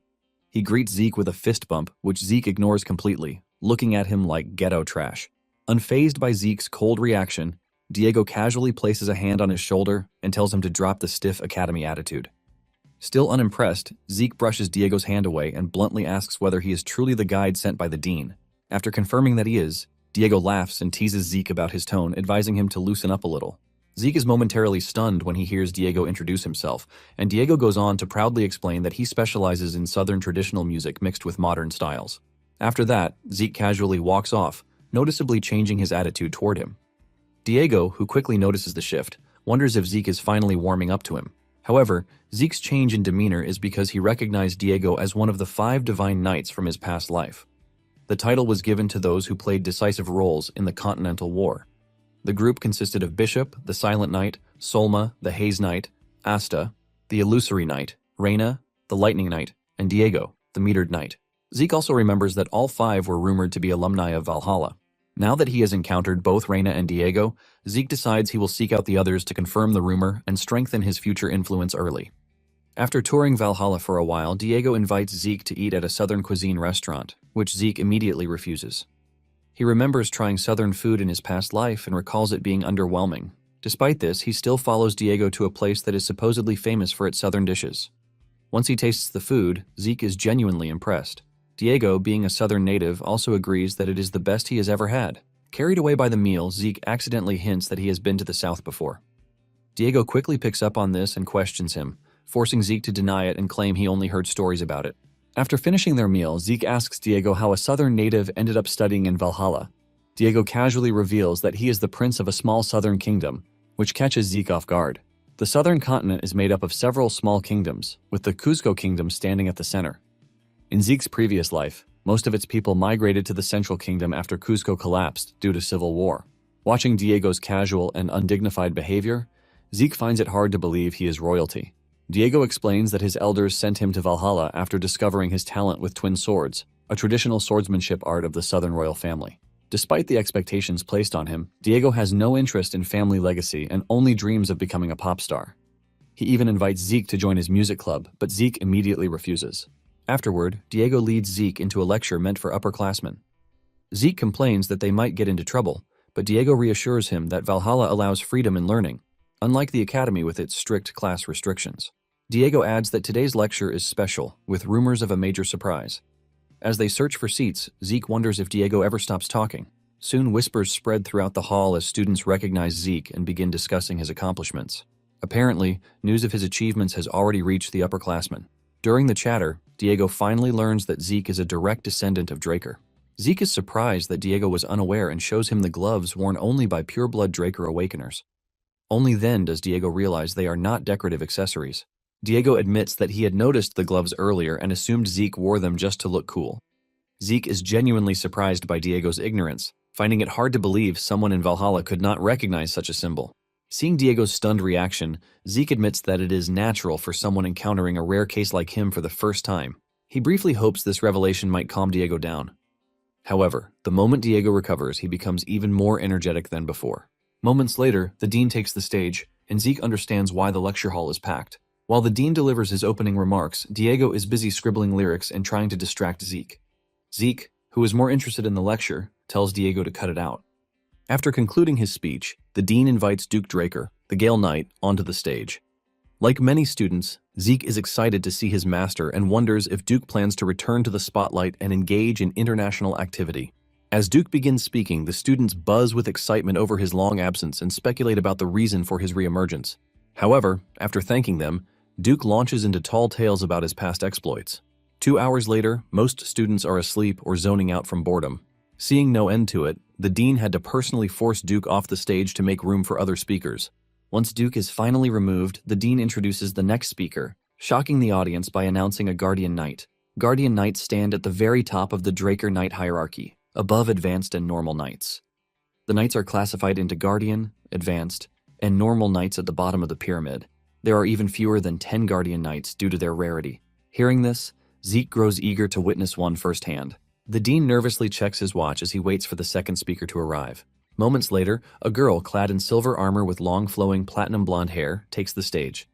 As soon as she takes the stage, excited chatter erupts among the students. But for Zeke, it is more of a shock because the Guardian Knight is actually his older sister, Carol Draker. Known as the White Silver Knight, Carol is the first direct descendant of the Draker line. Carol gained her title after cleaning up a lawless port town, opening up a new sea route. Isen, a city with an excellent geographical value due to its secure trade routes, was an important port town for sea travel in the central continent. It plays a major role in the Doltia Republic and in travel between the southern and eastern continents. However, Isen was not always such a budding seaport town. A few years ago, southern pirates occupied the town and it became a lawless wasteland. Carol, after becoming a knight of the Draker family, began cleaning up the lawless wasteland.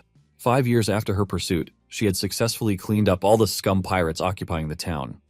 After this, Isen became the greatest port city under the Draker family's protection. The remaining pirates who had escaped Carol's wrath fled to the south, hiding themselves in the deathly waters of the Doltia Republic.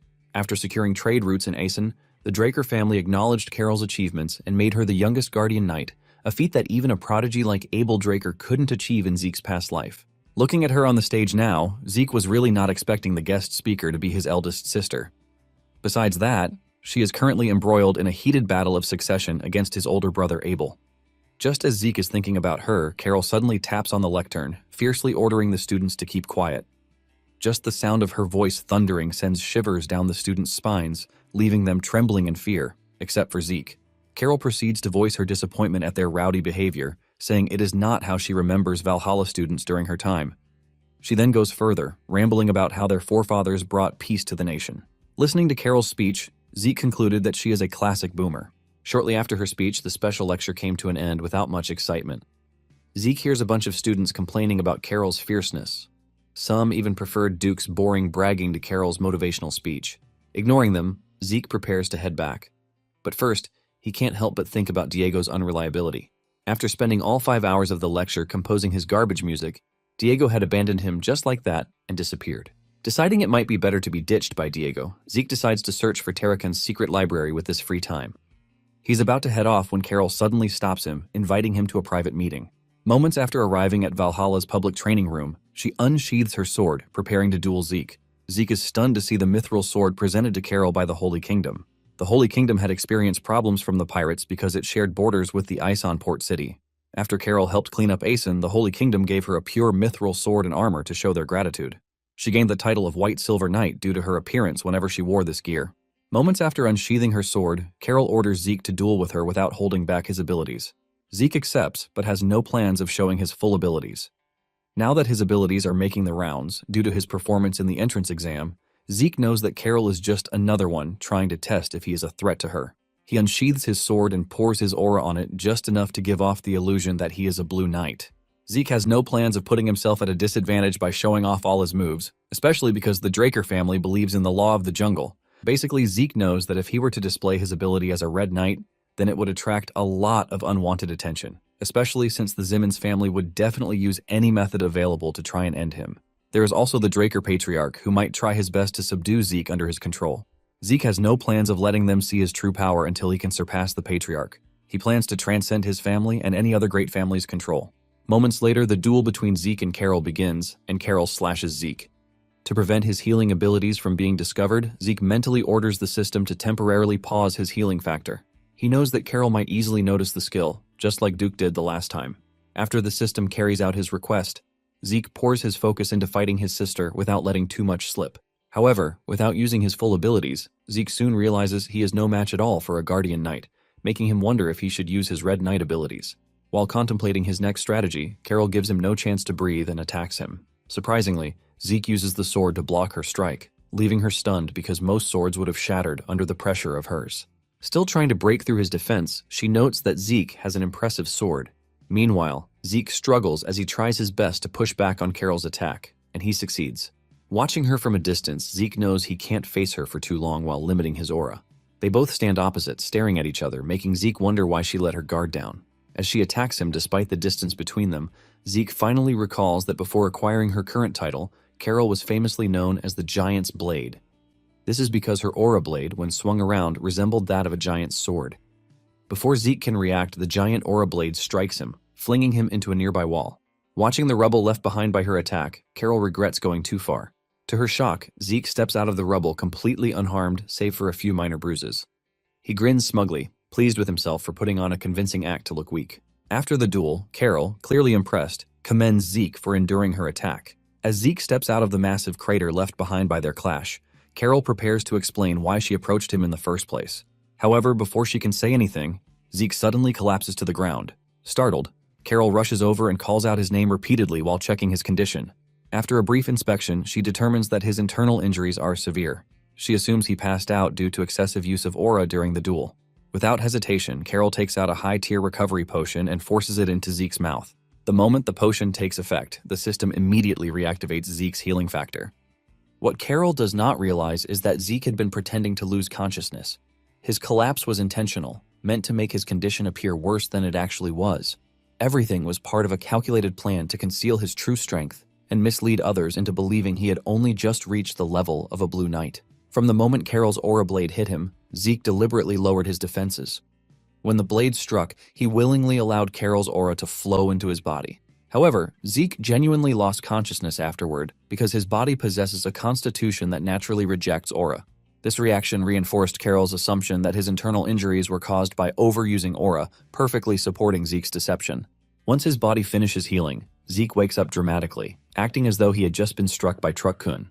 Carol immediately asks about his condition, and Zeke reassures her that he is fine while thanking her for saving him. Carol offers him a hand and tells him to call her sister, leaving him quite stunned. Shortly afterward, Carol takes Zeke to the outskirts of town in her carriage. Inside, she offers him a cup of premium tea. Zeke recalls hearing a similar offer during his meeting with the Patriarch, causing him to wonder how many people have already noticed his tea obsession. Zeke takes a closer look at the carriage interior and is surprised to find that it resembles a small luxury mansion. Carol explains that as a guardian knight, her carriage naturally attracts attention, so she uses camouflage magic to make it appear ordinary from the outside. This only deepens Zeke's curiosity about why she went to such lengths to ensure privacy. He asks her directly whether their discussion involves matters that would be troublesome if overheard. After a brief silence, Carol reveals that she wants to talk about Abel Draker, the Butchering Knight. She explains that she lacks the power needed to stop Abel's actions. According to her, Abel has already violated the Draker family's policy of neutrality by inserting himself into national conflicts. Specifically, he has been openly supporting the Roman Empire in its ongoing dispute with Alencia.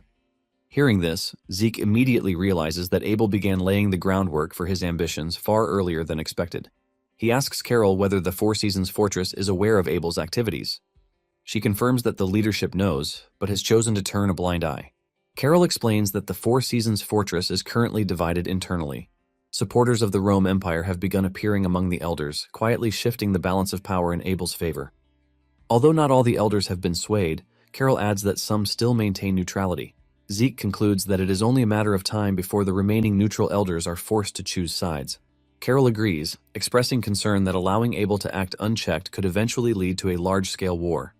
Having lived through that future war himself, Zeke knows that Carol's fears are justified. He recalls that 7 years later, Abel, backed by the Roman Empire and the Draker family, would ignite a continental war. In his past life, the conflict resulted in countless deaths, darkened skies, and lands soaked in blood. Carol snaps Zeke out of his thoughts and firmly declares her intention to gather enough strength to stop Abel. She reveals that Abel already controls many of the higher-ranking Drakers. He believes Carol only commands garbage forces unworthy of his attention. Carol explains that she intends to rally the normal knights of the Four Seasons Fortress, who are often dismissed as trash. She believes that a true knight must stand for justice, regardless of rank. After outlining her plan, she invites Zeke to join her cause, but makes it clear she has no intention of forcing him. As Zeke listens, he concludes that despite her fearsome reputation, Carol is genuinely righteous.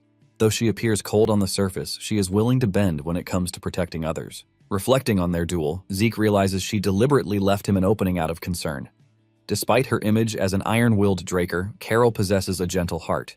After a moment of silence, Carol warns Zeke that siding with her might label him a traitor in the future. Zeke thanks her, and ignoring the warning, he accepts without hesitation. Carol is visibly surprised by his swift decision and thanks him for choosing to walk the path of justice with her. The following day, while heading toward the Valhalla research facility, Zeke checks his system map while reflecting on Carol's situation. In his past life, he learned about the corruption within the Draker family through Kay, but recalling his discussion with Carol, he now knows that the rot ran much deeper, even long before the war in his past life. Zeke originally planned to distance himself from the family to prevent Abel from interfering with his preparations for the future conflict. However, now that Carol shares his goals, he decides to remain within the family to monitor Abel directly, with Carol as an additional layer of protection. Zeke resolves to officially become a knight and slowly sway public opinion in Carol's favor. Despite being the firstborn and a guardian knight, Carol was suppressed in Zeke's past life due to her lack of pure-blood awakening and influential backing. Zeke believes that if he becomes an official knight as a pure-blood awakener, he can help shift the balance in her favor. Although he feels unsuited for the role of knight, he accepts it as necessary for the greater good. Soon after, Zeke arrives at the Great Central Library of the Valhalla Research Facility, guided by his system map, intending to locate Terracon Draker's secret library. Moments later, the system informs him that he has reached his destination. Upon inspection, Zeke finds the library disappointingly ordinary. He was expecting something comparable to Bahamut's heart or fang, so he feels let down by the lack of any notable discoveries. Just as he is about to give up, the system alerts him that a data restoration point has been detected. A hidden section of the library suddenly projects itself into view. The system explains that this is the missing secret library of another administrator, Terracon Draker. Zeke is shocked and begins to wonder whether Terracon, like himself, was also a system user. Observing the structure, Zeke realizes the library only reacts to the system, which explains why it remained undiscovered until now. Shortly after, the system notifies him that the contents have been fully linked to his interface. Meaning, from now on, Zeke can access Terracon's secret library from his own system anytime. It also organizes the information automatically into categories for easier navigation. After browsing the categories, Zeke asks the system to locate a method to increase his growth. The system immediately retrieves a text detailing the secret technique of true dragon swordplay. Zeke has never heard of such a technique before, and to his astonishment, he discovers it was authored by Sheltern Draker, the right-hand man of Kaiser. Zeke learns that the book was written by Sheltern Draker to pass down everything he knew about the dragon swordplay technique, which he discovered. Rather than leaving behind only the swordplay techniques, Sheltern recorded the reason he created the sword style in the first place, hoping future generations would truly understand his intentions. According to him, the relationship between dragons and humans began with the hero king Kaiser. Because of Kaiser, humans were able to form contracts with dragons. Dragons, as supreme beings, pitied humans due to their weakness compared to other races, and therefore decided to help them tackle that weakness. Kaiser was the first one to contract a dragon, Kronos. After that, humanity entered the era of dragon contractors. These dragon contractors increased and spread across the continent, ultimately creating new civilizations. However, this development also caused Sheltern to grow uneasy. He feared that dragons might one day turn against humanity. And if that were to happen, humans would be completely annihilated. This fear pushed Shelturn to search for a way for humans to defeat dragons without relying on them. His first approach was magic, but he quickly dismissed it, because magic was a power gifted by dragons through inscriptions carved into the hearts of humans. Since humans could not naturally generate mana, using magic against dragons was no different from using a dragon's own power against it. Next, Shelturn studied Kaiser's elemental sword. Unfortunately, this power was unique to Kaiser alone due to his bloodline as a descendant of the fairy monarch, making imitating it fundamentally impossible for any other human. No matter how much Shelturn researched, he found no way to replicate it. According to his writings, Kronos, Kaiser's contracted dragon, assisted him during this research period. Kronos claimed he helped simply because he genuinely enjoyed helping the human race, but Shelturn remained skeptical of his true intentions. After countless failed attempts, Shelturn and Kronos eventually discovered Aura, a power exclusive to the human race. Even after Kaiser transcended to the spirit realm, Shelturn continued researching Aura on his own. Over time, he developed both the theory and practical application of Aura, along with a swordsmanship style designed specifically to use it. This became the foundation of the true dragon swordplay. Despite the effort he poured into it, Shelturn's work was dismissed as impractical and discarded as garbage. The world preferred to rely on dragon-made artifacts to amass easy power rather than mastering a demanding technique. By the time Shelturn completed the handbook, his fears had not yet come true. Even so, he firmly believed that the day would come when humanity would need this technique to survive. After finishing the record, Zeke reads Shelturn's foreword, where Shelturn expresses hope that someone in the future would understand his intentions and inherit his will, preserving the path he painstakingly carved through hardship. Almost immediately, the system issues Zeke a quest to learn the true dragon swordplay and become Shelturn's successor. The time limit is 3 months, and the reward is the coordinates to the treasury of the Kronos Kingdom. Zeke finds the reward appealing and sees it as another opportunity to grow stronger and richer. At the same time, he senses that this quest may be even more demanding than learning Kaiser's elemental sword trial. He decides to devote his full focus to completing it as quickly as possible. Reflecting on everything he read, he agrees that Shelturn's fear did come to pass because at some point humans and dragons became enemies, and the Liberation War began as a result of this betrayal. He wonders what exactly happened after Kaiser's era that made humans and dragons turn on each other. Zeke then asks the system to search for similar records like Tarakan's journal. After searching, the system locates a magic video entry of Tarakan's journal. Once the system opens the entry, the space around Zeke suddenly shifts, and he finds himself standing in a vast desert. As he examines his surroundings, a dragon appears before him without warning, startling him. The system immediately activates Zeke's indomitable mental defense to prevent further shock. Even though it is only a recorded illusion, he finds the realism overwhelming. Upon closer inspection, Zeke recognizes the dragon as Bahamut, the infamous evil dragon. Zeke is so distracted he doesn't sense the presence of a man behind him until the figure begins to speak. Although he doesn't know the identity of the man, he can sense that this person is a different kind of monster, one that radiates overwhelming pressure. Suddenly, the figure walks right through Zeke, alarming him. This makes Zeke conclude that he is literally inside the recording, experiencing it in 3D. He also surprisingly learns that this recording is the battle between Bahamut and Tarakan from the popular widespread legend of the Dragon Slayer. Zeke watches excitedly as the legendary battle passed down through tales begins right in front of him.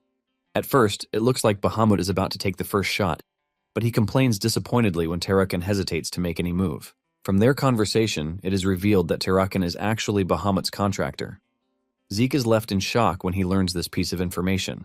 He loses his earlier excitement because this contradicts everything recorded in history. Zeke racks his brain for a reasonable explanation for what he is witnessing. According to the popular legend of the Dragon Slayer, Tarakan subjugated Bahamut, and the contract between them was never mentioned anywhere in the history books. While Zeke is trying to make sense of the confusing situation, the magic video crackles, completely losing audio. He urgently tells the system to fix it, but the system fails to process his request, leaving him disappointed. Just as Zeke is about to lose all hope, he turns around to see Kaiser making a suspicious move, ultimately preparing to attack the dragon. Right then, Zeke recalls asking the Hero King about betrayal between dragons and contractors. Kaiser had told him that a contracted dragon can never betray its contractor. He had spoken with such certainty that he believed dragons could never betray humans. However, according to Kaiser, it is more likely for the betrayal to come from the contractor. Observing the sight before him, Zeke watches in horror as Bahamut's corpse begins to dissipate like ashes with just one strike from Tarakan. Before long, the dragon's body disappears completely, leaving only the heart and fang, the same parts Zeke had stumbled upon previously at the home of the Dragon Slayer. Now Zeke is even more confused as he contemplates whether this is how dragons usually die, by vanishing and leaving a part of themselves behind. Checking his glove, he dismisses the thought because they are made from dragon's leather. He concludes that Bahamut's case might actually be special. Shortly after, the video ends and the space surrounding Zeke begins to disappear, returning him once again to the library. With the end of the video, he is only left with more questions, and Zeke collapses to the floor disappointed. Still confused by all the new information and partial information he received today, Zeke decided to head back home.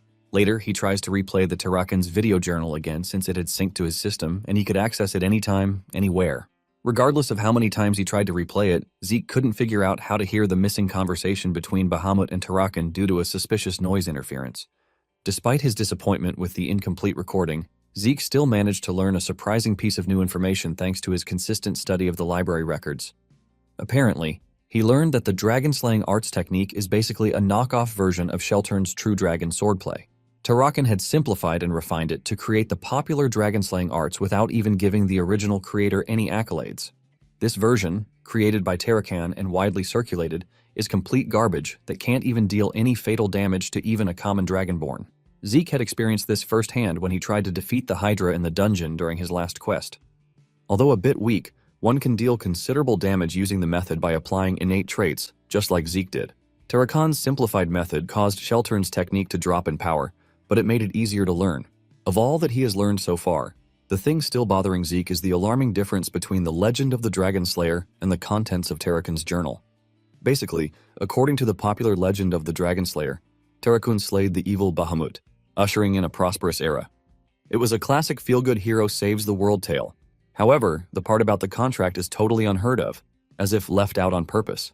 Afterward, Zeke receives a message from Kay by carrier pigeon. He had instructed her to investigate the different variations of the Dragon Slayer folktale. In Kay's reply, she had investigated thoroughly, including versions not translated into the common human language. After extensive research, she couldn't find any tales mentioning Tarakan contracting a dragon. According to Kay, she did find traces of a hidden conspiracy, which piqued her interest to dig deeper. However, she received a message from the Draker family warning her to back off. Kay informs Zeke that her organization has decided to stop investigating the conspiracy due to the fear of a backlash from the Drakers. After reading the letter, Zeke immediately burns it, and as he walks back, he concludes that the Drakers have whitewashed the true story behind the legend of the Dragon Slayer. This just piqued his curiosity more because the Draker family built their reputation from Tarakan's dragon-slaying tales. But now that this same family is withholding information about their great founder, Zeke believes that there is something fishy going on behind the scenes. Moments later, he heads back home to search the secret library for anything he might have missed earlier. Entering his mansion, Zeke quickly scans around to make sure the place is empty. He had given all the employees, including Decker, a day off. Also, Duke and Andre would be late due to some urgent business. Taking advantage of the empty mansion, he heads to his room to access the library. But a masked figure lurches in the darkness, monitoring him. Zeke had already sensed the presence and he instructed the system to turn on the mini-map, which it immediately did. From the map, Zeke confirms the presence of two intruders, one inside and another outside the mansion. Recalling his encounter while searching for Kaiser's ruins, he wonders if the Empire's hounds from the mountain tracked him home. However, he quickly dismisses the thought because he didn't even utilize his dragon-slaying art or his true sword. During that encounter, he made sure to leave only traces connected to the McCain cartel. Casually heading up the stairs as if he hadn't discovered the intruders, Zeke decides to figure out who sent them instead of dwelling on their identities.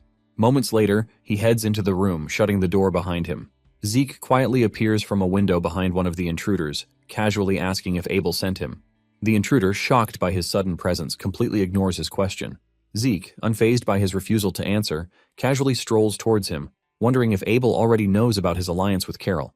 He pulls out a dagger, immediately attacking the dude while threatening to come up with fun ways to force him to talk. Moments later, the two engage in a fierce fight, but Zeke goes easy on him, intending to learn his identity through the fight. After crossing blades for a while, he ceases the attack, revealing he has an idea of the intruder's identity from his swordsmanship. Apparently, this dude is from the Gorka Kingdom of the Northern Continent. The Gorka Kingdom Rangers are known to be the strongest of the Northern Continent Guardians. These powerful Rangers wield a kukri, which is a dagger with a distinct shape.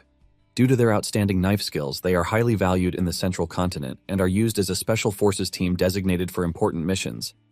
Now that he knows the intruder's identity, Zeke is sure that Abel didn't send them after him.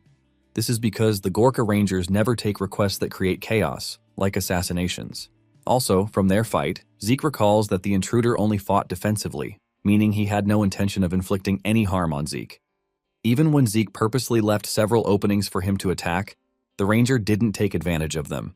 After going through all possibilities, he concluded that these so-called intruders were only there to subdue him and not to eliminate him.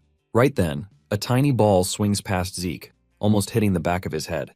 Seeing the second ranger outside, finally making a move, Zeke tries to avoid the ball, which he senses must be a sedative. He pushes the ball using his arm, but it explodes close to him, releasing a strange gas. From the smell, he can make out the distinct smell of a popular root used in making sedatives. Zeke pretends to collapse from the effect, curious to know the ranger's true motive. As he fakes a collapse, the system immediately neutralizes the effect of the poison. The ranger inside the house picks him up as the one outside also makes an appearance. Zeke complied with the kidnapping to catch the mastermind and resolve the whole thing quickly. The following day, Zeke finds himself on a farmland located on the outskirts of Atlas. He was surrounded by several cloaked figures and chained to a chair opposite the mastermind, Cliff Lionheart, the leader of the Reinhardt merchant group. Zeke grins, recognizing who Cliff is, calling him an outsider. Seeing that Zeke recognizes him, Cliff hopes their negotiations will go smoother than expected. Zeke actually recognized him because they had crossed paths in his past life. The Reinhardt merchant group is one of the 10 great merchant groups, and Alencia is its center of operation. From his past life, Zeke recalls that this group, along with the Alencia kingdom, was completely destroyed due to the continental war pioneered by Abel and the Empire. Back then, Zeke and Cliff fought on the same side, strongly resisting the Empire. Cliff had disappeared in Alencia amidst its collapse after giving Zeke damning evidence against the Empire. Zeke never saw him again after that encounter in his past life. Cliff went through so much to escape, so Zeke could never understand why he went back to a sinking ship. Afterward, Cliff apologizes for kidnapping Zeke and orders his guys to remove the chain. He wanted to discuss compensation for any discomfort caused, but Zeke immediately shuts him down, urging him to get to the point. Sensing their hesitation, he fiercely questions their purpose for summoning him. The aura emitting from Zeke scares the shit out of Cliff as he stammers for a response. He concludes that even young Drakers are still as fearful as the older ones. The rest of the guards surrounding Zeke are also ticked off by his fierce aura. Cliff had wanted to intimidate Zeke, but looking at the aura around him, Cliff is impressed that he has turned the tables against them, making it seem as though they were at his mercy. Despite the overwhelming feeling, Cliff decides to act. He hands Zeke a document telling him to check it. The document contains a record of those recently infected by a new pandemic spreading across the southern and the central continents. Zeke is puzzled and wonders why they felt the need to show him the document. Just then, Zeke stumbles upon Liam's mother's profile, finally realizing why they came to him. Zeke recalled she was also suffering from the rose disease, but he gave Liam an antidote to cure her. After going through the document, he drops it and, feigning ignorance, asks Cliff what the document has to do with him.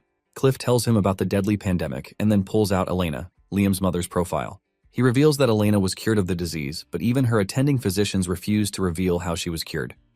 Eyeing Zeke suspiciously, he asks him if he knew anything about the cure. Zeke knows that Cliff already has an idea of what happened, but he is simply fishing for information to make him reveal it by himself.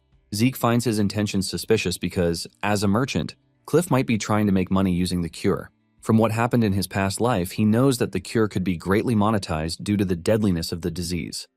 After pondering it, Zeke dismisses the thought as he believes that the Cliff from his past life is an upright merchant. He believes there is no way such a person would kidnap a Draker for the sake of greed. Deciding to trust his instincts, Zeke reveals he provided the cure for Elena's condition. Excited to hear the news, Cliff jumps from his chair, frantically begging Zeke to sell him the cure for any amount. Seeing his excitement, Zeke advises him to act like an actual merchant and calm down. Cliff studies his reaction and concludes that Zeke is not interested in money. Zeke says he has 3 requests in exchange for the cure. Cliff agrees, but on asking him for the 3 requests, Zeke surprisingly reveals he has no idea what to ask for yet. He promises to make the request when he figures out what to ask for. Cliff, hearing this, is clearly uneasy, and sensing that, Zeke assures him that he would never ask for anything unreasonable. Still not wanting to leave the fate of his group in Zeke's hands, Cliff wants to have an idea of what his requests might be. Zeke grins and, ignoring the question, scribbles information on how to make the cure for the disease. He immediately hands it to Cliff, who happily grabs the instructions. Before he can accept it, Zeke pulls back, asking Cliff who he truly plans to give the medicine to. Cliff, clearly hiding something, pretends to be clueless. He responds, saying he plans to mass-produce it and amass wealth. Zeke can smell through his lie because no one in their right senses will kidnap a member of one of the most powerful families just to get a cure to produce for money. Zeke further explains that Cliff's explosive attitude gave him away already, which is not the composure of a powerful merchant.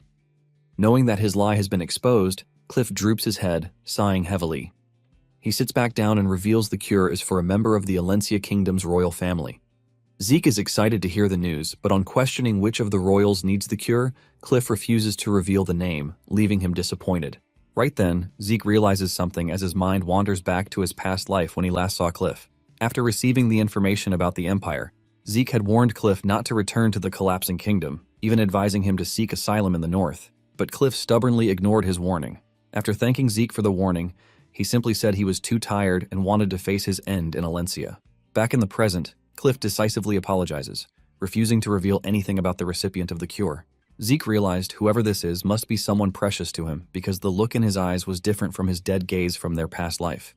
However, recalling his conversation with Carol, Zeke notes that Alencia is taking a stand against the Empire. Apart from that, it is currently embroiled in a dispute regarding various ghetto areas surrounding its border. Due to Alencia's internal power disputes, the kingdom is already in a terrible state. Considering all these, Zeke decides to make connections with the Alencian royalty before the Continental War breaks out.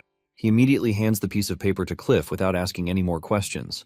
Hearing that the contract has been established without even signing any agreements, Cliff is surprised and confused. After a brief silence, he bows respectfully to show Zeke his gratitude. While he is still feeling a mix of emotions, Zeke completely shatters his peace, demanding to make his first request.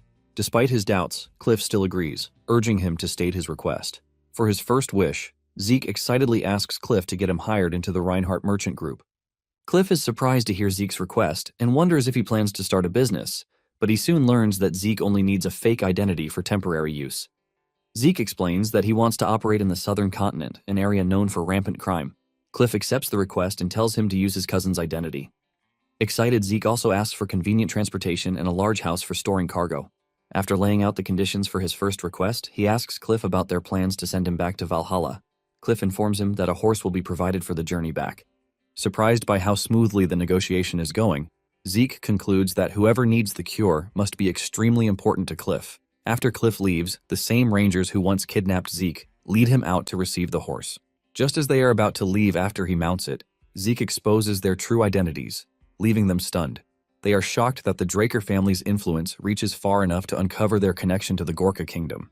Zeke then offers to contract them now that their deal with Cliff has ended. He asks them to rescue a target imprisoned by McCain. After hearing the proposal, the Rangers hesitate, making Zeke wonder if the payment is too small. They assure him that the reward is more than sufficient. However, they explain that the king of Gorka refuses to make deals with members of the great families. Zeke is surprised, so he reminds them of his new identity as Cliff's cousin. Besides, any remittance sent to the Gorka kingdom would be under that name, ensuring his true identity remains hidden from everyone except them. After a brief discussion, the Rangers accept the deal, warning Zeke not to let his identity be exposed. With the deal settled, Zeke decides to address their earlier act of kidnapping him. To their shock, he suddenly tosses both of their Kukrai daggers onto the ground in front of them. They did not even realize he had taken the weapons, which are supposed to remain with them at all times.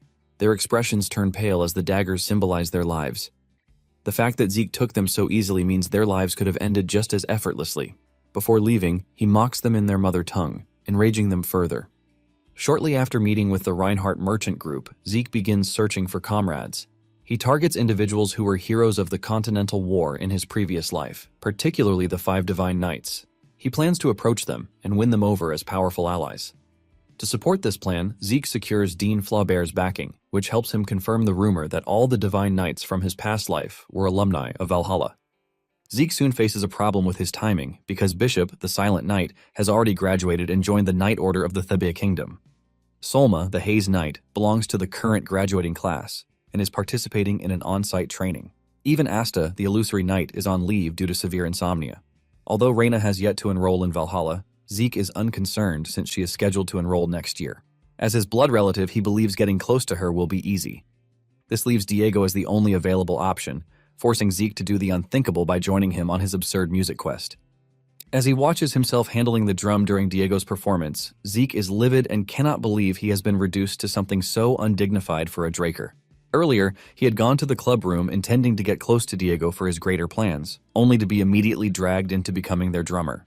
With no choice but to comply for the sake of his goals, Zeke accepts the role. Since he is already involved, he decides to enjoy the experience rather than dwell on his pride. After the performance, Zeke returns to his manor completely burned out from getting carried away with Diego's high energy. Without resting, he heads straight to the training room and orders Decker not to disturb him. During his training, he struggles to comprehend Sheltern's true dragon swordplay, finally understanding why Tarakan rewrote it into the simple version in the dragon-slaying arts. He realizes that the true dragon swordplay demands extreme aura control, making it far more difficult than Tarakan's technique. While Tarakan's dragon-slaying art can be used against humans, Sheltern's technique is meant solely for going up against dragons. Zeke concludes that it might be even deadlier than Kaiser's elemental sword. After studying the manual, Zeke draws his sword and tests out several movements. As his understanding deepens, he practices Sheltern's technique by amplifying the dragon-slaying arts, releasing aura dense enough to slice through a great dragon in a single strike. Despite the difficulty, he breaks through with ease and soon practices the form relentlessly, while Decker watches in secret. Thanks to his divine body constitution, Zeke performs at the highest level. He marvels at the speed at which his body adapts and improves at an increased capacity. This is made possible because the system has translated the swordplay into a simplified structure, mapping every movement for Zeke clearly. Repeating each move over and over again, Zeke discovers he is mastering the technique faster. Suddenly, he breaks through to the level of a Black Knight. Zeke is stunned, having only recently surpassed the realm of a Red Knight. Faced with the wall of the Black Knight, Zeke believes he can surpass it because of the heart of Bahamut inside him. He can feel the heart of the great dragon resonating with the true dragon swordplay and urging him to make a move. Accepting the challenge, Zeke takes a swing at the wall now that his sensations are at their peak. Suddenly, a circle of Bahamut appears, engraving itself on Zeke's chest. It soon disappears within him as if making itself one with Zeke. Almost immediately, the system notifies Zeke that Bahamut's heart has reacted to Sheltern Draker's true dragon swordplay. Unexpectedly, it triggers a replay of the memories sealed within the heart. Zeke is plunged into a dark abyss, so deep that he cannot see anything. Suddenly, a cloaked figure emerges and asks Bahamut for a favor. The figure is revealed to be Sheltern, who pleads with Bahamut to help safeguard the true dragon swordplay manual. Hearing the request, Bahamut is enraged and curses Sheltern for his brazen audacity. He questions why a dragon-killing technique should ever be entrusted to a dragon. Sheltern calmly responds that Kronos had also agreed to the request. He attempts to explain further, but Bahamut, already consumed by fury, launches an attack against him without warning. Bahamut rages, complaining that humans have completely brainwashed Kronos, stripping him of reason. Sheltern, faced with such domineering circumstances, remains unfazed, effortlessly dodging the assault. Bahamut continues his relentless attacks, ranting endlessly about his long-standing resentment toward Kronos and humanity. Seeing no end to the madness, Sheltern finally unsheathes his sword, using it to block the incoming spears. However, the spears multiply endlessly, assaulting him by the hundreds with no sign of stopping. Meanwhile, Zeke quietly watches the entire scene unfold before him. He is amazed as he witnesses the peak of dragon magic firsthand. Despite not being physically present, he can feel its overwhelming power, making Sheltern's calm resistance all the more impressive. The whole situation makes Zeke realize the vast gap between his own strength and Sheltern Draker's. He knows that he can barely block 2 spears at most, but Sheltern, however, withstands everything head-on. Still enraged, Bahamut threatens to annihilate the Kronos kingdom if Sheltern continues to provoke him in his lair. Despite his frightening threat, Sheltern remains unmoved, confident that Bahamut would suffer karmic sanctions should he attack the Kronos kingdom. Bahamut laughs mockingly at his claim, declaring that such rules could never apply to him, even if he wiped out the entire human race. Sheltern replies that the situation has unfolded exactly as Kronos predicted. He immediately drops his sword and produces a golden locket belonging to Kronos. Though momentarily stunned, Bahamut boasts that Sheltern cannot harm him even while wielding Kronos' power. He immediately unleashes another violent barrage of attacks. As the spears close in, Sheltern raises the locket, activating a magic circle beneath himself that freezes the attack midair. Zeke is stunned until he notices a matching circle beneath Bahamut, restraining his power entirely. Inside the locket is a clock, which Zeke assumes contains unimaginable power. Recalling Bahamut's earlier boasts, he concludes the locket must be an artifact infused with Kronos' power. Suddenly, Bahamut struggles violently, causing Zeke to wonder if the restraint has broken. Instantly, a shattering pain strikes Zeke's head, leaving him disoriented. Watching closely, he realizes Bahamut is experiencing the same agony. Bahamut soon recovers, revealing that Sheltern had shown him a terrifying vision, one of Kronos' prophecies. Sheltern then asks if Bahamut finally understands why he wished to entrust the true dragon's swordplay to him. After a long hesitation, Bahamut confirms his never-ending disgust, stating that dragons and humans should never have formed contracts. He now fully agrees with Kronos and Sheltern that humans should gain power through their own strength instead of relying on a quick and easy method like using dragon artifacts. Afterward, he agrees to Sheltern's request to safekeep the manual, even though it is supposed to contain a way to harm him. Immediately, he receives the book, Bahamut quickly scans through it at lightning speed, commending Shelturn for doing a good job. Shelturn lets him know he did it to protect the world, a reason that Bahamut finds absurd. He believes that Shelturn only came up with this technique to protect the human race. With no further explanation or claims from Shelturn, Bahamut promises to protect the True Dragon's swordplay manual. However, he also warns that the book will never see the light of day if Kronos' prophecy is wrong.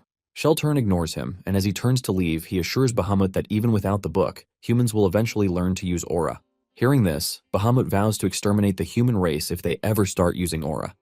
He disdains humans, and believes they're too insignificant and undeserving of such an immense power. Shelturn simply grins at his absurd claims. Even though he created the True Dragon's swordplay because of his fear of dragons, he finds it unbelievable that he ended up entrusting the same dragons to help him safeguard the technique. Before leaving, he assures Bahamut that just like Kronos predicted, he would someday open his heart to a human, ultimately falling into the very contractual relationship he loathes, making Bahamut huff in disbelief. After Shelturn departs, Bahamut continues to reflect on his words. He still finds it unbelievable that he would one day open up his heart to a human contractor. After pondering the absurd claim for a while, he vows that such a day will never come to pass in his life. Moments later, Zeke returns to reality, left with even more questions than he had before watching Bahamut's memory replay.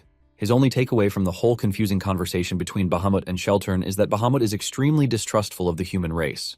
Due to Bahamut's heart within him, Zeke can empathize with his feelings. However, he wonders why Bahamut ended up forming a contract with Tarakan despite his distaste for humans. Afterwards, Zeke continues to search for more information to satisfy his curiosity. Unfortunately, he comes up empty every single time because all history regarding Tarakan had been manipulated by the Draker family. Currently, every single thing he could find points to Bahamut being an evil dragon defeated by Tarakan. Even though he doesn't find any useful clues or documents, Zeke refuses to give up. He continues practicing the True Dragon swordplay while searching for any new information concerning the truth behind Tarakan and Bahamut's true relationship. One day, he receives a message from the Reinhardt merchant group about his first request. From the letter, Zeke learns that preparations concerning his first request had been completed. Even though Zeke had requested a new identity to help him evade any suspicions, he is still surprised that they gave him the identity of deputy manager of the Reinhardt Group's southern branch. Checking out his new identity card, Zeke feels like the identity is a bit too exquisite. Suddenly he hears something from outside his window and turns to see a carrier pigeon, making him grin in satisfaction. Zeke seems to have been expecting a message from Kay for some time. After receiving Kay's message, Zeke, in his usual disguised appearance, heads to the Syndicate branch in Atlas, located in the Secret Garden Hotel, to meet her. He finds her inside the VIP lounge bar, and she greets him by calling him her partner, leaving him momentarily stunned. Just as he is about to comment, he stops mid-sentence, captivated by the stunning view of Atlas.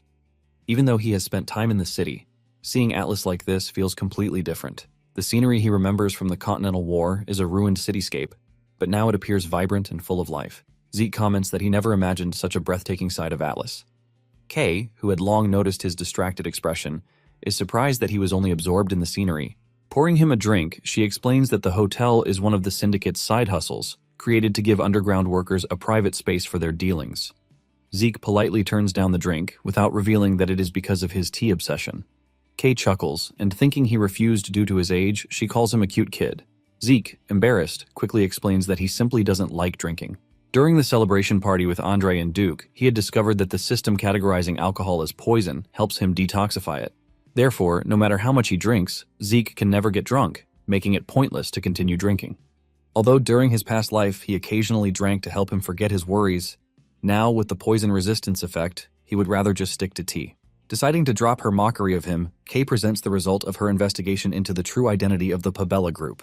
After her previous conversation with Zeke about the group being actual remnants of pirates, Kay had launched a thorough investigation. According to her investigation, she truly learned that the Pabella cartel had its roots in piracy. Kay had found overwhelming evidence more than she expected, thus incriminating them. She explains that the pirate group had disappeared after Carol, the White Silver Knight, attacked them. However, there was a period of extreme growth for Pabella after its disappearance. She then shows him evidence of undocumented profits between the Pabella and McCain cartel. The evidence shows the second in command of the McCain cartel, Joaquin, aka Elmenko, having secret dealings with their rival cartel Pabella. Kay finds the whole thing so shocking that she hasn't reported it to her superiors yet, as it might cause chaos within the syndicate. She wants to inform Zeke about her search for a buyer for his artifact, but Zeke stops her mid-sentence. Looking at the picture with a satisfied grin, he commends her for doing him a big favor. To her shock, Zeke reveals he has come up with a plan to make her the syndicate boss. Afterwards, Zeke arrives at a deserted alleyway to initiate his plan for chaos. From the system, he had learned how to open a teleportation portal, a key element to ensure no one suspects him. He prepares to leave, satisfied that all the pieces are falling into place. Just behind him lies a pool of blood marked with a red sigil. Zeke's excitement grows as he imagines the reactions once his plan unfolds. Only a select few can perform teleportation magic, and it demands rare materials, giving him confidence that his actions will remain concealed. With the stage set, he quietly departs, eagerly anticipating nightfall and the reaction of Don Juan, head of the McCain cartel. By nightfall, a nearby building ignites, drawing a crowd. Many wonder when the firefighting mages will arrive to put it out, while others fear the fight might spread further. Others question if anyone has informed the build owner about the situation. Elsewhere, Kay marvels at Zeke's brazen audacity to stir things up. She had expected him to be bold like a Draker, but she wasn't expecting him to be this crazy. Earlier during their meeting in the Secret Garden Hotel, Kay was shocked when she heard Zeke's plans. He planned to set fire to all Soma warehouses within the central continent belonging to the McCain cartel. After revealing his plan, he asked Kay to give him all the warehouse locations. However, she refused for fear of being exposed, because this information is only available to the McCain cartel and syndicate executives. Zeke insists, revealing his plan to pin the blame on Joaquin, since Kay had not yet reported her findings to the higher-ups. Right then, Kay is stunned when she finally understands his plan. With a sinister look, Zeke overturns the table, explaining that he plans to destroy the syndicate executives, including McCain and the Pabella cartel, in one swoop by using Don Juan. Kay trembles, sending shivers down her spine after listening to him. She finds his plan absurd and fears a backlash if the organization uncovers Zeke's plot. Zeke, sensing her fear, questions how anyone would hold them responsible if the executives are wiped out during the plan. He barks at her, asking how long she plans to remain an underdog for useless old geezers. After barking at her, Zeke fiercely warns her that she needs to decide to either fall in line or get thrown out like the others. Kay contemplates her choice, recalling how Zeke mysteriously uncovered the Pabella cartel's true identity, and even recovered countless quality artifacts in an ancient ruin undiscovered by others. Looking back at all these unbelievable feats, achieved by one young boy, she decided to place her fate in his hands. Determined to follow him, Kay pushes back all her fears, deciding to follow him. She grabs the bottle from Zeke, instantly pouring the contents into her mouth to show her resolve, leaving him stunned. As she slams the bottle on the table, Kay asks him whether he is convinced by her act. She excitedly reveals her determination to go all in, even if it costs her life. Zeke, happy with her decision, assures her that he will make sure she never regrets her decision. After reminiscing about her strategy meeting with Zeke, Kay quietly stands on the balcony after reading the fire report in the newspaper. The newspaper reported on several fires across the central continent. Elsewhere, Don Juan, head of the McCain cartel, sits in the darkness cursing under his breath after reading the same newspaper. He vows to find the culprit responsible for destroying his warehouses and making them pay the price. Close to the end of the semester at Valhalla, Zeke receives an invitation to the promotion banquet. It has been 6 months since it was revealed that he reached the level of Blue Knight. Staring at the invitation, Zeke is a bit nervous, even though he had been expecting it. The promotion banquet is basically a debutante event to celebrate young Drakers, who have crossed over from Yellow Swordsman to the level of Knight. Zeke is considered a prodigy because normally Drakers only reach the level of Purple or Blue Knights around the age of 20. The last time Zeke felt this nervous was 3 years ago, during his meeting with the Patriarch. Now he only wishes everything would go by smoothly without any major family drama. Soon, the celebration banquet day arrives, and it is held at the Four Seasons Fortress Central Banquet Hall. Abel soon arrives, cheerfully greeting Arthur, the Patriarch, like some innocent dude. Both of them express their surprise at seeing so many dignitaries at a simple celebration banquet. Arthur explains that it must be because Zeke is the youngest on the continent to reach the level of Blue Knight. Abel pretends to be calm, but deep down he feels envious knowing he once held that title. Arthur excuses himself to go prepare for the rites before the main character arrives. He quickly apologizes to Abel for having to leave so abruptly, since they have not seen each other for a long time. After bowing respectfully, telling him not to worry, Abel stares at him with rage as Arthur walks away. Moments later, Zeke heads to the banquet hall, tugging at his suffocating official regalia while trailing beside Duke. He hasn't seen his master at the mansion for a while, and Duke complains that they are working him like a mule. He grumbles that Arthur has refused to let him rest, even forcing him to be Zeke's escort to the banquet. Duke explains that Arthur had given him a speech about a master escorting his disciple to make him comply. Hearing all his complaints, Zeke finally understands why he has been grumpy all day. Duke then reveals they are heading to the Spring Garden, the only place in the Four Seasons Fortress where outsiders are allowed. The Four Seasons Fortress consists of 4 main areas. The Spring Garden hosts most ceremonies, while the Summer Lock is dedicated to all matters related to Drakers. The Autumn Fell is reserved for internal events, such as the Drakers' Knighting ceremony. Lastly, the Winter Keep protects a collection of artifacts that span centuries. As Zeke explores the fortress for the first time, he takes in his surroundings. In his previous life, he never set foot here because he had been expelled from the academy. A few moments later, they reach the entrance of the Spring Garden. Duke tells Zeke that he must go in alone, explaining that only the main character of the event can enter through this door. He adds that he is too busy to join the main festivities. Giving Zeke a reassuring pat on the shoulder, Duke encourages him to be brave and give it his all. While Zeke appreciates Duke's concern, he playfully teases him for being so worried. Duke fires back at him, hoping he doesn't end up causing a scene at the event. Shortly after, a trumpet erupts in the room as someone announces Zeke's entrance. Almost immediately, everyone turns their attention to the door, anticipating his entrance. The door soon swings open and immediately Zeke steps in. The crowd erupts in a chatter. As they watch him walk to the main stage, people chatter amongst themselves about his achievements and how he easily broke Abel's record. They even speculate that he surpassed all of Abel's previous achievements at the academy. Soon enough, the knighting ceremony commences with Arthur delivering some ceremonial jargon, while Zeke kneels respectfully. After finishing the recitation, Arthur gently taps Zeke on the shoulder with a sword, signaling the conclusion of the rites.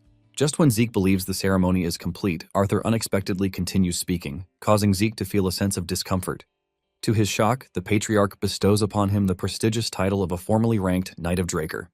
This revelation stuns the audience, as Zeke has just achieved formal knighthood at the astonishingly young age of 15, which is remarkably early even for the continent's prodigies. Zeke also feels like Arthur is trying to put him under fire, because the requirement to attain formal knighthood is to gain real achievements.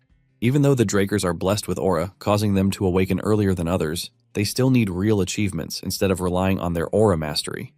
Even Abel, once known as a prodigy, only gained the rank of a formal knight after gathering achievements for 3 months.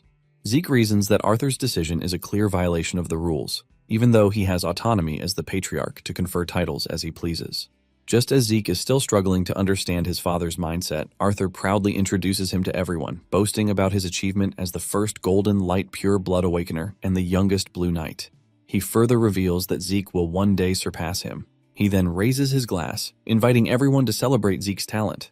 In response, everyone raises their glass and then joins him to drink in unison.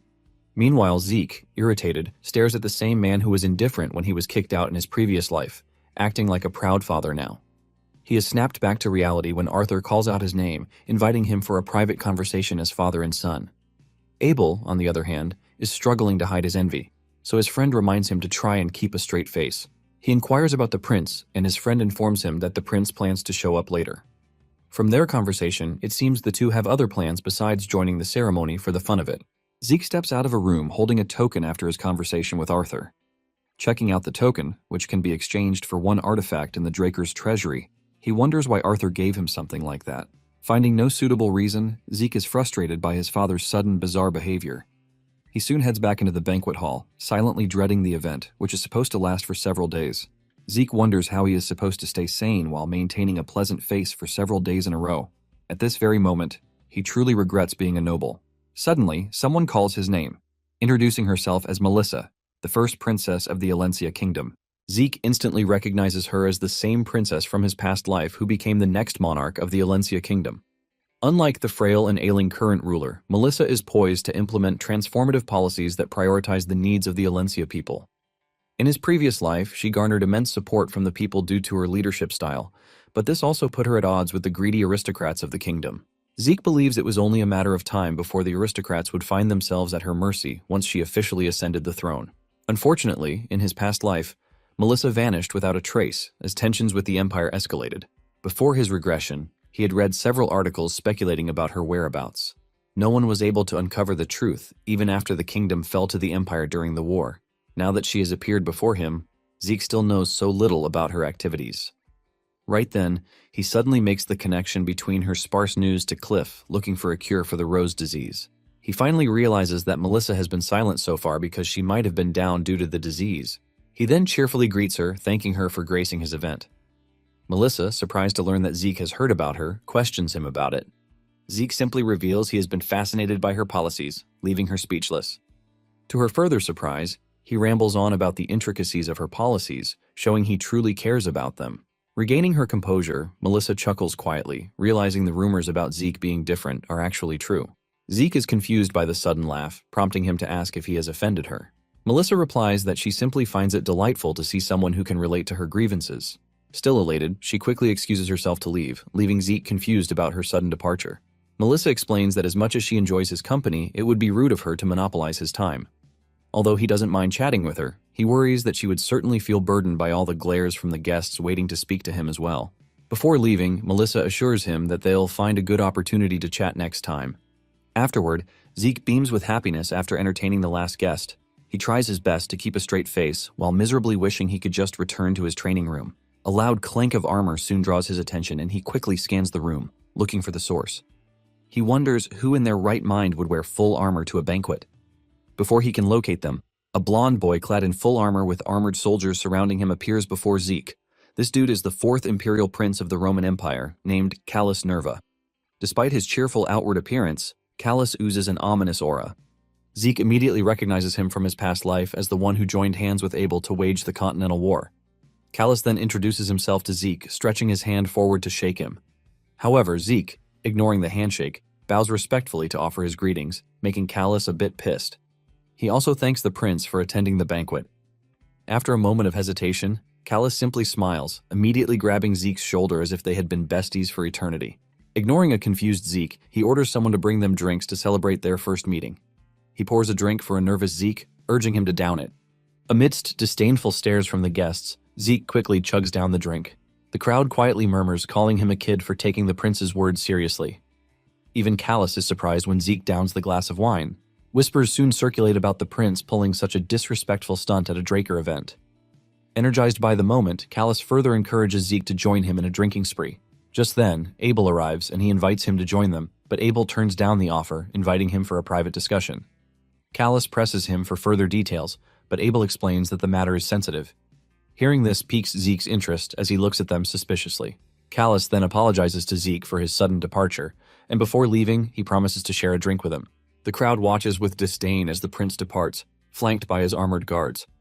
They ridicule him for being a terrible leader and express their frustration with the empire for allowing such a prince to exist.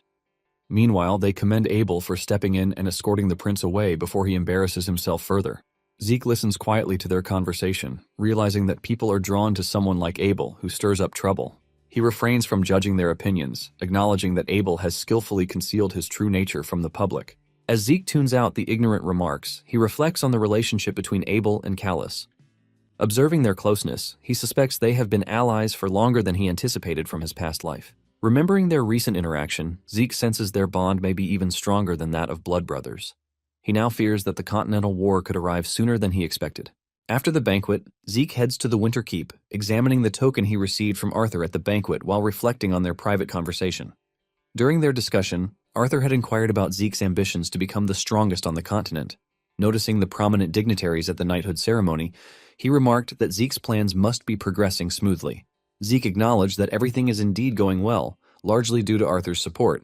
However, when Zeke addresses him formally, Arthur urges him to relax and call him father. This surprised Zeke and reminded him of Carol's similar request for him to address her casually.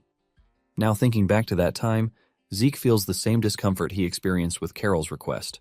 He reasoned that, like Carol, Arthur must know about Abel's secret quest for power, leading Zeke to suspect that his father is turning a blind eye to Abel's schemes. Despite Arthur's attempts to present himself in a friendly manner, Zeke ultimately concludes that he has chosen to side with Abel. Choosing to proceed with caution, he agrees, and casually refers to Arthur as father. Delighted by this, Arthur decides to give him the token as a gift to inspire him toward his goal. Zeke learns from Arthur that the token can be exchanged for any treasure hidden in the Winter Keep of the Four Seasons Fortress. Eager to explore the renowned Draker's treasury, which is said to hold the continent's rarest artifacts, he accepted the token. Arthur cautioned him to stay vigilant, as the treasury not only contains valuable items but also worthless junk disguised as treasure. Shortly after, Zeke arrives at the Winter Keep, still pondering why Arthur had given him the token. Despite his uncertainty, he resolves to make the most of this opportunity.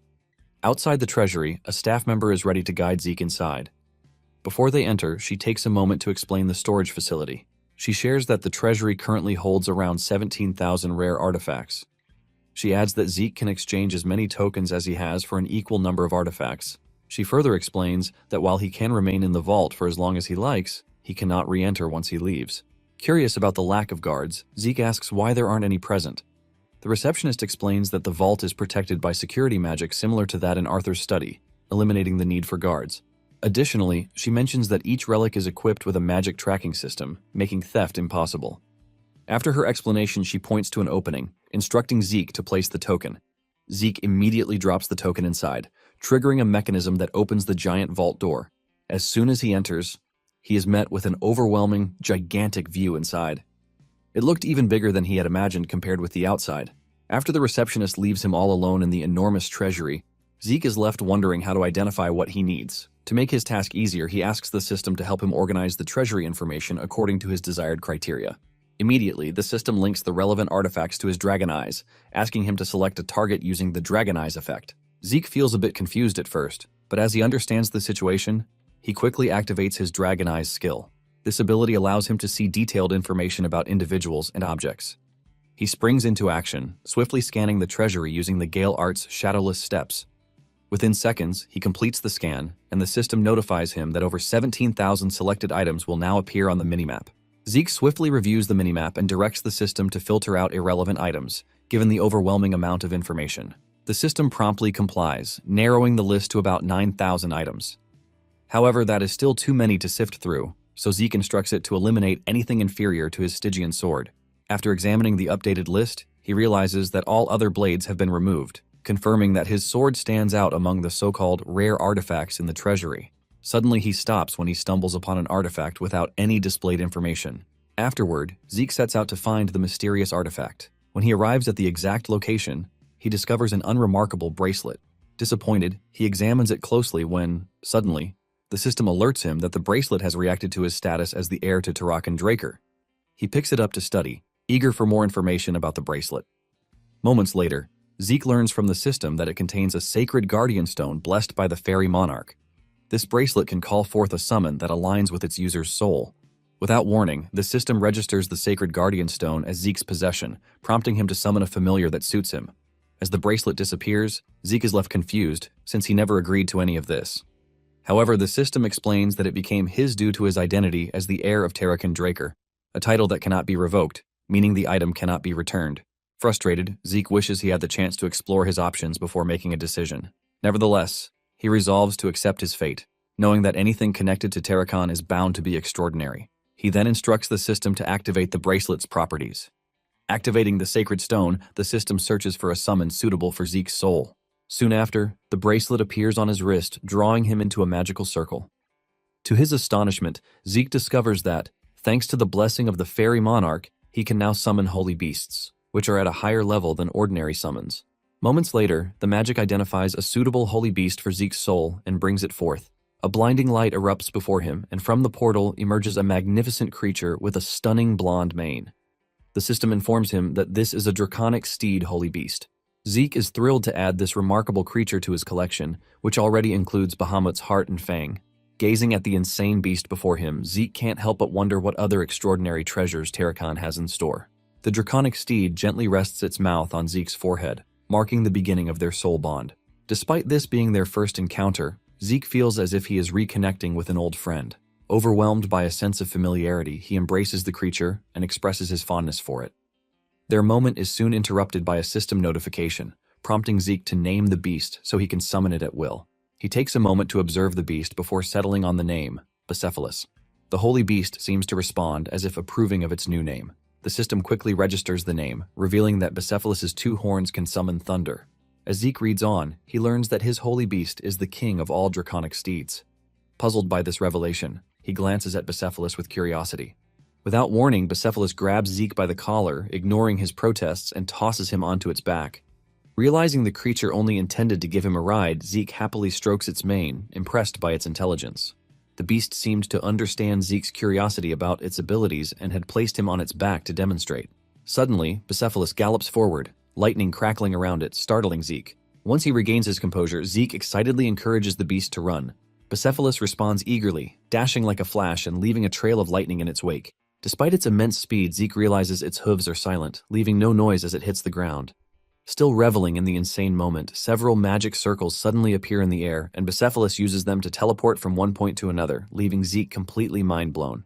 He happily commends the beast for performing beyond his expectations. Afterward, Zeke returns to his mansion, reflecting on his brief interaction with the receptionist as he left. She looked puzzled when he showed her the item he had chosen. Remembering Arthur's warning about treasures that might actually be worthless, Zeke understands her confusion. Before the bracelet responded to his title, even the system couldn't provide any information about it. This suggests that no one had uncovered the bracelet's true origins or value until now. Looking back, Zeke feels fortunate to have found something so remarkable. As he relaxes in his carriage, he eagerly anticipates getting home to unwind after a long day. Zeke arrives at the mansion to find Cliff waiting for him in an unsettling outfit. Cliff formally congratulates Zeke on becoming a knight, but Zeke feels uneasy and questions the strange attire and formal greeting. Chuckling, Cliff explains that his behavior is fitting for Zeke's new esteemed position. Frustrated with the awkwardness, Zeke quickly shuts him down and warns Cliff not to approach him so casually, as it could jeopardize his future plans if their relationship is discovered. Cliff quickly apologizes and points to another cloaked figure who has requested a private meeting with Zeke. The figure removes the cloak, revealing Princess Melissa. She greets Zeke warmly before shockingly disclosing that she is the owner of the Reinhardt Group. Looking at Zeke's expression, Melissa chuckles softly, seeing that he already knew about her true identity. Truly, Zeke already guessed it after Melissa suddenly made an appearance at his banquet after her long hiatus. That period coincides with the timing of the rose disease patient being completely cured after Cliff received the cure from him.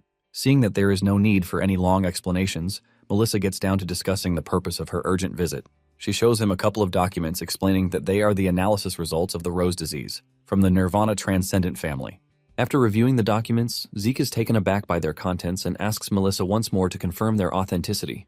The analysis reveals that the disease was artificially created using magic. Melissa reassures him that the document bears the sigil of the Nirvana family, confirming its legitimacy.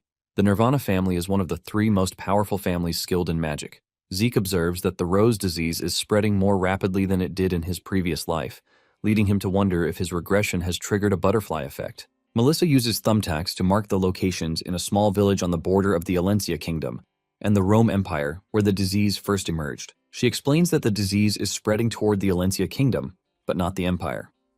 As Zeke studies the map, he realizes that the Rome Empire intentionally created and released the rose disease to target Alencia.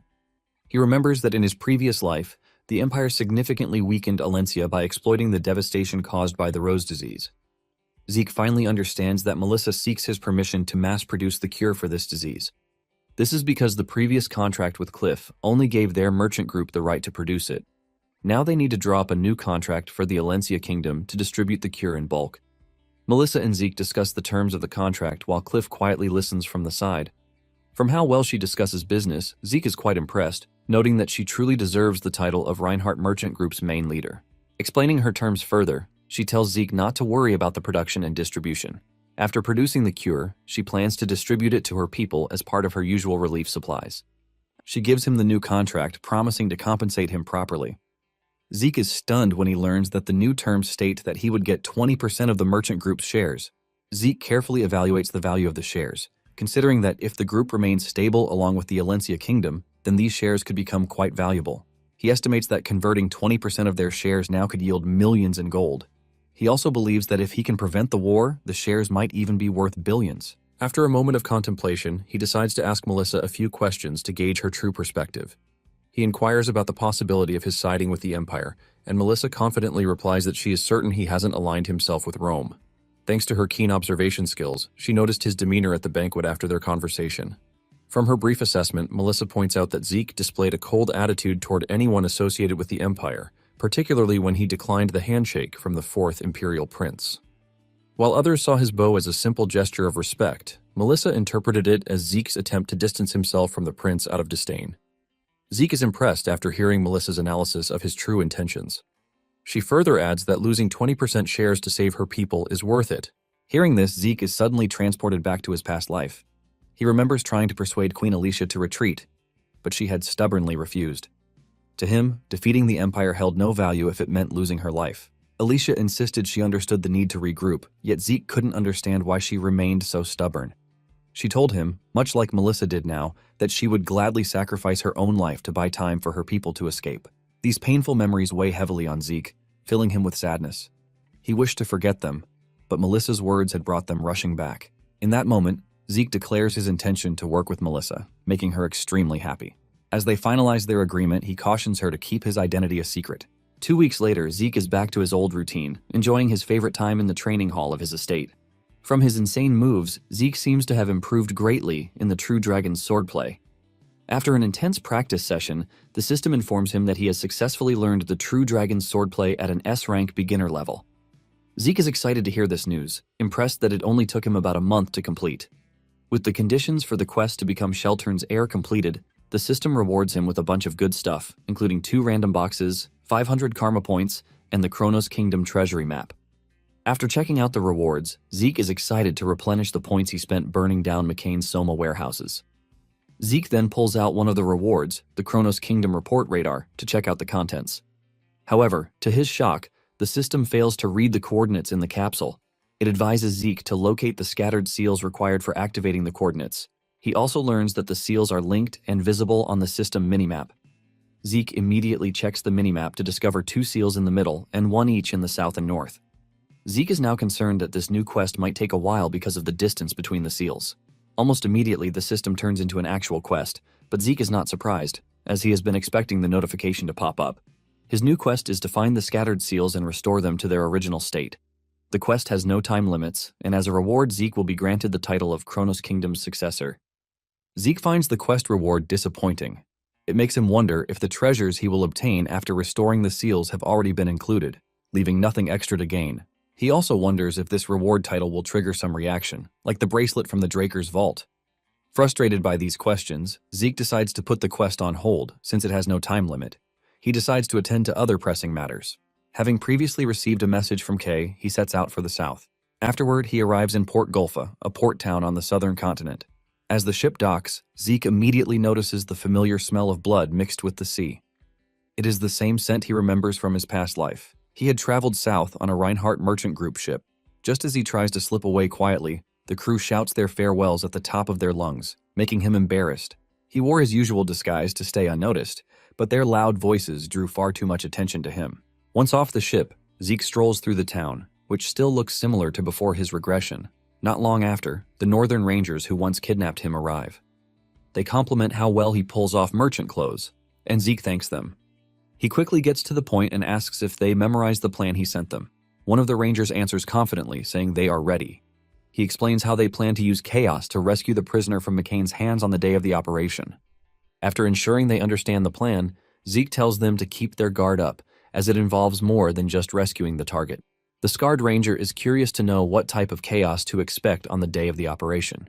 Zeke did not tell them about it to prevent any leaks in his plan, so the Ranger wonders if there are going to be any chaotic festivities. Zeke simply grins and assures them that what he has planned is going to be more chaotic than any festival. He grins wickedly, telling them that he plans to make McCain disappear that day. Seeing the look on Zeke's face when he says this makes the Ranger a bit uneasy. Just then, a guide from the Reinhardt Merchant Group suddenly interrupts them, looking for Zeke. Seeing that they are still busy, the guide tries to leave to give them more time, but Zeke stops him. Zeke immediately leaves with the guide to the carriage prepared by the Merchant Group. Watching him leave, one of the Rangers asks Zeke if he wants to wage war against McCain. Zeke replies to him saying he was only joking with them.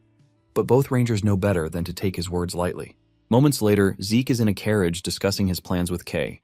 They discuss the warehouse provided by the Merchant Group, which looks ordinary on the outside, but has a luxury interior. Kay wants to go over the plan again to make sure she understands everything. According to Zeke's plan, they are to take advantage of Don Juan's birthday. Today is his birthday, but also the day when all executives will gather for business. Taking advantage of that, Kay and Zeke will be there under the disguise of attending the business meeting. After repeating the plan, Kay asks Zeke to confirm she hasn't left anything out. However, Zeke seems uninterested because they have already gone over the plan quite a few times. He scolds Kay for being a blockhead since it was already her 5th time asking him about the details. Kay snaps at him, saying she is very nervous, which is why she doesn't want to make any mistakes. Zeke had already realized why she was acting a bit off, and now he understands it is because of her nerves. He looks on amusingly as Kay trembles all over, panicking about the consequences of their plan failing. She fears what McCain will do to them if he discovers their involvement in the Soma warehouse case. Zeke, on the other hand, seems to be enjoying Kay's predicament. He even wants to tease her for shivering like a wet puppy. He then cheerfully explains to her a strange belief in the South about mages. Basically, in the South, it is believed that the corpse of a mage can block curses. Zeke further adds that instead of feeding her to swamp dragons, McCain will probably chop her up like sausages and sell each part for a good price since she is a mage. This revelation completely shocks Kay, sending shivers down her spine. It is at this moment that she realizes that the necklaces on McCain's subordinates are actual fingers. Kay wonders how much her fingers will fetch in the market. She frantically pleads with Zeke to help her recover her body if McCain uncovers their plot. Kay wonders how he knows so much about McCain's inside operations. This question reminds Zeke of his past life and how he helped McCain raise the cartel to prosperity. After he was kicked out of the academy, Zeke was captured by traffickers who sold him to a soma plantation owned by McCain. After spending a little time harvesting soma, he was soon sent to the battlefield as a human shield. Luckily, Zeke became the sole survivor over and over again. Looking back at that time, Zeke realizes he must have survived by subconsciously activating the healing skill. After surviving the horrifying incident 6 times, Don Juan decided to train Zeke as a hitman. Before long, Zeke became the best in his field and could effortlessly take down a purple knight. Back then, he made his targets let their guard down before using poison to defeat them. However, this tactic never worked on the blue knights. He had tried to sneak up on them several times, but they would always detect his presence. Despite striking a few with a poisoned blade, the blue knights always found a way to expel the poison by manipulating their aura. Eventually, Zeke was able to take down the blue knights by taking advantage of small openings. It was only after eliminating a dozen blue knights that he was able to secure his position as a hitman in the McCain cartel. Zeke's position after that grew rapidly due to his achievement in bringing down the Pabella cartel. In the end, he became Don Juan's foster son and even secured the position of heir. However, on the day the top executives gathered to announce him as the successor, Zeke annihilated every single one of them, including Don Juan. After getting his long-awaited revenge, he left the McCain cartel. Zeke was still reminiscing about all these past events when Kay snapped him back to reality. She has been trying to get his attention for a while now, making her suspect he is avoiding the topic. She then asks him bluntly if he is a spy for the McCain cartel. Kay even fears that Zeke is trying to set her up just to destroy the syndicate. Zeke simply ignores her absurd claims, making her even more uneasy. He finds the current clumsy Kay more amusing than the one from his last life. A few moments later, they arrive at Don Juan's mansion for the business meeting. They head inside a secret room, behind the banquet hall, and Kay greets the boss, introducing herself as a syndicate official. Zeke, meanwhile, is so engrossed in admiring McCain's expensive roster of hitmen and rangers. Don Juan responds to Kay's greeting, commenting on how surprised he is that she is a female mage. As if making a mockery of her, he asks her to speak her planned wise address. Kay proceeds with her speech, and as soon as she mentions the warehouse fire, the whole room falls into an icy cold silence. The cheery smile on Don Juan also fades as he anticipates what she has to say about the incident. The sudden icy look on his face makes Kay lose her composure, but she continues speaking, telling them that the incident was caused by a traitor in the room. She explains that the traitor conspired with Pabella to set fire to those warehouses. The executives are shocked by the revelation, and some angrily order guards to throw Kay out. Don Juan slams his fist on the table to silence them. He then asks Kay if she can take responsibility for her claims, and she simply nods in response. Next, he demands that she reveal the name of the traitor in the room. A few guilty executives begin sweating, fearing exposure. Suddenly, Zeke steps forward, pressing a knife against Joaquin's throat as he introduces himself to Don Juan. Don Juan frowns, asking why Zeke brought a knife instead of a present for his birthday. Zeke grins and announces that Joaquin is his gift to the boss. Don Juan casually asks if they really mean to accuse his beloved brother of being a traitor. Zeke tightens his grip on Joaquin, urging him to confess. He even calls him El Menco, a name Joaquin only uses for secret dealings with Pabella. Joaquin freezes, stunned, wondering how Zeke uncovered what even a boss like Don Juan failed to discover. He barks at his henchmen to rescue him, but they remain rooted in fear. Enraged, Joaquin scolds them for being useless money wasters. One henchman explains that Zeke looks like a professional hitman and they can't risk moving against him. From their observations of his movements, Zeke leaves no opening to attack. Even if they tried from a distance, he would simply use Joaquin as a shield. As a last-ditch move, Joaquin suggests that Zeke might actually be a Pabella spy. Zeke sees through the attempt and calls him gutsy for accusing him despite being a spy himself. Like a dog clinging to a bone, Joaquin keeps pressing, trying to make others doubt Zeke. His composure finally cracks when Zeke announces he has evidence to prove his claim. Zeke signals Kay, and she casts a spell to reveal the evidence before Don Juan. Don Juan picks up the document, scanning it silently. His eyes narrow as he praises Zeke for providing such a detailed and compelling report. He reads a summary aloud, exposing Joaquin's collusion with the syndicate to sabotage the McCain cartel. Disgust flashes across Don Juan's face when he reaches the section proving that the Pabella cartel is actually a pirate group. The executives snarl at Joaquin upon hearing this. Zeke smirks, clearly enjoying the tense shift the revelation has caused. Apart from the fact that no one likes pirates, Southerners in particular hold a grudge against them. This is because the South is situated too close to pirate outposts, causing them to suffer constant attacks from pirates compared to other regions of the continent. The most important aspect that Zeke factored in is that Don Juan lost his family to pirates, meaning he bears even more resentment for pirates than others in the room. Zeke looks forward to his reaction because he is sure that Don Juan will never ignore this betrayal from Joaquin. Don Juan quietly studies the document further, and as soon as he stumbles on a photo of Joaquin with a pirate, he stops. Joaquin almost craps his pants in fear, wondering where Zeke obtained such a damning photo of him. He also notices that the report links him with the warehouse fires. However, that picture was only from a deal he made with the Pabella cartel. Joaquin fears that this whole situation really makes him look guilty of setting the Soma warehouses on fire. Don Juan finishes studying the report and thanks Zeke for providing it. However, he voices his doubt over such circumstantial evidence. He adds that such a thing is not enough to make him doubt Joaquin, who is like a brother to him. Zeke already anticipated this, so he decided to use another method. He didn't want to, but looking at the situation, he has no choice but to fall back on his plan B. He then quietly whispers something in Joaquin's ear. Don Juan, on the other hand, proceeds to announce Zeke's punishment for falsely accusing his right-hand man. Joaquin suddenly cuts him off mid-sentence and admits to the charges. The room falls silent, heavy as a grave. Don Juan breaks the silence, expressing his deep disappointment over the betrayal. With nothing more to add, he promises to show Joaquin respect for confessing voluntarily. To Zeke's shock, Don Juan hurls a sickle at Joaquin, instantly exterminating him. Zeke freezes with blood spattering his cheek as he stares at the corpse in disbelief. It is revealed that Zeke had convinced Joaquin to confess by threatening his family. He finds it fascinating that Southerners truly believe in oaths sworn in the name of their supreme being. Zeke had sworn not to touch Joaquin's hidden family, even though he never intended to mess with them. After wiping the blood from his face, he looks at Don Juan with admiration, impressed by the swift, decisive action that solidly depicts him as a criminal boss. Looking at the whole situation, Zeke realizes that Don Juan did not punish Joaquin because he believed that he was a traitor. It was simply because he had to do it to assert his authority over the others. From the beginning of the drama, Zeke had noticed how he remained calm after Kay's testimony linked the warehouse fires to the Pabella spy.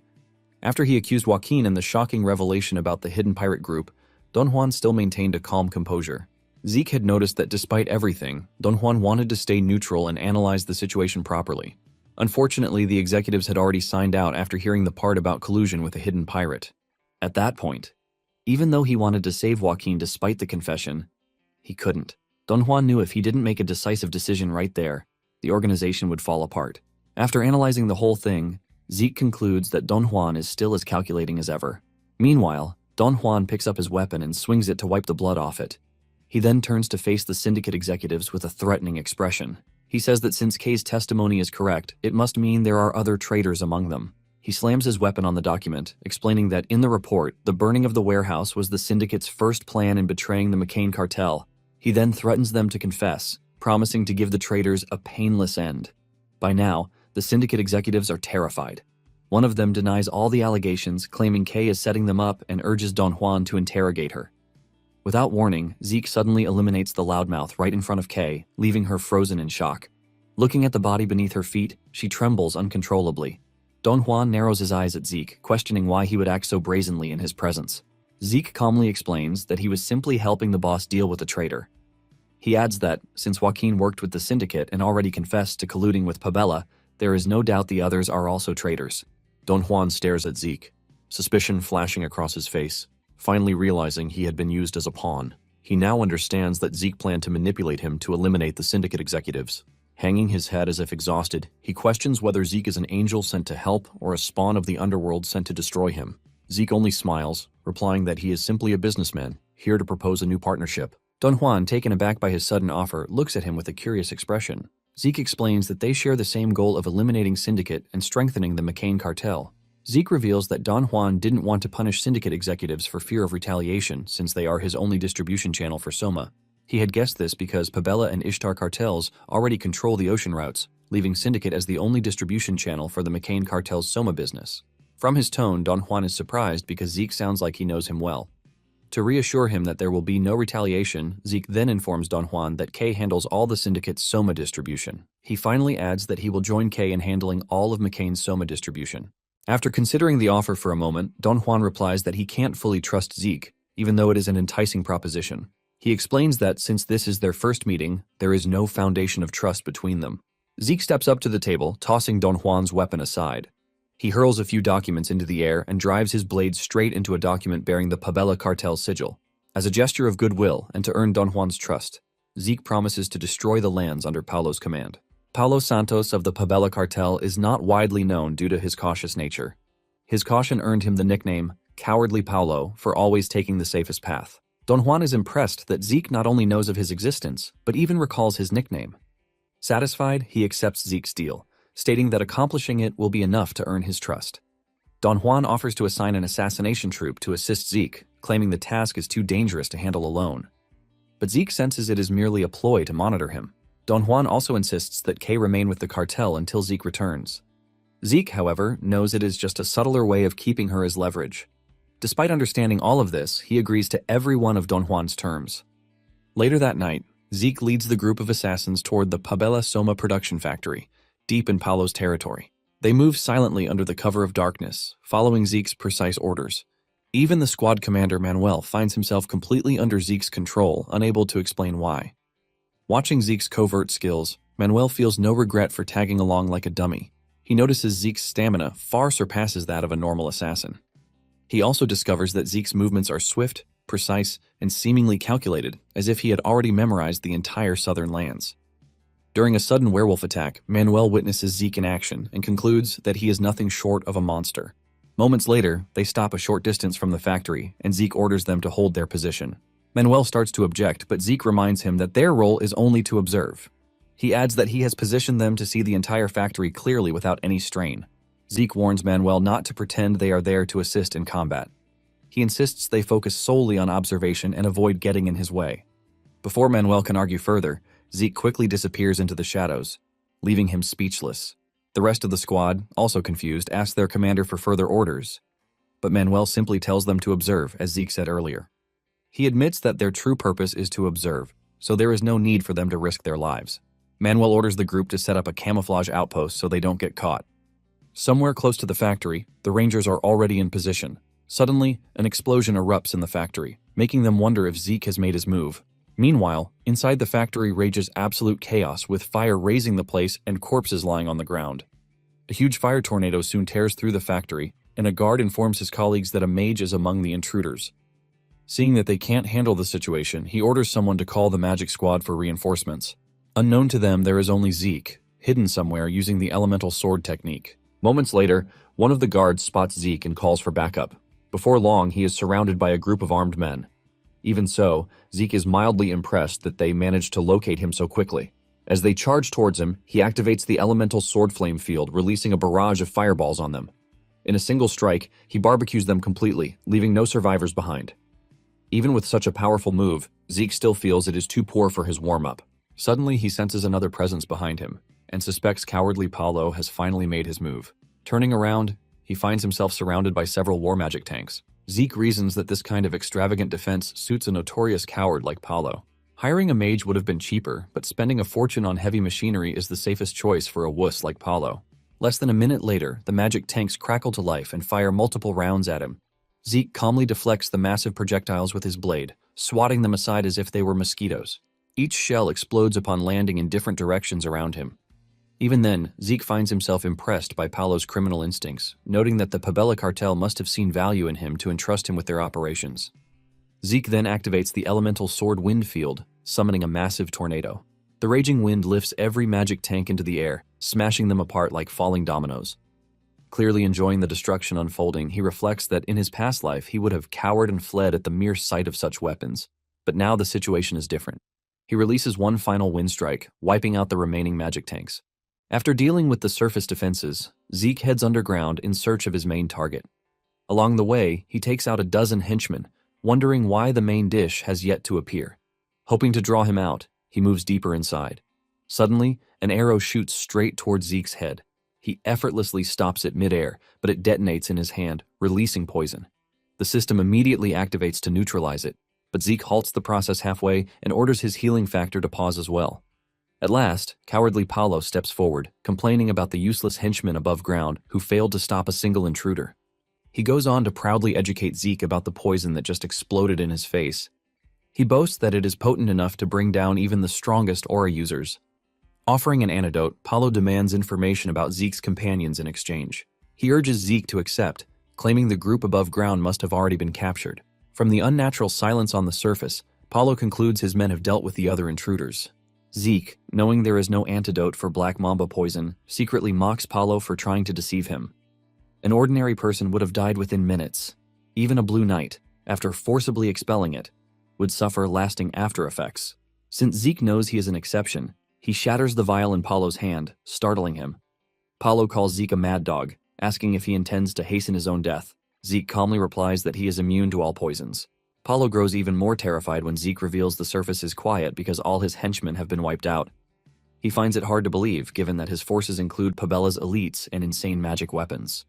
Sensing his disbelief, Zeke tells him to confirm it himself if he can leave unscathed.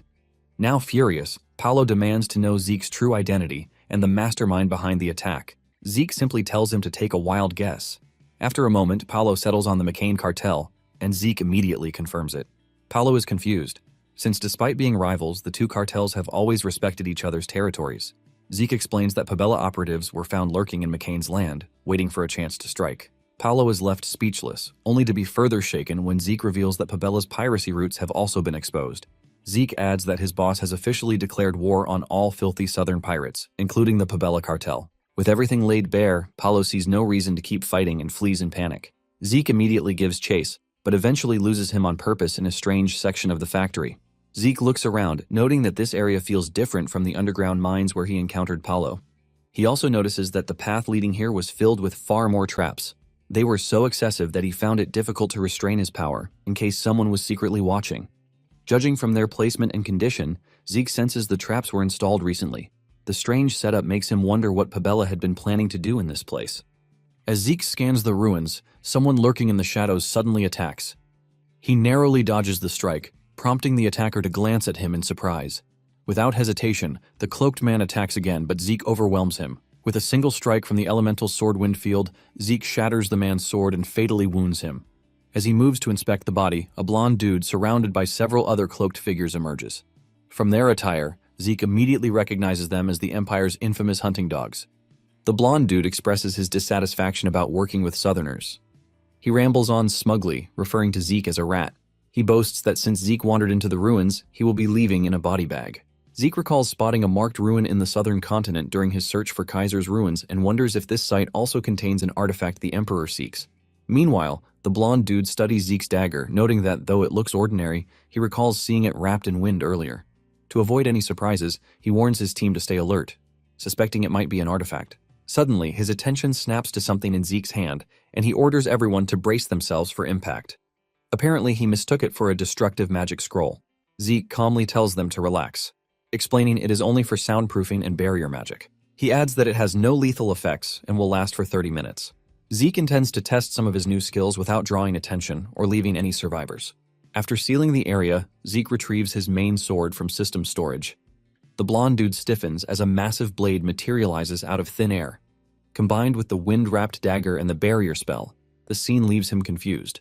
At first, he assumed Zeke was a mage, but now he can no longer tell what he is.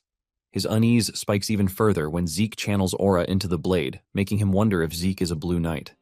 But Zeke gives them no time to think, as he executes Chapter 1, Verse 1 of the True Dragon's swordplay.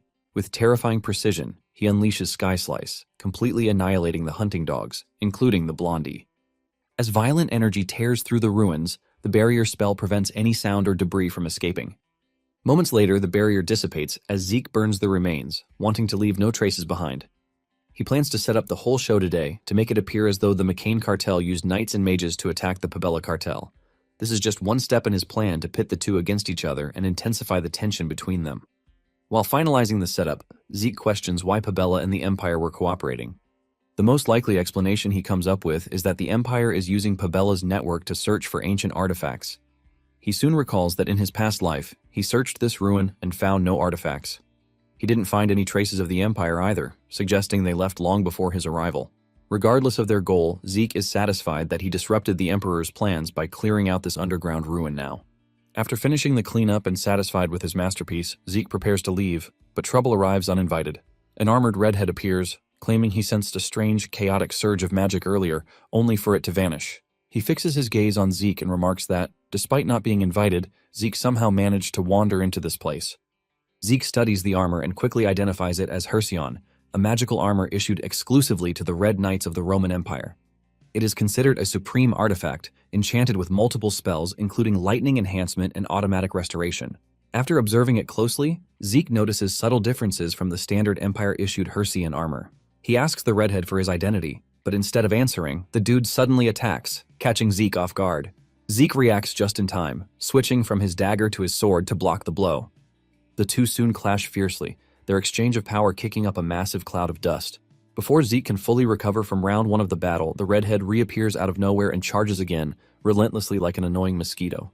Zeke blocks the strike, but the battle quickly turns into a test of endurance. The overwhelming power behind Red's sword makes Zeke suspect he may not even be human. As he caves under the pressure from Red, Zeke wonders if this version of Hersion is enchanted with strength-enhancing magic. Just as Red is about to smash him into the ground, Zeke suddenly vanishes, leaving his opponent momentarily confused.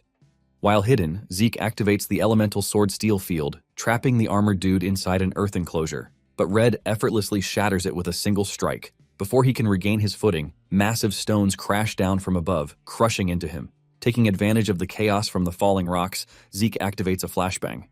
He tries to deal a fatal blow while Red is disoriented from the stones and flashbang. To his shock, Red deflects the aura-infused blade, ending Zeke's attempt. Without giving Zeke time to recover, Red launches another attack, which Zeke blocks using his dragon-scale armor. Red finally stops the attacks, remarking that Zeke possesses an unusual number of strange abilities. Deciding that Zeke is a worthy opponent, he finally reveals that his name is Cain Zimmons Constantinus. Zeke is surprised to hear this because Constantinus is a name reserved solely for the imperial bloodline of the Roman Empire. Moreover, the imperial bloodline's middle name is granted only to Elector Prince families. The Elector Prince families are noble houses granted the authority to elect an emperor. The fact that this prince bears the middle name of the Zimmons makes Zeke wonder if the Zimmons family is one of the Elector Prince families of the Roman Empire. While Zeke is still pondering the situation, the atmosphere suddenly crackles with red lightning. The system immediately alerts him that miasma has been detected in the air. It informs him that defeating a target infused with miasma will grant bonus points. The notice only leaves Zeke more confused, as he has no idea what miasma even is. Almost immediately, the air around Cain erupts as even more red lightning surges violently around his body. From a distance, Zeke can feel the crushing pressure radiating off him. This is enough to convince him that this so-called miasma is extremely dangerous. Feeling like the main character of the story, Cain raises his sword, revealing a massive aura blade looming behind it. He declares that he will show Zeke proper respect by granting him an honorable death. He also adds that he never expected to encounter a worthy rival in such a remote location. He continues rambling about fighting with his full strength as the highest form of respect he can offer an opponent. Zeke, unconcerned by his bullcrap speech, is genuinely uneasy as he considers how to deal with this monster. He knows that ordinary techniques would be useless. Even at his current level, the elemental sword is far from enough to contend with someone like Cain. After a brief consideration, he settles on the True Dragon Swordplay, Chapter 8, Verse 2, and launches the Dragon Scale Thrust. Even then, the attack fails to leave so much as a scratch on Cain. Recalling Cain's overwhelming strength enhancement, aura deflection, and rapid regeneration, Zeke realizes that winning this fight outright may be impossible. After weighing his options, he reaches a conclusion that the only way forward is to destroy the Hersion armor. Only then would he stand a chance of dealing any real damage. With no better way to close the distance and tear off that armor, Zeke decides to activate Mana Reflection. He knows it won't overpower Cain outright, but the skill can at least suppress the armor's functions and slightly level the playing field. The effect activates almost instantly, pausing all Hersion's functions. Cain is surprised as he realizes his overpowered suit has stopped working. He questions Zeke about what he did, but Zeke simply shrugs, feigning ignorance. Rather than getting angry, Cain finds the situation amusing. He then prepares to attack, remarking that uncovering an opponent's petty tricks is part of the joy of battle. The moment his blade swings down, chaos erupts once more between them. In less than a second, the two fight violently, their clash resembling a battle between raging dragons. Shockwaves tear through the area, and by the time the fighting heightens, the already ruined dungeon has been reduced to absolute devastation. Eventually, the dust settles, and Zeke is left sitting in a pool of his own blood, completely exhausted. The system warns him that his miasma corrosion limit has been exceeded. This drastically weakens his healing abilities, pushing him into a critical state. Kane, on the other hand, appears far less damaged. As the Hersian armor restores its functions, he steps forward and looms over Zeke, his sword pointed straight at him. He then calmly exposes Zeke's true identity, praising his exceptional combat skills. Zeke is stunned and wonders how he was discovered. Kane explains that only Draker mana can temporarily halt the Hersian armor's functions.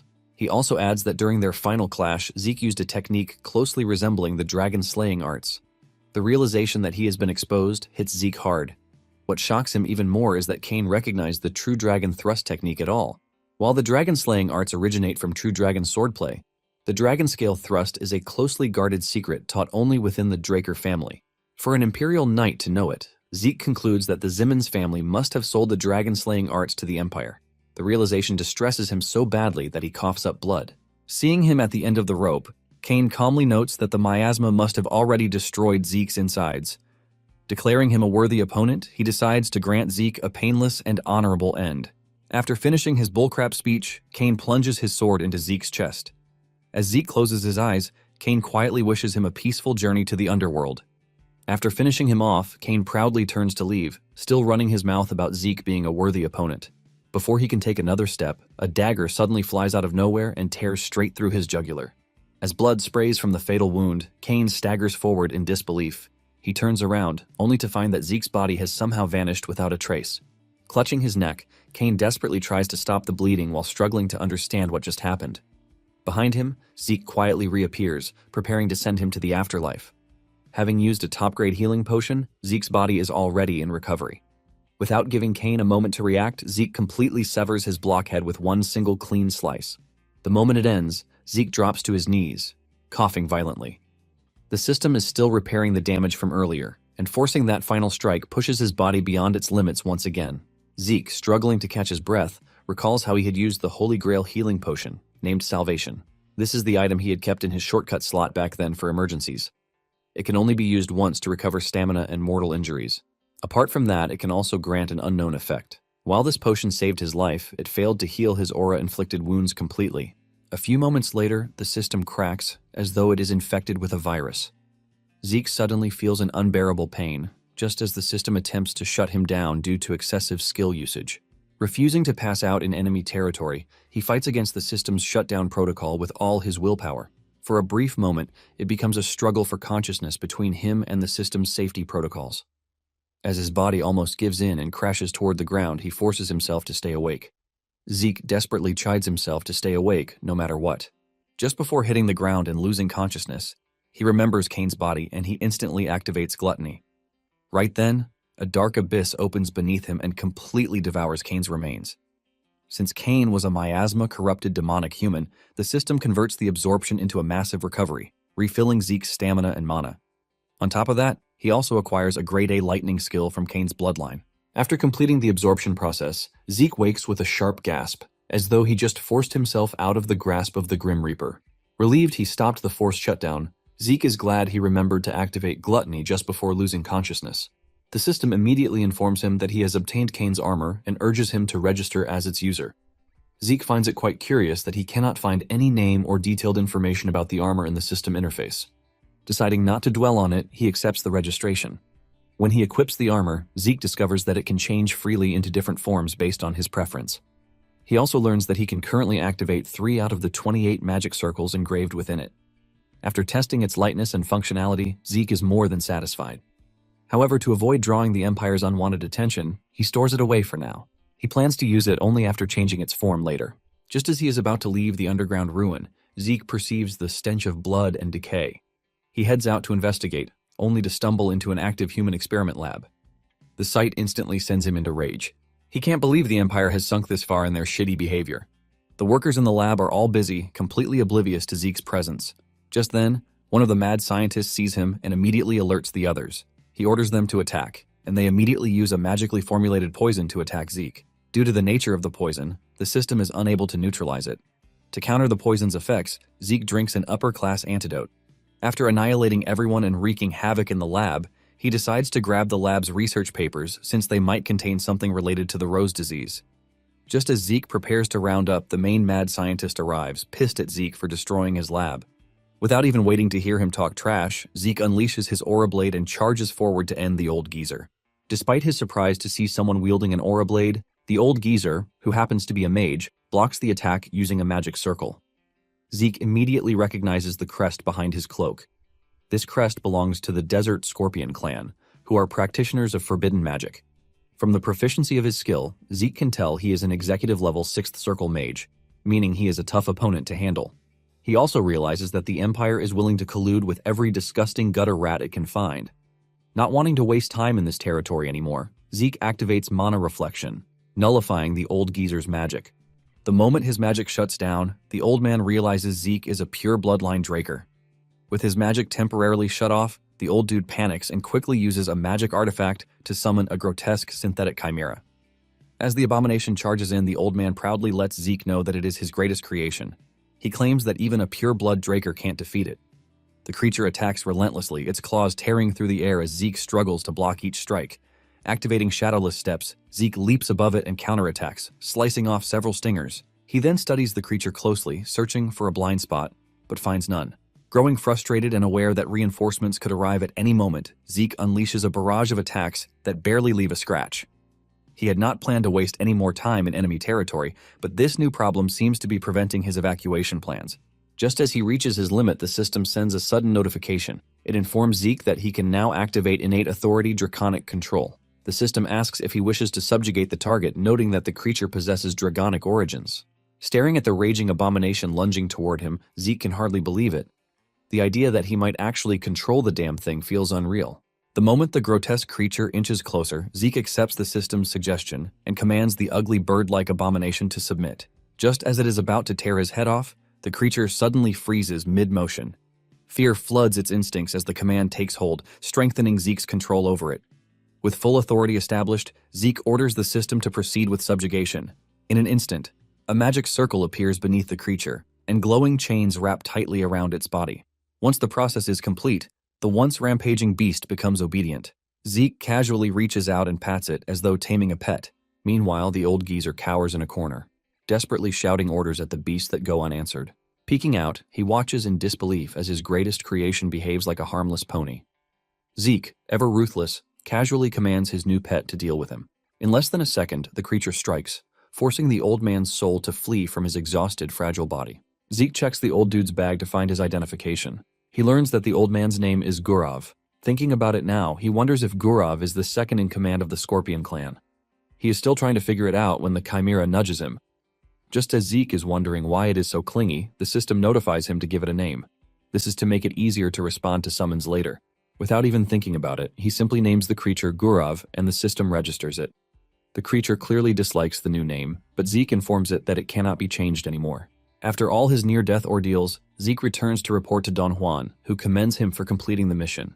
Don Juan says he wishes to treat Zeke as his own child, but Zeke hates those very words. This is because he knows that a man like Don Juan only uses people as tools. Zeke seethes with rage as he recalls how he was used as a human shield in his past life. This memory renews his resolve once again, and he vows there and then to completely end Don Juan. Don Juan then hands him some packages, saying he prepared them as gifts. He explains that the gift is his way of establishing trust between them since Zeke wants to partner up. As Zeke prepares to unwrap the gift, dread fills his heart. Deep down, he already guessed what might be in the boxes because they are dripping with blood. He opens one up to find the remains of a syndicate executive. Zeke can already tell that the other boxes must contain the remains of the other executives. Don Juan asks Zeke if he likes the present, and after a brief silence, Zeke replies that he likes them. Deep down, Zeke is absolutely ecstatic because everything is going exactly according to his plan. With the syndicate executives eliminated, he plans to push K to the top next. Later, Don Juan informs Zeke that Pabella has discovered their involvement in Paolo's territory raid. He also adds that a rumor is going around that they used mages and knights in the raid. Although he feigns ignorance, secretly, Zeke is pleased because this was all his doing. Don Juan, feeling like the whole world is about to become his playground, informs Zeke that he wants to take things further. He explains that he wants to attack the Pabella again as a warning. Apart from that, he wants them to know that Zeke is now the master of the southern continent. Zeke immediately sees through Don Juan's plan to use him, but he still agrees to carry out the mission. Although he wants Zeke to agree, Don Juan is taken aback by his readiness to agree. Zeke, resolving to take on the challenge, promises to pass on Don Juan's will to the Pabella cartel. In return for accepting the mission, he asks Don Juan to give Kay the power to become the new head of the syndicate. After thinking about it for a while, Don Juan agrees to be Kay's backer. He also assigns the cartel's greatest hitman squad to assist Zeke, claiming they'll be useful to help with his mission.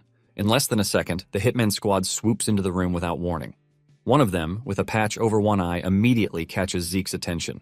Meanwhile, Abel is busy checking out the underground ruin where Zeke dealt with Cain. He arrived after the Imperial Investigation Bureau to investigate what went down in Paulo's territory. Abel scans the ruins for any evidence, but his friend William informs him that the team already searched and found nothing of use there. William continues explaining things while Abel studies the ground without paying him any attention. From the investigation reports, the colleague speculates that a night squad caused the damage. After picking up some sand residue, Abel informs him that only one person was involved in the attack and not a squad. William finds it unbelievable because, from the look of things, there are traces of swords and magic. All these convinced him that the squad of attackers consisted of both knights and mages. However, Abel stands on the conclusion that the attacker was definitely one person and a red knight at that. He further adds that something fishy must be going on because, from his investigation, it looks like the Intelligence Bureau did the investigation in a hurry. Abel believes that they must be trying to hide something. Now more curious, he informs William that they need to uncover whatever the Empire was hiding in these ruins. Before he can leave to dig up the truth, William tries to stop him. He lets Abel know that it might be dangerous to poke around the Intelligence Bureau. But Abel stubbornly refuses to back down, claiming there is something here that he must uncover. Abel barks at William, saying his instincts are telling him to keep digging. With a creepy look on his face, he reminds William about his utmost desire to become the supreme ruler of both the Draker family and the Empire. Elsewhere, Zeke and the Hitman squad arrive at the Pabella cartel port on a small boat. One of the guards watching over the port notices the boat and demands to know their identity. In response, Zeke immediately lunges into the air and eliminates him in one swift motion. As the guard falls from the fortress wall, the patch-eyed assassin uses his sword to slow the fall, allowing the body to slip into the water without making a sound. Seeing the quick thinking, Zeke commends the man, whose name is Simon. He then signals for the others to move up. But Simon only stares at him in silence. When Don Juan first introduced the squad, Zeke had recognized Simon instantly from his past life. Simon was the one who taught him Southern-style martial arts and assassination techniques. Back then, Simon was the only person he trusted within the McCain cartel. Because Simon trained him, their fighting styles gradually became similar. Even now, Zeke is impressed by how naturally they complement each other in combat. As Simon and the rest of the team disembark from the boat, Zeke finds himself wishing he could win Simon over to his side. Not long after, they sneak into the main port city, only to find guards scattered throughout the area. Simon asks if Zeke has a way to infiltrate the central district, and Zeke replies that he does. He explains that the city was built on former imperial land, meaning underground passages should be spread across it. Simon agrees with the idea but notes that those paths form a maze. He asks how Zeke plans to navigate them, but Zeke simply tells him to watch. Moments later, they follow Zeke into the underground maze. Unknown to the others, Zeke is secretly using the system minimap to guide them. He avoids heavily guarded zones while moving forward. Even though the system shows enemy positions clearly, Zeke still proceeds cautiously. This is because Red Knights and higher-tier Knights cannot be marked on the minimap, which was the reason he failed to avoid Cain before. Shortly after, Zeke informs the group that they are close to their target, Mateo's office. Mateo happens to be the second in command of the Pabella cartel. Zeke orders the squad to split up and plant bombs in as many locations as possible while he handles Mateo alone. They accept the orders and Zeke moves ahead, leaving them behind. Later, Zeke arrives at an underground sewer where he stops to think about his plans. He wants to eliminate Mateo to make Pabella's boss furious and wage war against McCain. After confirming the plan, he rips off the cover of a drainage and sneaks in through it. While heading into the pipe, Zeke can't help but wonder why Don Juan suggested this mission in the first place. After thinking about how Don Juan eliminated Joaquin to keep subordinates in line, Zeke finally understands his real plan. He concludes that Don Juan wants everyone on this mission eliminated after helping him do his dirty work. He reasons that the crazy man only wants to use this attack as a warning to Pabella, so sacrificing a few operatives is nothing to him. As Zeke presses on, he resolves to ruin Don Juan's scheme by actually killing Mateo. The mission was supposed to be nothing more than disruption, but Zeke has no intention of holding back. At that moment, he drops out of the pipe system, alerting nearby guards. Before they can react, Zeke swiftly eliminates them.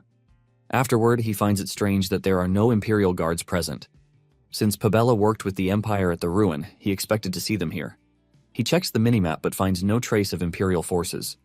Suddenly, a bright light flashes in his face as several Imperial soldiers rush in. Their captain orders them to capture Zeke alive. Overconfident, they charge at him head-on. Zeke cuts down the swordsman in less than a second. The mage squad follows, activating magic circles, but Zeke uses swift steps and closes the distance instantly. With the elemental sword Windfield, he wipes them out without effort. While doing so, Zeke feels disappointed by their mediocre skills. He expected more from the Imperial army, but this bunch of weasels seems to be too weak for him to enjoy destroying them.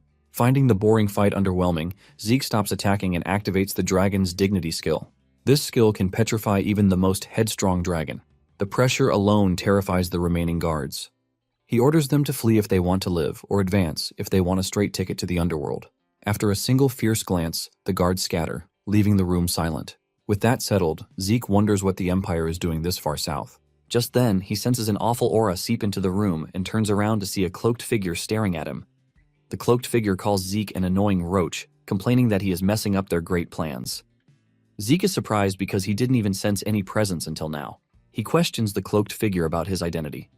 The man simply ignores Zeke and waves his hand, releasing that same foul dark aura from a ring on his finger. The dark aura flows into the corpses on the ground, and just like that, they turn to freaking raging zombies.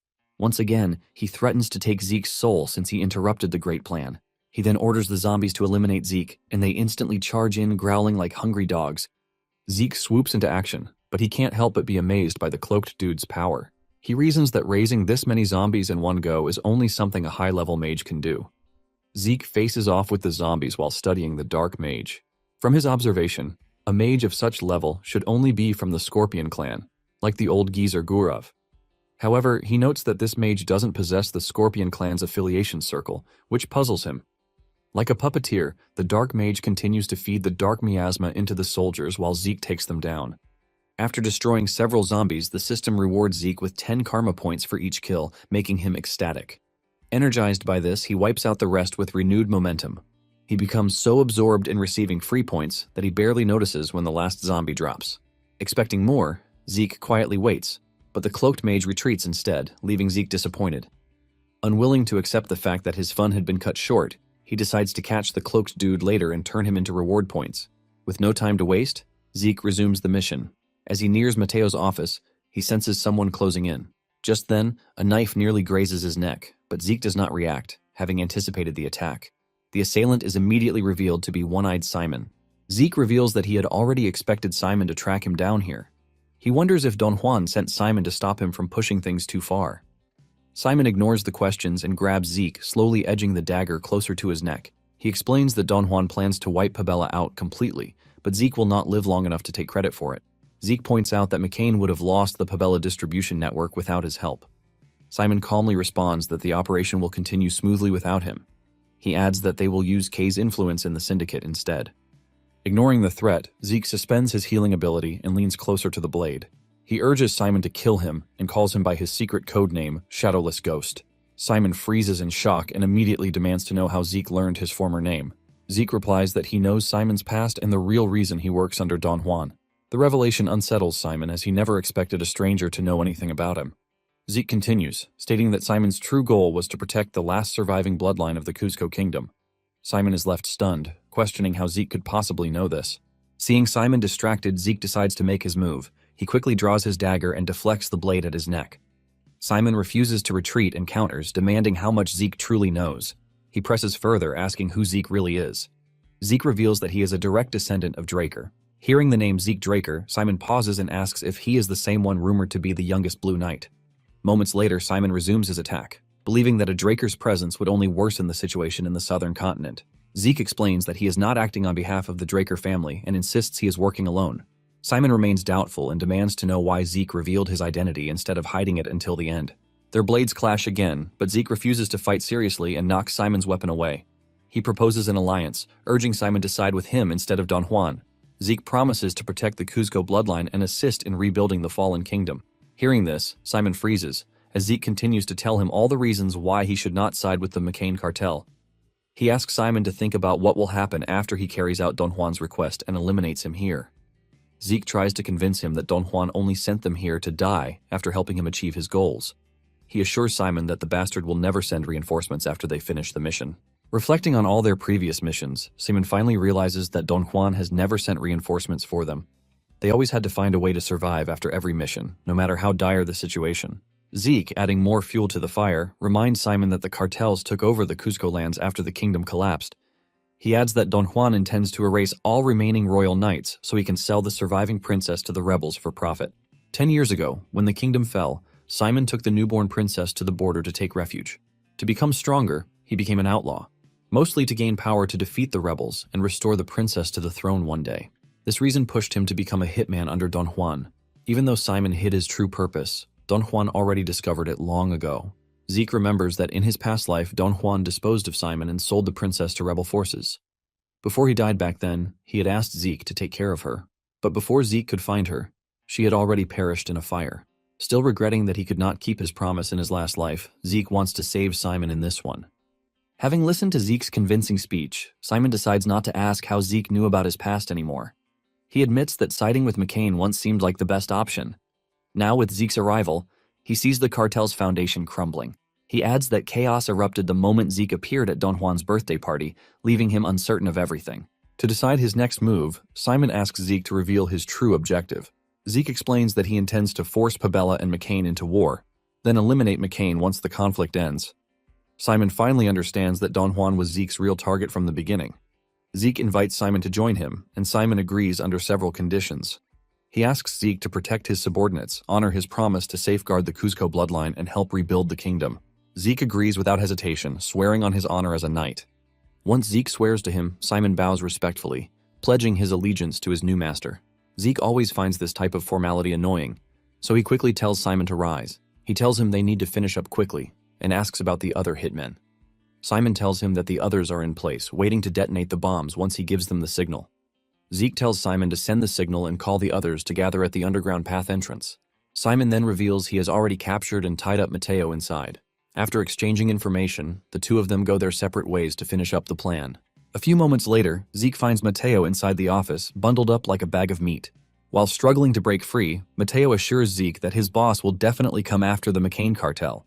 Zeke, trying to put on his usual show, tells Mateo that no one will be safe if a war breaks out between the two cartels. He then forces a note into Mateo's mouth, making it clear the attack was carried out by McCain. After securing it, Zeke eliminates him swiftly and takes Pabella's secret ledger. Outside, he runs into Simon, who informs him that the signal has been sent. Sensing danger in the hallway, Zeke orders Simon to get behind him. He quickly reshapes his sword into a shield, just in time to block the attack. Just then, Pabella cartel members rush in, wielding crude weapons. Zeke immediately activates the elemental sword and releases the blaze field, wiping the pirates littering the hallway. Afterward, Zeke and Simon regroup with the rest of the team. Simon orders them to acknowledge their new leader and the squad bows to Zeke. Without delay, Zeke commands them to evacuate before trackers arrive.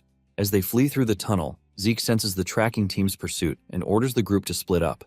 He instructs Simon to lead the others out while he draws the trackers away. He also tells Simon to find Kay and mention his name. Simon hesitates, reminding Zeke that the princess is still with the cartel. Zeke calmly reveals that he already planned for this long ago. He had commissioned the two Gorka Rangers back then to rescue the princess. Zeke proudly informs Simon that the princess has already long been rescued. Meanwhile, Don Juan is having a miserable time back home. 1 full month has passed since the attack on Pabella, yet McCain continues to suffer repeated retaliation. Strike after strike has weakened their influence, and Don Juan can barely contain his frustration. He vents his anger at the remaining executives as the pressure from Pabella steadily tightens. The numerous empty chairs scattered around the meeting table make it painfully clear that nearly half of McCain's executives have already been eliminated. Looking at the situation now, Don Juan deeply regrets attempting to manipulate Simon and Zeke against each other. Because he considered them dangerous variables, he sent them on that reckless mission with the intention of disposing of them. Instead, they escalated the situation far beyond his expectations, provoking Pabella into unleashing a shitstorm of retaliation that now threatens to crush McCain entirely. During the tense meeting, one executive cautiously suggests that Don Juan temporarily step away from cartel affairs. Don Juan immediately rejects the idea, refusing to retreat like a wuss. The executive quickly clarifies that it is not an escape but a strategic withdrawal.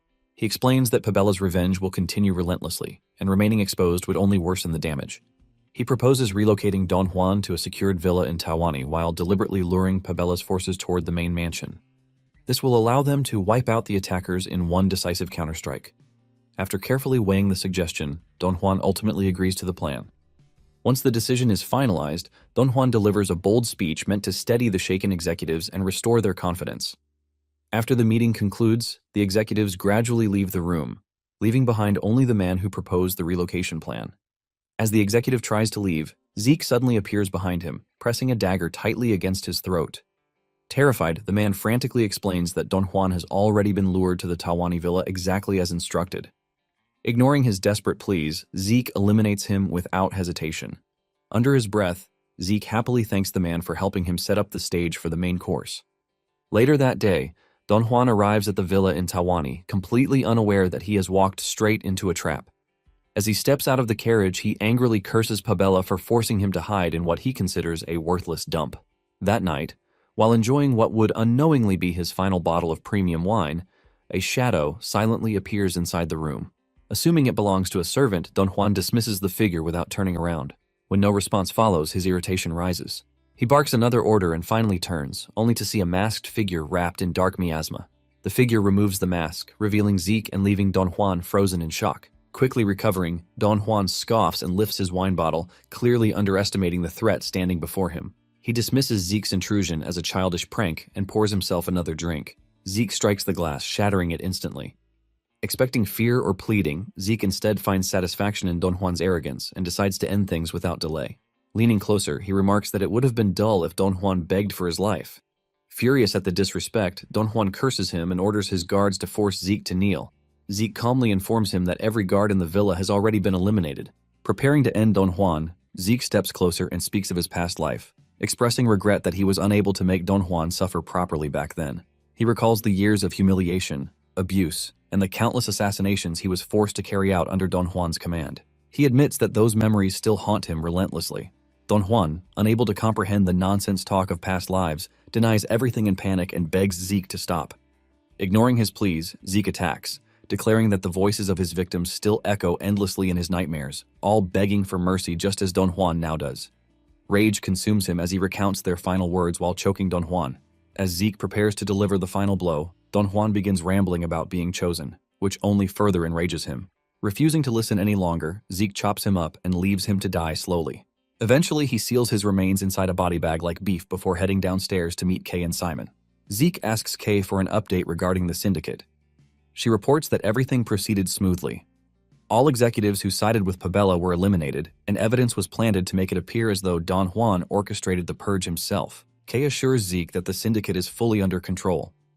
Zeke hands her a Reinhardt Group contract.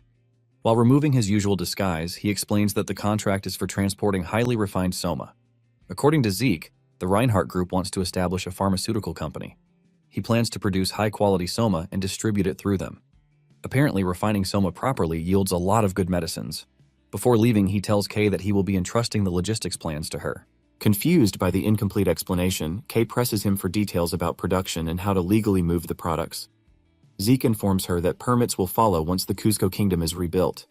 He adds that the rest has already been planned, though he lacks time to explain it to her.